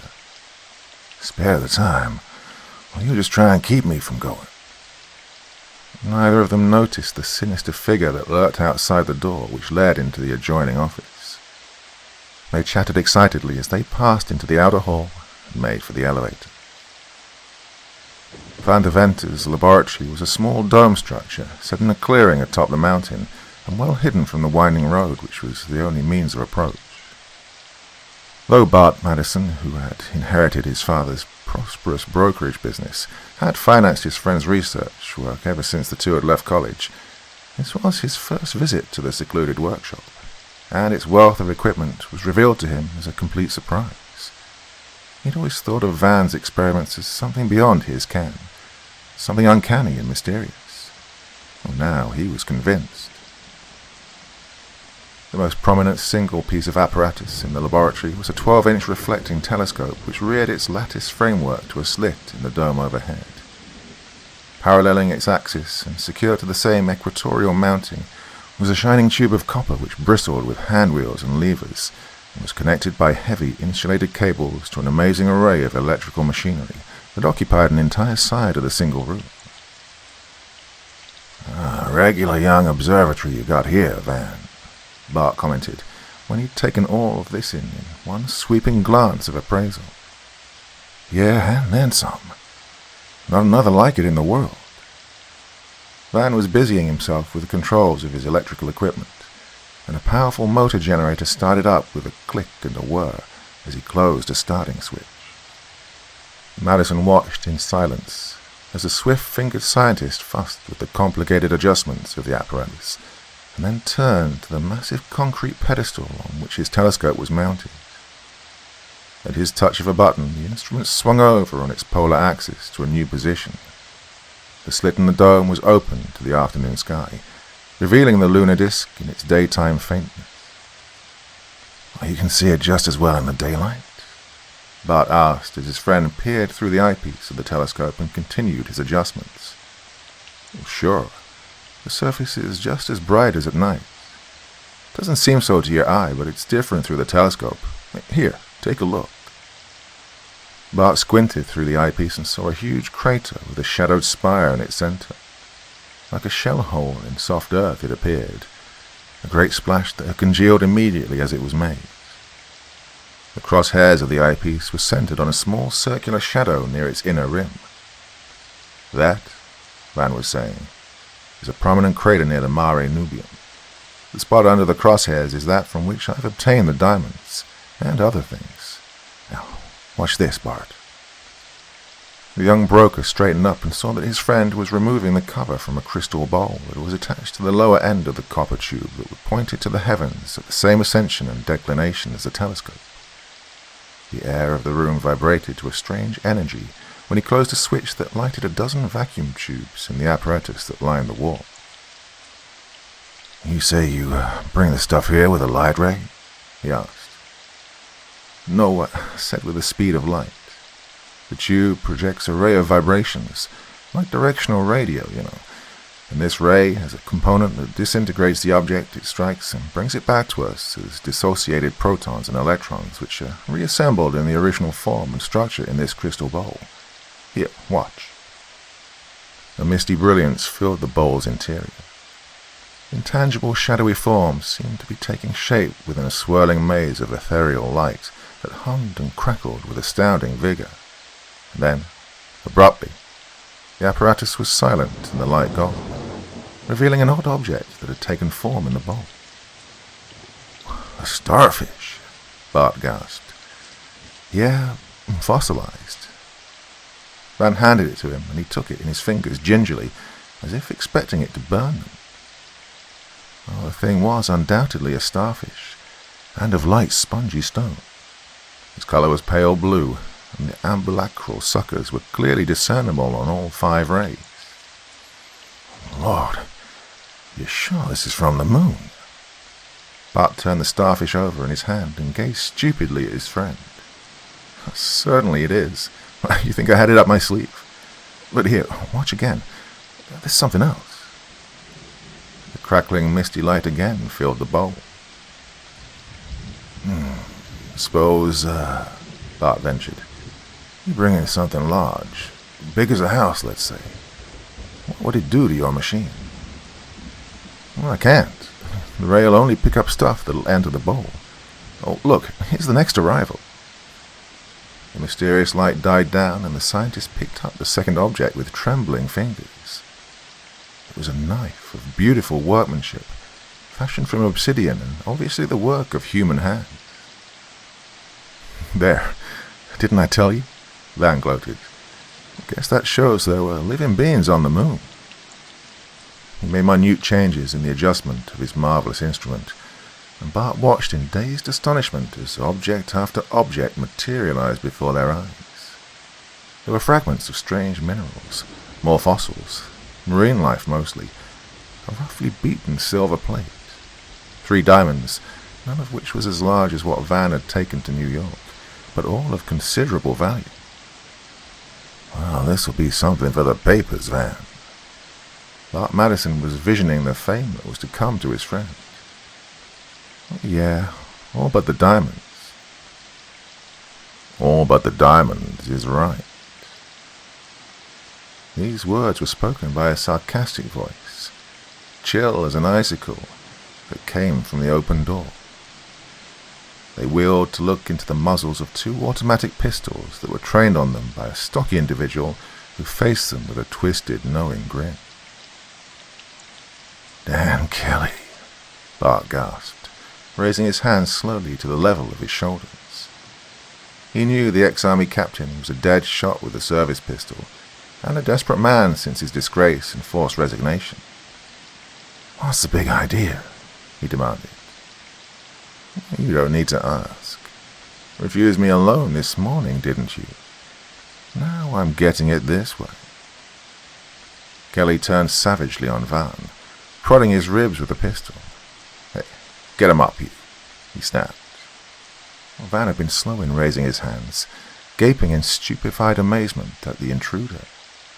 Now he reached for the ceiling without delay. "Oh, you'll serve time for this, Danny," Bart shouted. "Shut up. I know what I'm doing. and back up to the other door. Kelly was forcing him toward the door of the cellar at the point of one pistol as he kept Van covered with the other. Bart clenched his fist and brought it down in a sudden sweeping blow that raked Kelly's cheek and ear with stunning force. But the gunman recovered in a flash, dropped the muzzle of his pistol and pulled the trigger. Drilled through the thigh, Bart staggered through the open door and fell the length of the stairs into the darkness of the cellar. Kelly then laughed evilly as he slammed the door and turned the key. "Hey, hold it, you," he snarled as he swung on Van, who dropped his hands and crouched for a spring. "If I drill you, it won't be through the leg. Oh, I'll take those diamonds now." He pocketed one of his pistols and, keeping the other pressed to the pit of Van's stomach, went through his pockets. Then he added those on the tray by the crystal bowl to his collection, and he transferred the entire lot to his own pocket. "Now, you clever engineer," he grinned, "we'll just operate this trick machine of yours for a while and collect some more. You, get to it." He watched narrowly as Van stretched his fingers to the controls. "No monkey business either," he grated. "You'll not change a single adjustment. I've been listening to you, and I know the clock of the telescope is keeping the ray trained on the same spot. You just operate that ray and nothing else, understand?" Well, Van didn't think it expedient to tell him of the drift caused by inaccuracies in the clock and perturbations of the moon's motion. He was playing for time, trying to plan a course of action. "Look, there may not be any more diamonds," he offered as he tripped the release of the ray. "Oh, there'll be more. Don't try and kid me." An irregular block of quartz materialized in the bowl, and Kelly tossed it to the floor in savage disgust. Then a small diamond, very small, but he pocketed it nonetheless. The next object was a strange one, a dried seed pod about 6 inches in length and of brilliant red color. The ray had shifted to a new position on the lunar surface. Another and another of these strange legumes followed, one of them bursting open and scattering its contents, bright red like the enclosing pod, to rattle over the floor like tiny glass beads. Kelly just snorted his disgust. "Oh, still some sort of vegetation out there," Van muttered. The eternal scientist in the man could not be downed by a mere hold-up. "Can the chatter," Kelly snarled as the crystal bowl gave up another of these useless pods, and yet another. He gathered up the evidence of lunar vegetation, a half-dozen of the pods, and threw them through the open doorway with a savage gesture. "Are you trying to put one over on me?" he bellowed. "Well, how can I?" Van retorted mildly. "I haven't touched a hand wheel." He was wondering vaguely whether this lunar seed would grow in the earthly soil, what sort of a plant it would produce under the new environment. And Kelly was becoming nervous now. It seemed that little was to be gained by hanging around this crazy man's laboratory. He had a sizable fortune in rough stones already, while that big one alone, when properly cut into smaller stones, would make him independently wealthy. Maybe there weren't any more anyway, and the longer he stayed, the greater chance there was of getting caught. The advent of another of the pods decided it for him. A quick blow with the butt of his pistol stretched Van on the floor, and Kelly fled the scene. Bart was pounding furiously on the cellar door when Van first took hazy note of his surroundings. Several uncertain minutes had passed before he was able to stagger across the room and release his friend. "Where is he?" Bart demanded, swaying on his feet and blinking in the sudden light. "Gone. Suck me and beat it with the diamonds." Van was mopping the blood from his eyes with a handkerchief. "Oh, are you hit bad?" he inquired. "No, just a flesh wound. Hurts like the devil, though. How about you?" Bart limped to his side and sighed with relief when he examined his bleeding scalp. Not so bad yourself, old man. Hey, where's your first aid kit?" Van was still somewhat dazed and merely pointed to the cabinet. A fine pair we turned out to be, he grumbled, after his head had cleared a bit under Bart's vigorous cleansing of the cut on his temple.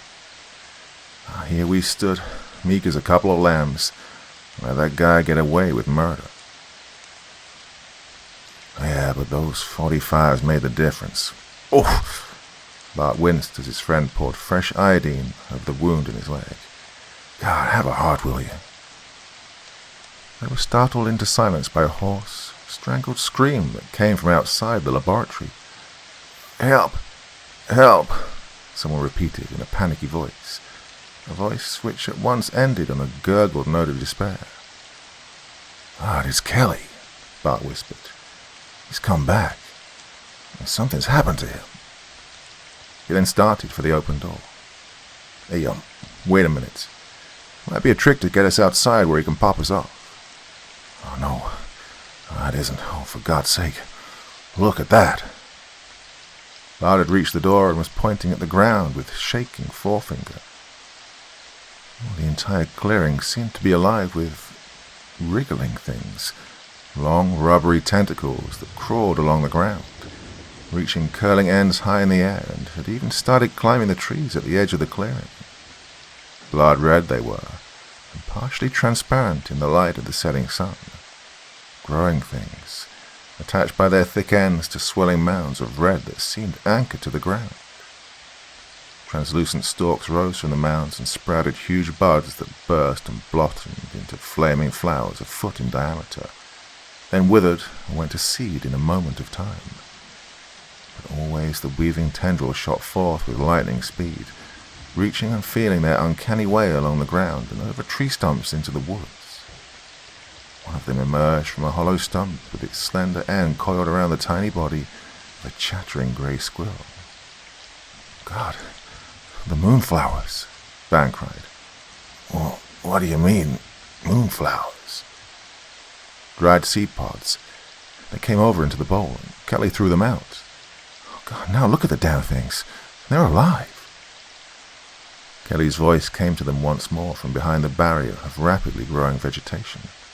Help, he screamed. I'll give back the diamonds, anything. Just get me away from these things. Oh, we ought to just let them get him, Van growled.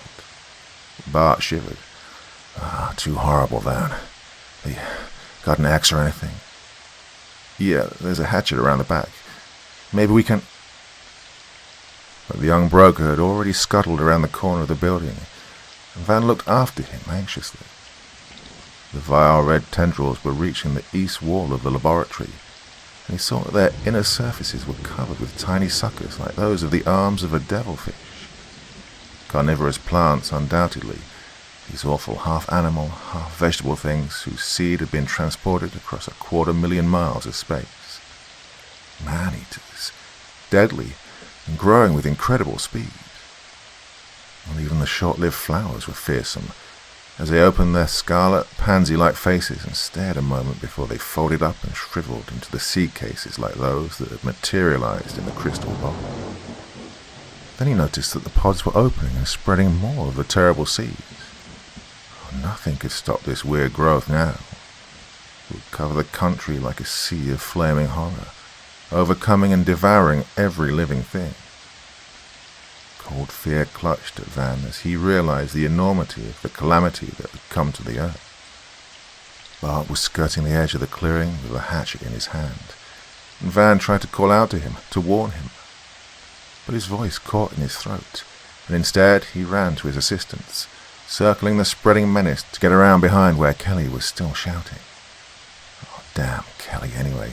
This never would have happened if he hadn't come on the scene. Kelly was in the woods now, wedged into the crotch of a tree, striking wildly at the clutching tendrils with his club pistol. They mashed easily and were dripping red, but were not to be deterred from their ghastly purpose. Kelly's time would have indeed been short, had not his erstwhile victims come to the rescue. One of the thickest of the twining things encircled his body and had him pinned to the tree.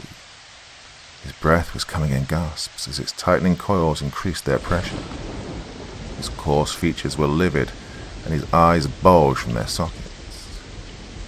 Bart hacked and hacked at the rubbery growth until he had him free, jerked him from his perch, blubbering and whining like a schoolboy. His shirt had been torn from his breast. They saw a great welt where the blood had been drawn through the pores by those terrible suckers. "Look out, Bart!" Van shouted. Another of the creeping things had come through the underbrush and was wrapping its coils around Bart's ankle. Another and another wiggled through, and soon they were battling for their own freedom. Kelly staggered off into the woods and went crashing down the hill, leaving them to take care of themselves as best they might. The stench of the viscous liquid that oozed from the injured tendrils was nauseous. It had something of a soporific effect, and the two friends found themselves fighting the terror in a growing mist of red that blinded and confused them. Then, miraculously, they were free, and Van assisted Bart as they ran through the forest.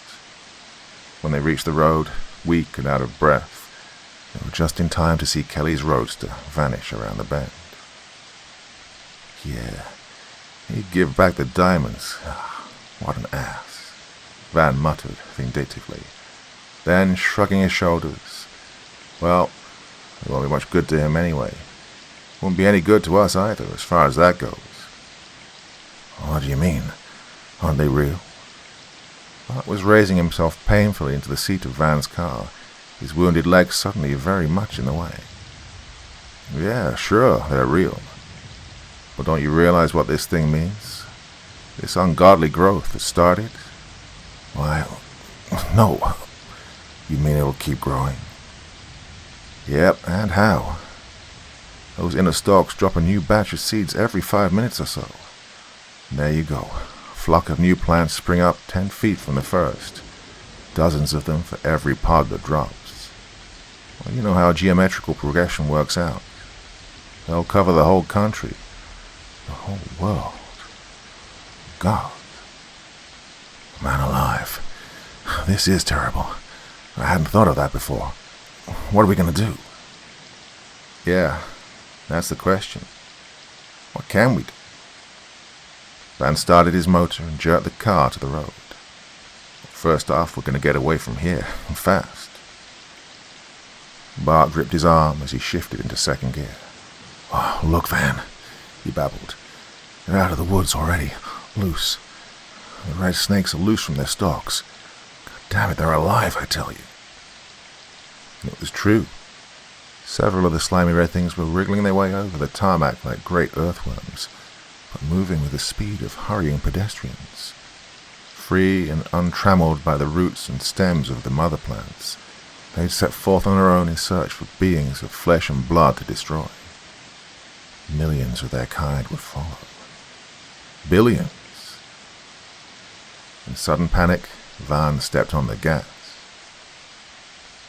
15 minutes later, with shrieking siren, a motorcycle drew alongside and forced them to the curb. Hey, where's the fire? The sarcastic voice of a stern-visaged officer demanded, when Van had brought his car to a screeching stop. 75, the speedometer had read, only a moment before. Look, it's life and death, officer, Van started to explain. We must get to the proper officials to warn them. Tell it to the judge. Come on now, you follow me. But officer, there's death on its way from the hills, I tell you. Red, creeping things that'll be here in a couple of hours. Move away from the wheel. I'll drive you in myself. Bart had opened the door on the side and was limping his way around the back of the car. This was serious. They had to get away.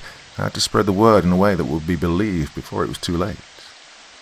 The officer was tugging at Van's arm, astonishment and black rage showing in his weather-beaten countenance. Speeding, drunk, resisting an officer. They'd never get out of this mess. A swift uppercut interrupted the proceedings. Bart's leg was numb and stiff, but his good right arm was working smoothly, and with all its old-time precision. His second punch was a haymaker. With his full weight behind it, it drove straight to the chin and stretched the officer on the concrete. Thoughtfully, Bart removed his pistol from its holster before scrambling in at Van's side. "Oh boy, we're in for it now," he gasped. "Well, we might as well make a good job of it while we're at it." Van let in his clutch with a jerk, and soon again they were breaking all traffic regulations. It was dusk when they roared in through the gate at the Rockland County Airport and pulled up at the hangar office. Van rushed in, shouting for Bill Peterson, and Bart followed. A slender, fair-haired youth in rumpled flying togs greeted them. "Bill, it's my friend, Bart Madison," Van blurted without pausing for breath. "Listen, you gotta have a plane right away. Got one with a radio?" "Yeah, but what's all the rush? Where are you going?" "Albany, right away. Make it snappy, will you?"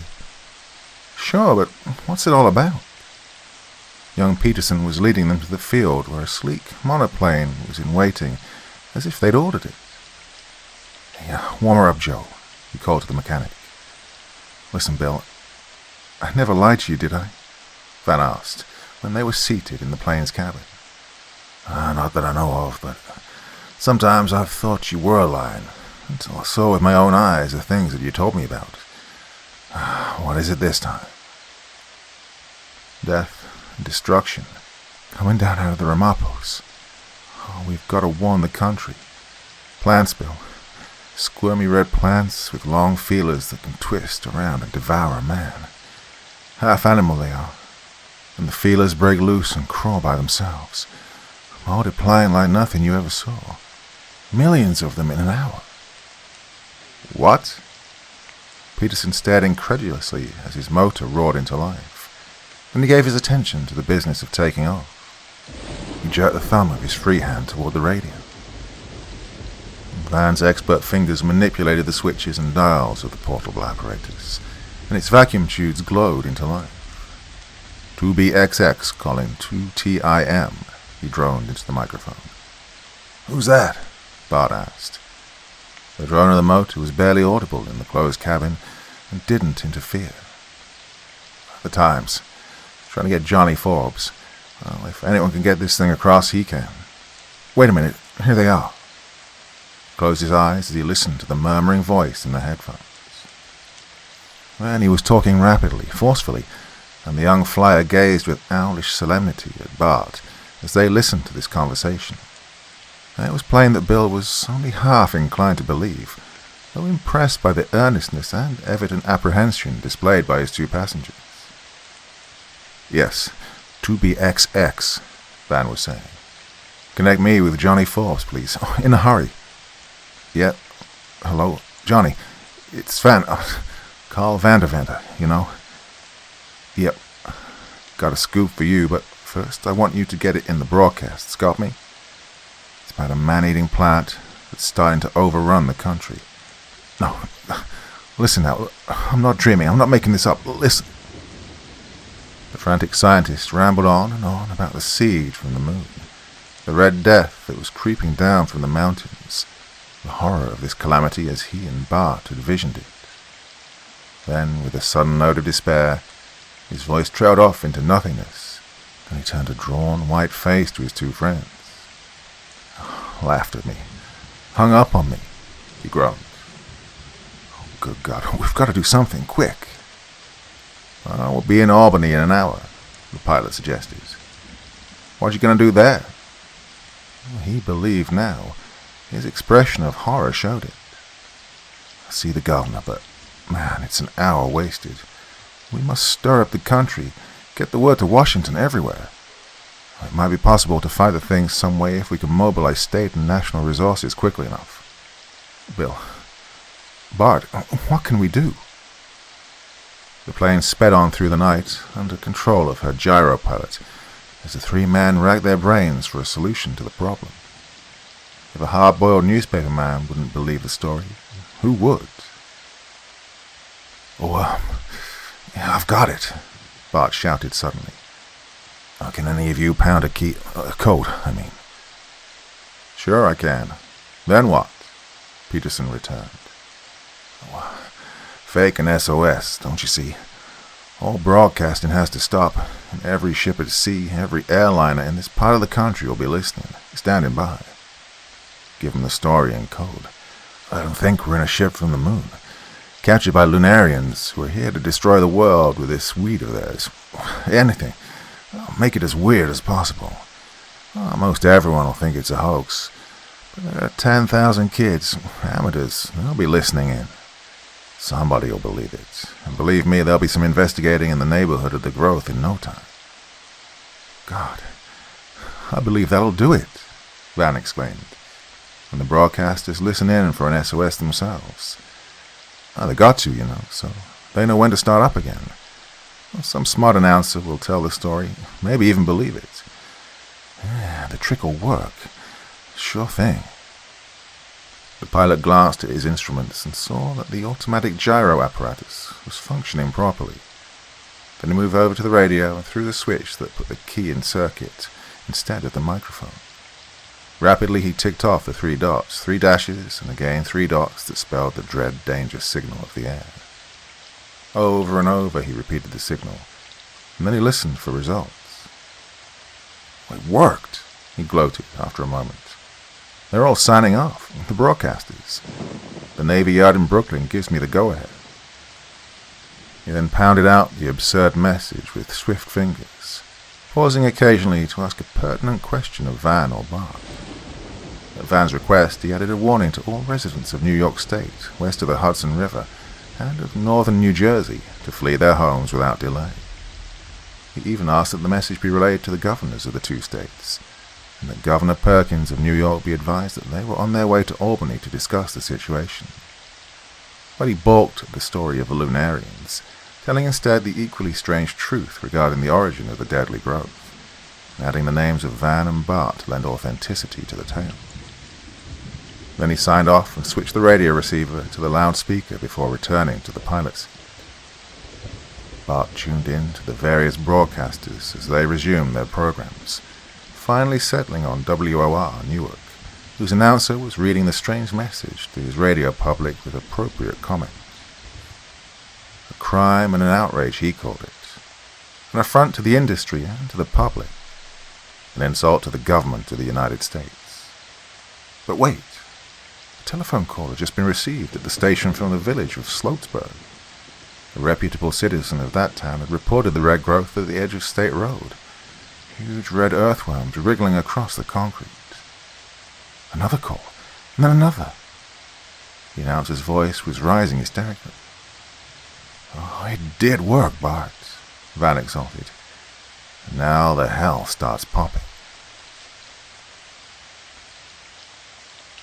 Governor Perkins met them in person when they arrived at the municipal airport in Albany. A great crowd had gathered in the shadows outside the brilliance of the floodlights, and a police escort rushed them to the governor's private car. Oh, here's where you go to the Bastille for socking that cop, Van observed. His spirits had risen appreciably since that successful SOS call.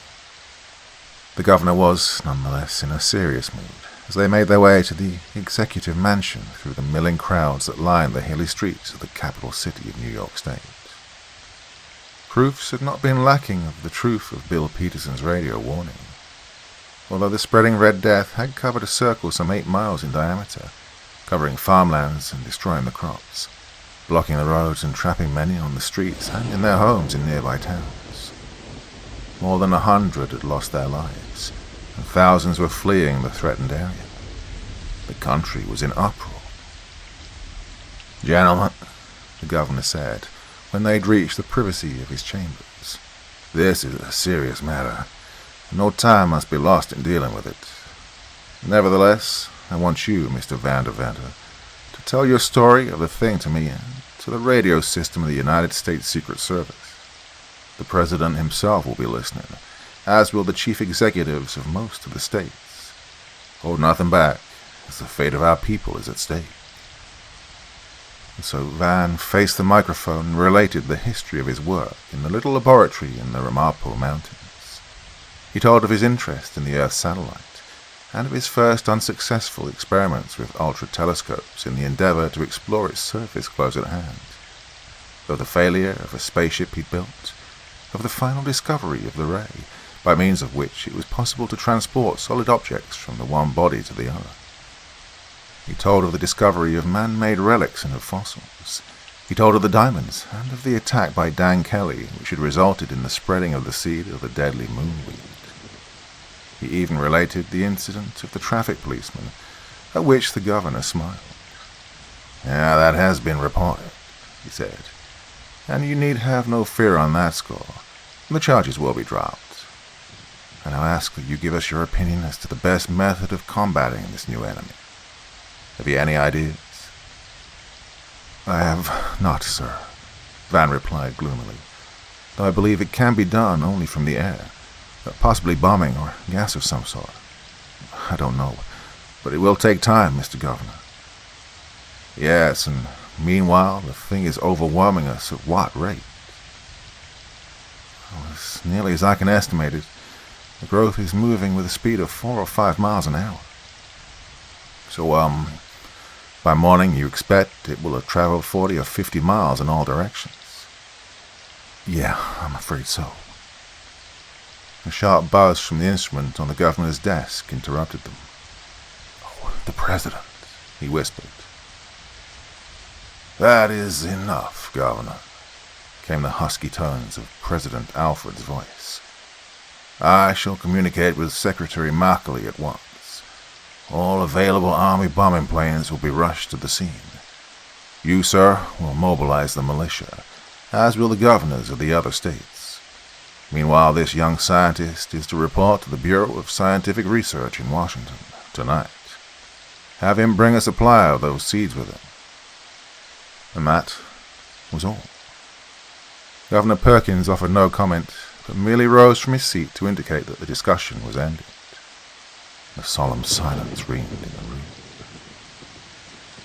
"Right, let's go," exclaimed Bill Peterson suddenly, unawed by the presence of the governor. "Well, my ship's waiting, and we can stop off for a couple of those pods and still make Washington in 2 hours. Come on." Governor Perkins smiled. "Good luck, boys," he said as they were ushered from the room. "My car will return you to the airport. And remember this. The country will be watching you now, and expecting much from you. Goodbye." They were to recall his words in the dark days ahead. Before they'd reached Newburgh, they saw a dull red glow in the skies that told them the news broadcast to which they'd been listening had not exaggerated. The red growth was luminous in the darkness. Off there to the southwest, it was as if a vast forest fire were lighting the heavens. No wonder the panics and rioting were getting out of control of the police. Coming up over Bear Mountain, they caught their first glimpse of the sea of fire that was the Red Death by night. Like a vast bed of glowing embers, it covered the countryside, extending eastward to Haverstraw, where it was temporarily halted by the broad Hudson. It was a shimmering, undulating mass of living, luminous things, eating their horrible way through all organic matter that stood in their path. Writhing, squirming, all-absorbing monsters that sent out an advance guard of independent snake-like tendrils to capture and hold for the lagging mother plants whatever livestock and humanity they were able to find. "You, think they'll go over the river, Van?" Bart asked. "Oh, sure they will. Every fugitive who had a narrow escape after being in contact with the things is a potential carrier of the seed. Found several of them sticking to my clothing after we got away. I picked a couple off your coat, but didn't tell you." "Lord, what'd you do with them?" "I put them in the ash receiver in my car, like a fool. Wouldn't have to go down for more if I kept them." "Well, it can't be helped now. We'll have a job getting some down there now, too." "Yeah, I'll say so." And then Van lapsed into gloomy silence. They were over the landing field above Tompkins Cove. Bill turned on the siren whose raucous shriek operated the mechanism of the floodlight switches by sound vibrations. The field sprang into instant illumination, and they circled it once before swooping to a landing. They were but a mile now from the advancing terror. The field was deserted, and the 3 men started off immediately in the direction of the oncoming weed. "Oh, we'll have to make it snappy," Van grunted. "We've got about 12 minutes to get the pods and get back to the ship. Those damn things will be here by that time. They scrambled over fences and pushed through thickets. The lighted windows of a deserted farmhouse were directly ahead, and they ran through the open gate and across the fields. Ever the glow of the weed growing brighter. The terrified horse galloped wildly past them and crashed into the fence, whinnying piteously as it went down with a broken leg. They could see the red rim of the advancing horror just beyond the road. One of the detached tendrils slithered past, each glowing coil distinctly visible. "Oh, lucky those things can't see," Bart shuddered. "Yep," said Van. "Have to dodge them to get in close enough to one of the plants. Keep your eyes peeled now, you fellas, in case one of us gets caught." A terrific explosion rocked the ground. They'd paid no heed to the roaring of motors overhead. The bombers were already on the job. Shooting skyward, a column of flame not 100 yards from them showed where the high explosive had landed in the red mass.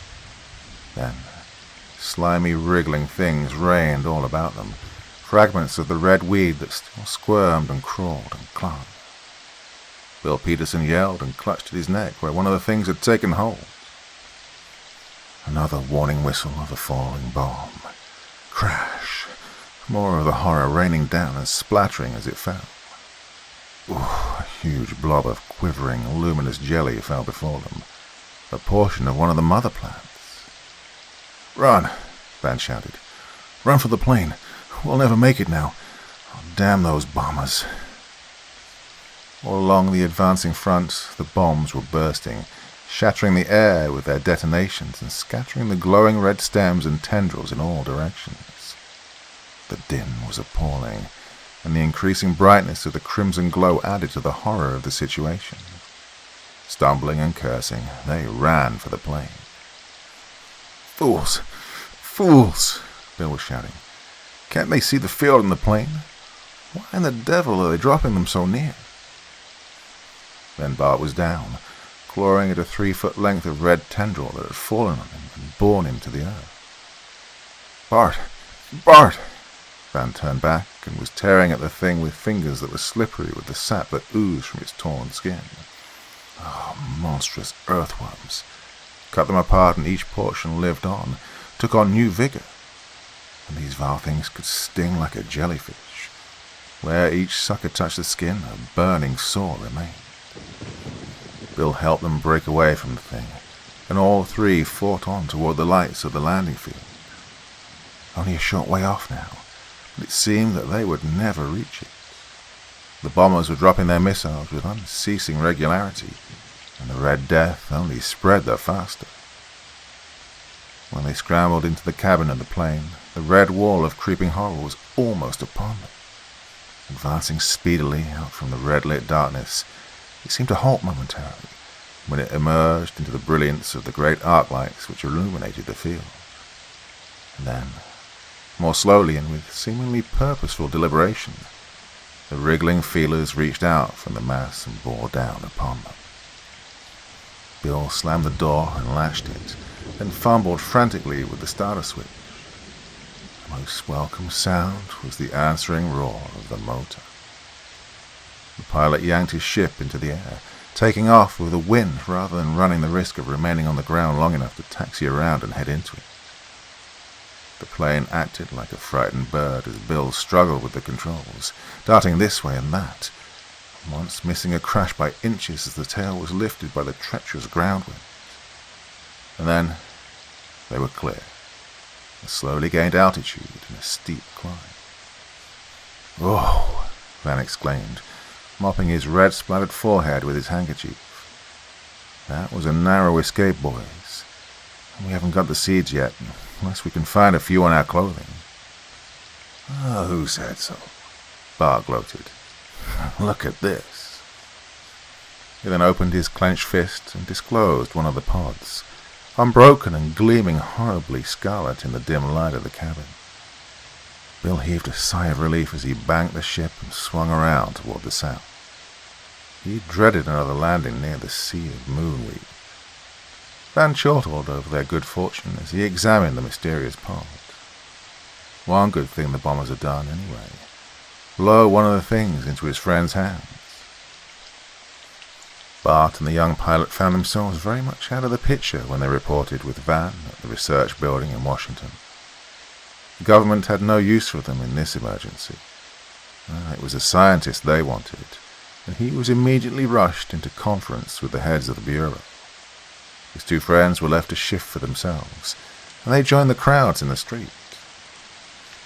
The name of Carl van der Venter was on everyone's tongue. Cursing and reviling him they were, for the harebrained experiment which had been the cause of this terrible disaster. Fools. Bart seethed with rage and nearly came to blows with a number of the vociferous agitators who were advocating a necktie party. Why hadn't the officials published the entire story as Van had told it over the Secret Service radio? There was no mention of Dan Kelly in the broadcast news, nor of the fact that the police were searching for him in every city and town in the country. Another instance of the results of secrecy in governmental activities. Well, we'd better find ourselves a room and turn in, Bart growled. Let's get out of this mob before I slam somebody. Bill Peterson was only too willing. He was suddenly very tired. In the Willard Hotel, they were assigned to an excellent room, and Bart insisted on switching on the broadcasts and listening to the news. Far into the night he sat by the loudspeaker, or paced the floor as an exceptionally calamitous happening was reported. But Bill slept through it all. The army bombers had been recalled. Their efforts had worked more harm than good. The invincible Moonweed now had crossed the Hudson River at Nyack and Piermont. Tarrytown was overrun, and many of the inhabitants had lost their lives either in the maws of the insatiable monsters or in the panics and rioting that accompanied the evacuation of the town. New Jersey was covered as far south as New Brunswick, and west of Phillipsburg and Belvedere. At Marsh Chunk, the contents of 20 oil tanks had been diverted to the Delaware River, and the floating oil film was proving at least a temporary protection to a considerable portion of the state of Pennsylvania. In New York State, the growth had buried hill and valley, town and village, as far as Monticello, and along the Hudson extended as far north as Kingston. At Poughkeepsie, on the opposite side of the river, frantic householders had armed themselves with rifles and shotguns, and were killing off all refugees who attempted to land from boats at that point. But the militia was on guard at the bridges, assuring safe crossing to the thousands who fled the Red Death over these routes. There was no keeping the seed of the Moonweed from finding its way east. At some points fire had been used with considerable success as a barrier, hundreds of acres of forestlands being destroyed in the endeavor to stem the crimson tide. But after the ashes were cool, germination would recur, and the weed would continue on its triumphant way. Acid sprays and poisonous gas of various kinds had been tried without appreciable effect. The casualty estimates already ran into the tens of thousands. Rumor had it that nearly 100,000 had lost their lives in the city of Newark alone. There was no way in which the figures could be checked while everything was in a state of confusion. Communication lines were broken, roads blocked, gas and electricity supply systems paralyzed, and the railroads were helpless. Trains could not be driven through the glutinous, wriggling mass that piled high on the tracks. Only the radio and the airlines were operative in the stricken area, and even these were of little value to the unfortunates who, in many cases, were surrounded and cut off from all hope of succor. 4 a.m, with aching heart and reeling brain, Bart threw himself on the bed without undressing, and fell into the troubled sleep of exhaustion and despair. The next day brought no encouragement, though it was reported that the growth developed with less rapidity after sunrise than it had during the night. Bart endeavored to get Van on the telephone, but was curtly informed by the operator at the research building that no incoming calls could be transferred to the laboratory where he was working. Knowing his friend, he pictured him as working feverishly with the government engineers and giving no thought to sleep or food. Well, he'd kill himself for sure, but such a death even was preferable to the red one of the moonweed. The Canadians and Mexicans had been quick to protect their borders and forbid the landing of any American aircraft or the passage of trains and automobiles. But the seed had reached Europe. One of the 12-hour night airliners having carried 1,000 refugees who had sufficient foresight and the means to engage passage. It was a world catastrophe that they faced. By mid-afternoon, the streets of Washington were almost deserted. It was less than 24 hours since the first moonseed had taken root, and already the crimson growth had progressed nearly 100 miles southward from the point of origin. Another 20 or 30 hours and it would reach the capital city, unless Van and those engineers over in the research building discovered something. A miracle. Bart tried the phone once more and was overjoyed when the operator, all apologies now, informed him that Van had been trying to reach him for several hours. "Listen, old man," his friend's voice came over the wire. "I've been worried as the devil, not knowing where you were. I want you and Bill to stick around where I can get you any time. I may need you. Where are you staying?" "The Willard. Have you doped out something?" Bart answered in quick excitement. "Well, maybe. Can't let anything out yet, not till we've tested it thoroughly. But I can tell you that 100 factories are already working on machines that we've devised. By good luck, it only means minor changes to an apparatus that's already on the market in large quantity." "Great stuff. Oh, the city's nearly emptied itself, you know. And boy, how they've been razzing you over the radio and in the papers, howling for your hide. The whole damn country." "Yeah, I know." Van's voice was calm, but Bart sensed in it something of a cold fury that was new to him and his friend. The young scientist was bitterly resentful of the attitude of the public. "Can we see you, Van?" "No, don't call me either. Better hang around the hotel and wait for a call from me." "Okay, so long for now, Bart. I gotta get busy." "So long." Bart then gazed solemnly at Bill Peterson, who'd been listening abstractedly to the one-sided conversation. Bill had given up hope and was resigned to the inevitable. Says he may need us, Bill," said Bart. "Yeah, well, we'll be ready for anything he wants us to do. It's no use, though. Not anything." "What do you mean, no use? You never saw Van licked yet, did you?" "Well, sure I did. I used super telescopes and that rocket ship." "Yeah, but this is different." Bart was a staunch defender of his friend. He glared at Bill for a moment and then switched on the news broadcast, which he knew he detested. The progress of the moonweed continued unabated. In the city of New York, 1 million souls were reported as having lost their lives, and this in spite of the difficulty experienced by the uncanny moonweed in obtaining a foothold in Manhattan.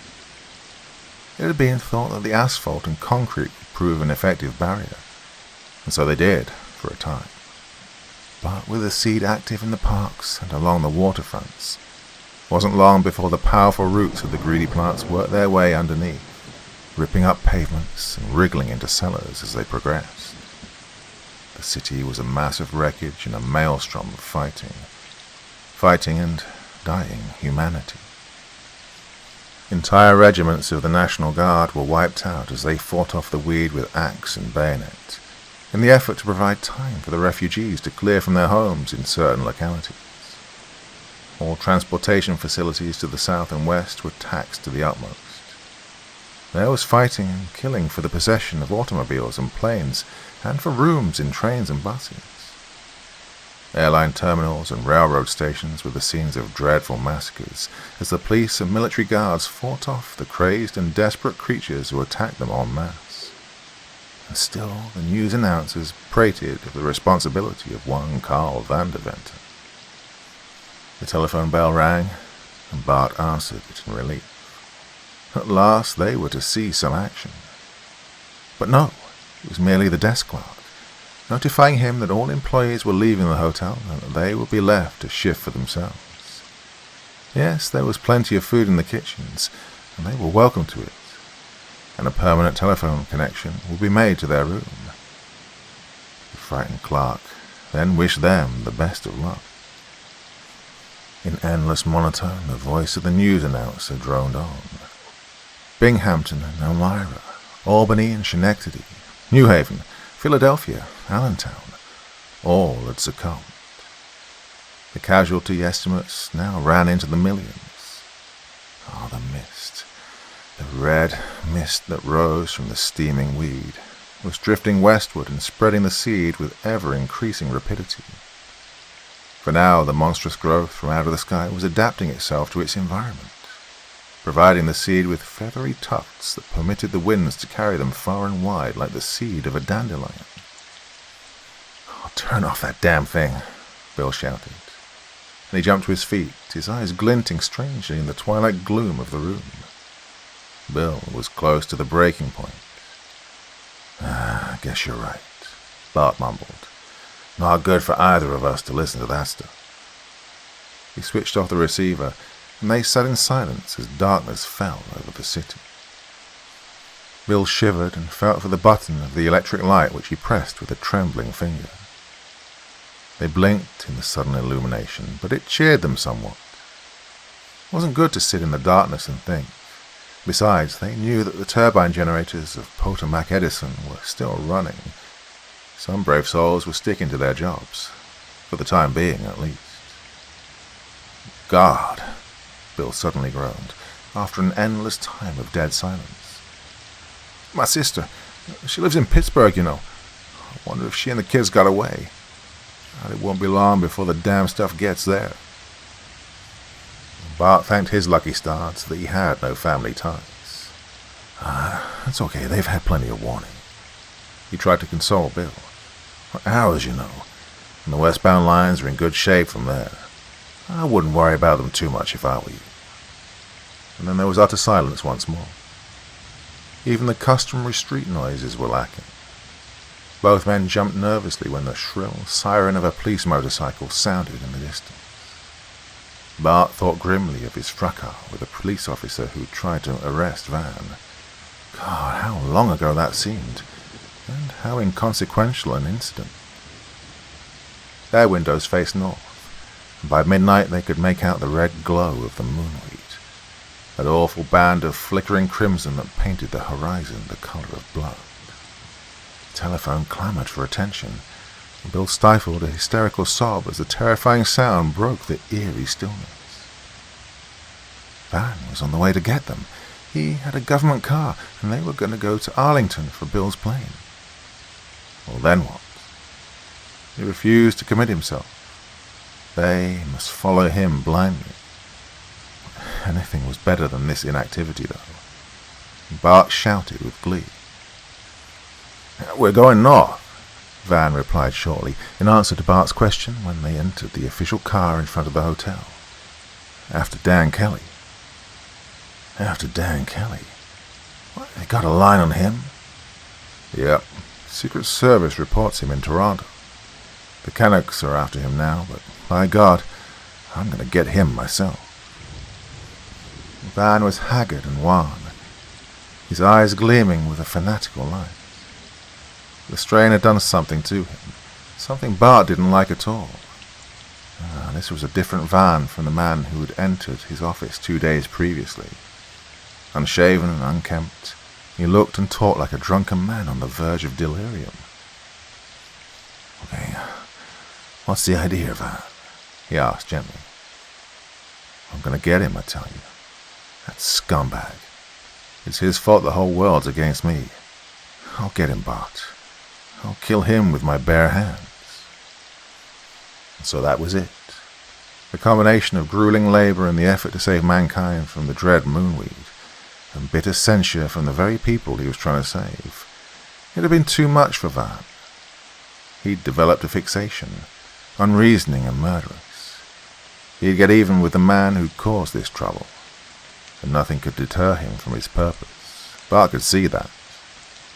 Might as well humor him and help him. It made little difference anyway, with the red doom spreading at its present rate. They'd all be victims within a few days. They were speeding through the streets of Washington at a breakneck rate. Van bent over the wheel, and like a demented man glued his wildly staring eyes to the road. "What about your work?" Bart asked after a while. "Has anything been accomplished?" "Oh, yes and no.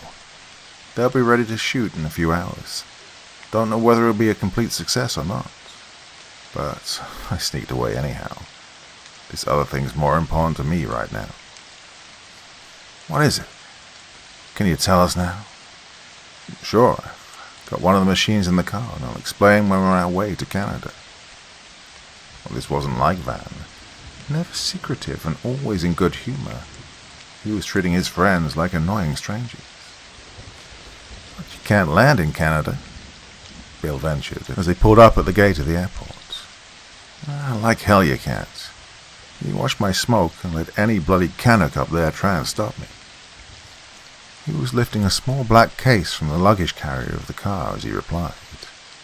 Bart silenced the airman with a look.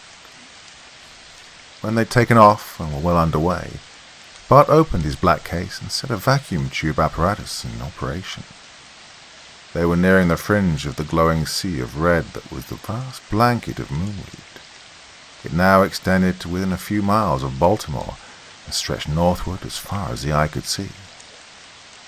"It was a cinch," Van was explaining. "When I first saw that the growth slowed up under the arc lights of Tompkins Cove, it gave me the glimmering of an idea. Then on the following day, when we learned that the weed spread more slowly in sunlight, I was convinced. The stuff is dormant on the moon, you know." "Why?" Bart asked breathlessly. "Because there's no atmosphere surrounding the moon, and the sun's rays are not filtered before they reach its surface as they are here. The invisible rays, ultraviolet and such, are present in full proportion, and the moonweed cannot flourish when subjected to light of the higher frequencies. It died out when the moon lost its atmosphere, and only revived on being brought to Earth. Probably 1,000,000 more times prolific in our dense and damp atmosphere and rich soil. This thing's easy to wipe out." "Yeah?" Bart commented dryly. Van was now talking, and he could have bitten off his tongue for interrupting him. This machine of Van's was a generator of invisible light in the ultra-indigo range, Van explained. You couldn't see its powerful beam, but they'd proved in the laboratory that it was certain doom to the moonweed. They'd grown the stuff from seed in steel cages, and played with it until they were satisfied. And now would come the final test. 10,000 planes were being equipped with this new generator, which was merely an adaptation of standard directional television transmitters. And tonight, these would start out to fight the weed. It was as simple as that. Beneath them, the red cauldron seethed and tossed as they sped northward, the crimson blanket of death that was steadily covering the country. "Drop to 1,000 feet, Bill," the scientist called. "Then watch below, but don't slow down. We've got to get to Toronto." The ship nosed down and soon leveled off at the prescribed altitude. Van's vacuum tubes lighted to full brilliancy, and a black spot appeared on the glowing surface just beneath them. A black spot that extended into a streak as the plane continued on its way. They were cutting a swath of blackness 50 feet wide through the heart of the growth. "See that?" Van gloated. "It's killing them by millions. And the best of it is the effect it leaves behind. The soil is permeated to a depth of several inches, and the stuff will not germinate in the spots where the ray is contracted. Oh, it works to perfection." Well, Bill was exuberant. His hopes revived miraculously. He gave his motor the gun and got out of it every last revolution that it could turn up. He had to get Van to Canada. Not such a bad idea, this going after Kelly. Bart was voluble in his praise, and then caught himself short as he remembered that he doubted Van only half an hour previously. Doubted him and despaired. But now Van, lapsing into gloomy silence after his triumph, was again thinking of nothing but revenge. The getting of Dan Kelly meant more to him than the extinction of the moonweed. When they landed at the Toronto airport, they were welcomed with open arms instead of with rifle fire as Bill had anticipated. The news had gone ahead of them. Already 1,000 planes flying over the United States were driving back the sea of destruction.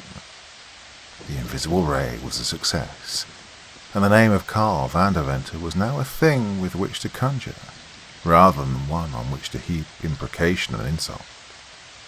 Van grimaced wryly at this last bit of news. And of Danny Kelly? No one at the airport had ever heard of him. Van telephoned into the city, to police headquarters. Oh yes, they had apprehended the fugitive American at the request of Washington, but he was a slippery customer. He'd escaped, and so Van raged and fumed. Of what use were the congratulations of the night flyers who still loitered in the hangar? Of what consolation the radio reports of the success of the ultra-indigo ray in the States and in Europe? He had come after his man, and he'd failed.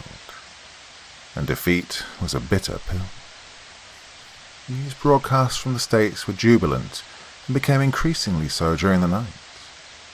The moonweed was being driven back on a wide front, and by morning would be entirely surrounded. There would be no further loss of life and little more destruction of property. Carl Vanderventer had saved the day. Van grunted his disgust whenever an announcer mentioned his name. When daylight came, they prepared to return. Little use there was of searching the highways and byways of Canada for the fugitive. He'd simply have to wait until the Canadians were able to get a line on Dan Kelly again. It was maddening. But Bart was glad. The light of reason was returning to his friend's eyes in the reaction. Then there was a telephone call from the city for Van. Police headquarters wanted him. The fanatical glint returned to his eyes when he ran for the hangar to answer the call. Perhaps they'd already captured Kelly, and he had an order in his pocket for the man's return to the States. He'd been made a deputy, and with Kelly released to him, anything might happen. Something would surely happen. But the police were reporting the unexplainable reappearance of the moonweed just outside the city limits at a point near Cooksville. Would Mr. Vanderventer be so kind as to fly over there and destroy it before any lives were lost? Yes, he would. The growth had covered an acre of ground by the time they reached the spot designated, but it was the work of only a minute to blast it out of existence with the ultra-indigo ray. Van then surveyed the blackened and shriveled mass with satisfaction. "Let's land and take a look at it," he said. Bart thought he saw a look of exultation flash over his careworn features. Soon they were wading deep in the blackened remains of the moonweed. The stems and tendrils snapped and crumbled into powder as they passed through. The stuff was done for, no question of that. Bill Peterson yelled and pointed a shaking forefinger at an object that lay in the blackened ruin. It was a human skeleton, the bones bare of flesh and gleaming white in the light of the early morning sun. Van was on his knees, quick as a flash, feeling around the gruesome thing, pawing at the shreds of clothing that remained. And then he was on his feet, his face shining with unholy glee. In his hands were a half-dozen small, smooth objects which looked like pebbles. "The diamonds!" "I thought so," he exclaimed. "It's Kelly. Only way the sea could have gotten up here. He had some on his clothes and he didn't know it. Well, I couldn't get him myself, but anyway, I am satisfied." Well, he staggered and would have fallen had not Bart caught him in his arms. Poor old Van. Nearly killed him, this thing had, but he'd be himself again after it was all over. No wonder he'd gone out of his head with the horror of it, and the blame that had been so cruelly laid on him. No wonder he'd become obsessed with this idea of getting square with Dan Kelly. But now he was content. sleeping like a babe in Bart's arms. Tenderly they carried him to the plane and laid him out on the cushions in the back.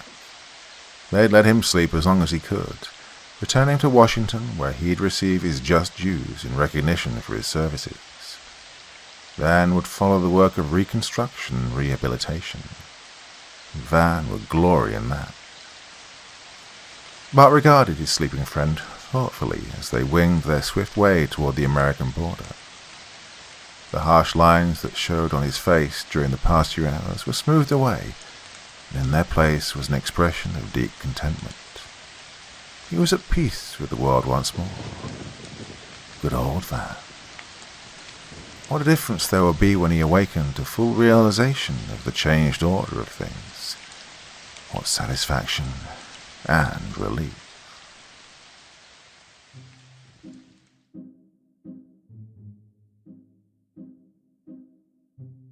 Damn old moonweeds. Gotta get rid of them, don't you? Don't mess with the ultraviolet light, that's for sure. Well, what did you think of that one? Pretty damn good old-school tale of sci-fi moonweeds for your Friday evening entertainment. Well, enjoyed reading that one a hell of a lot, I have to tell you. Well, that is definitely enough for me for one evening. Friday's come around again so quickly, But of course, I'll be back again. Something lined up for this weekend, not quite sure what yet, but probably coming out on Sunday evening. So, hope I'll see you all again then.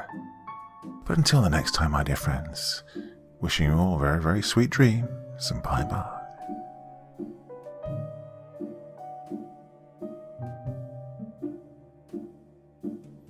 Thank you so much for taking the time to listen to this story today. Really means a lot to me and to the author of the story, of course.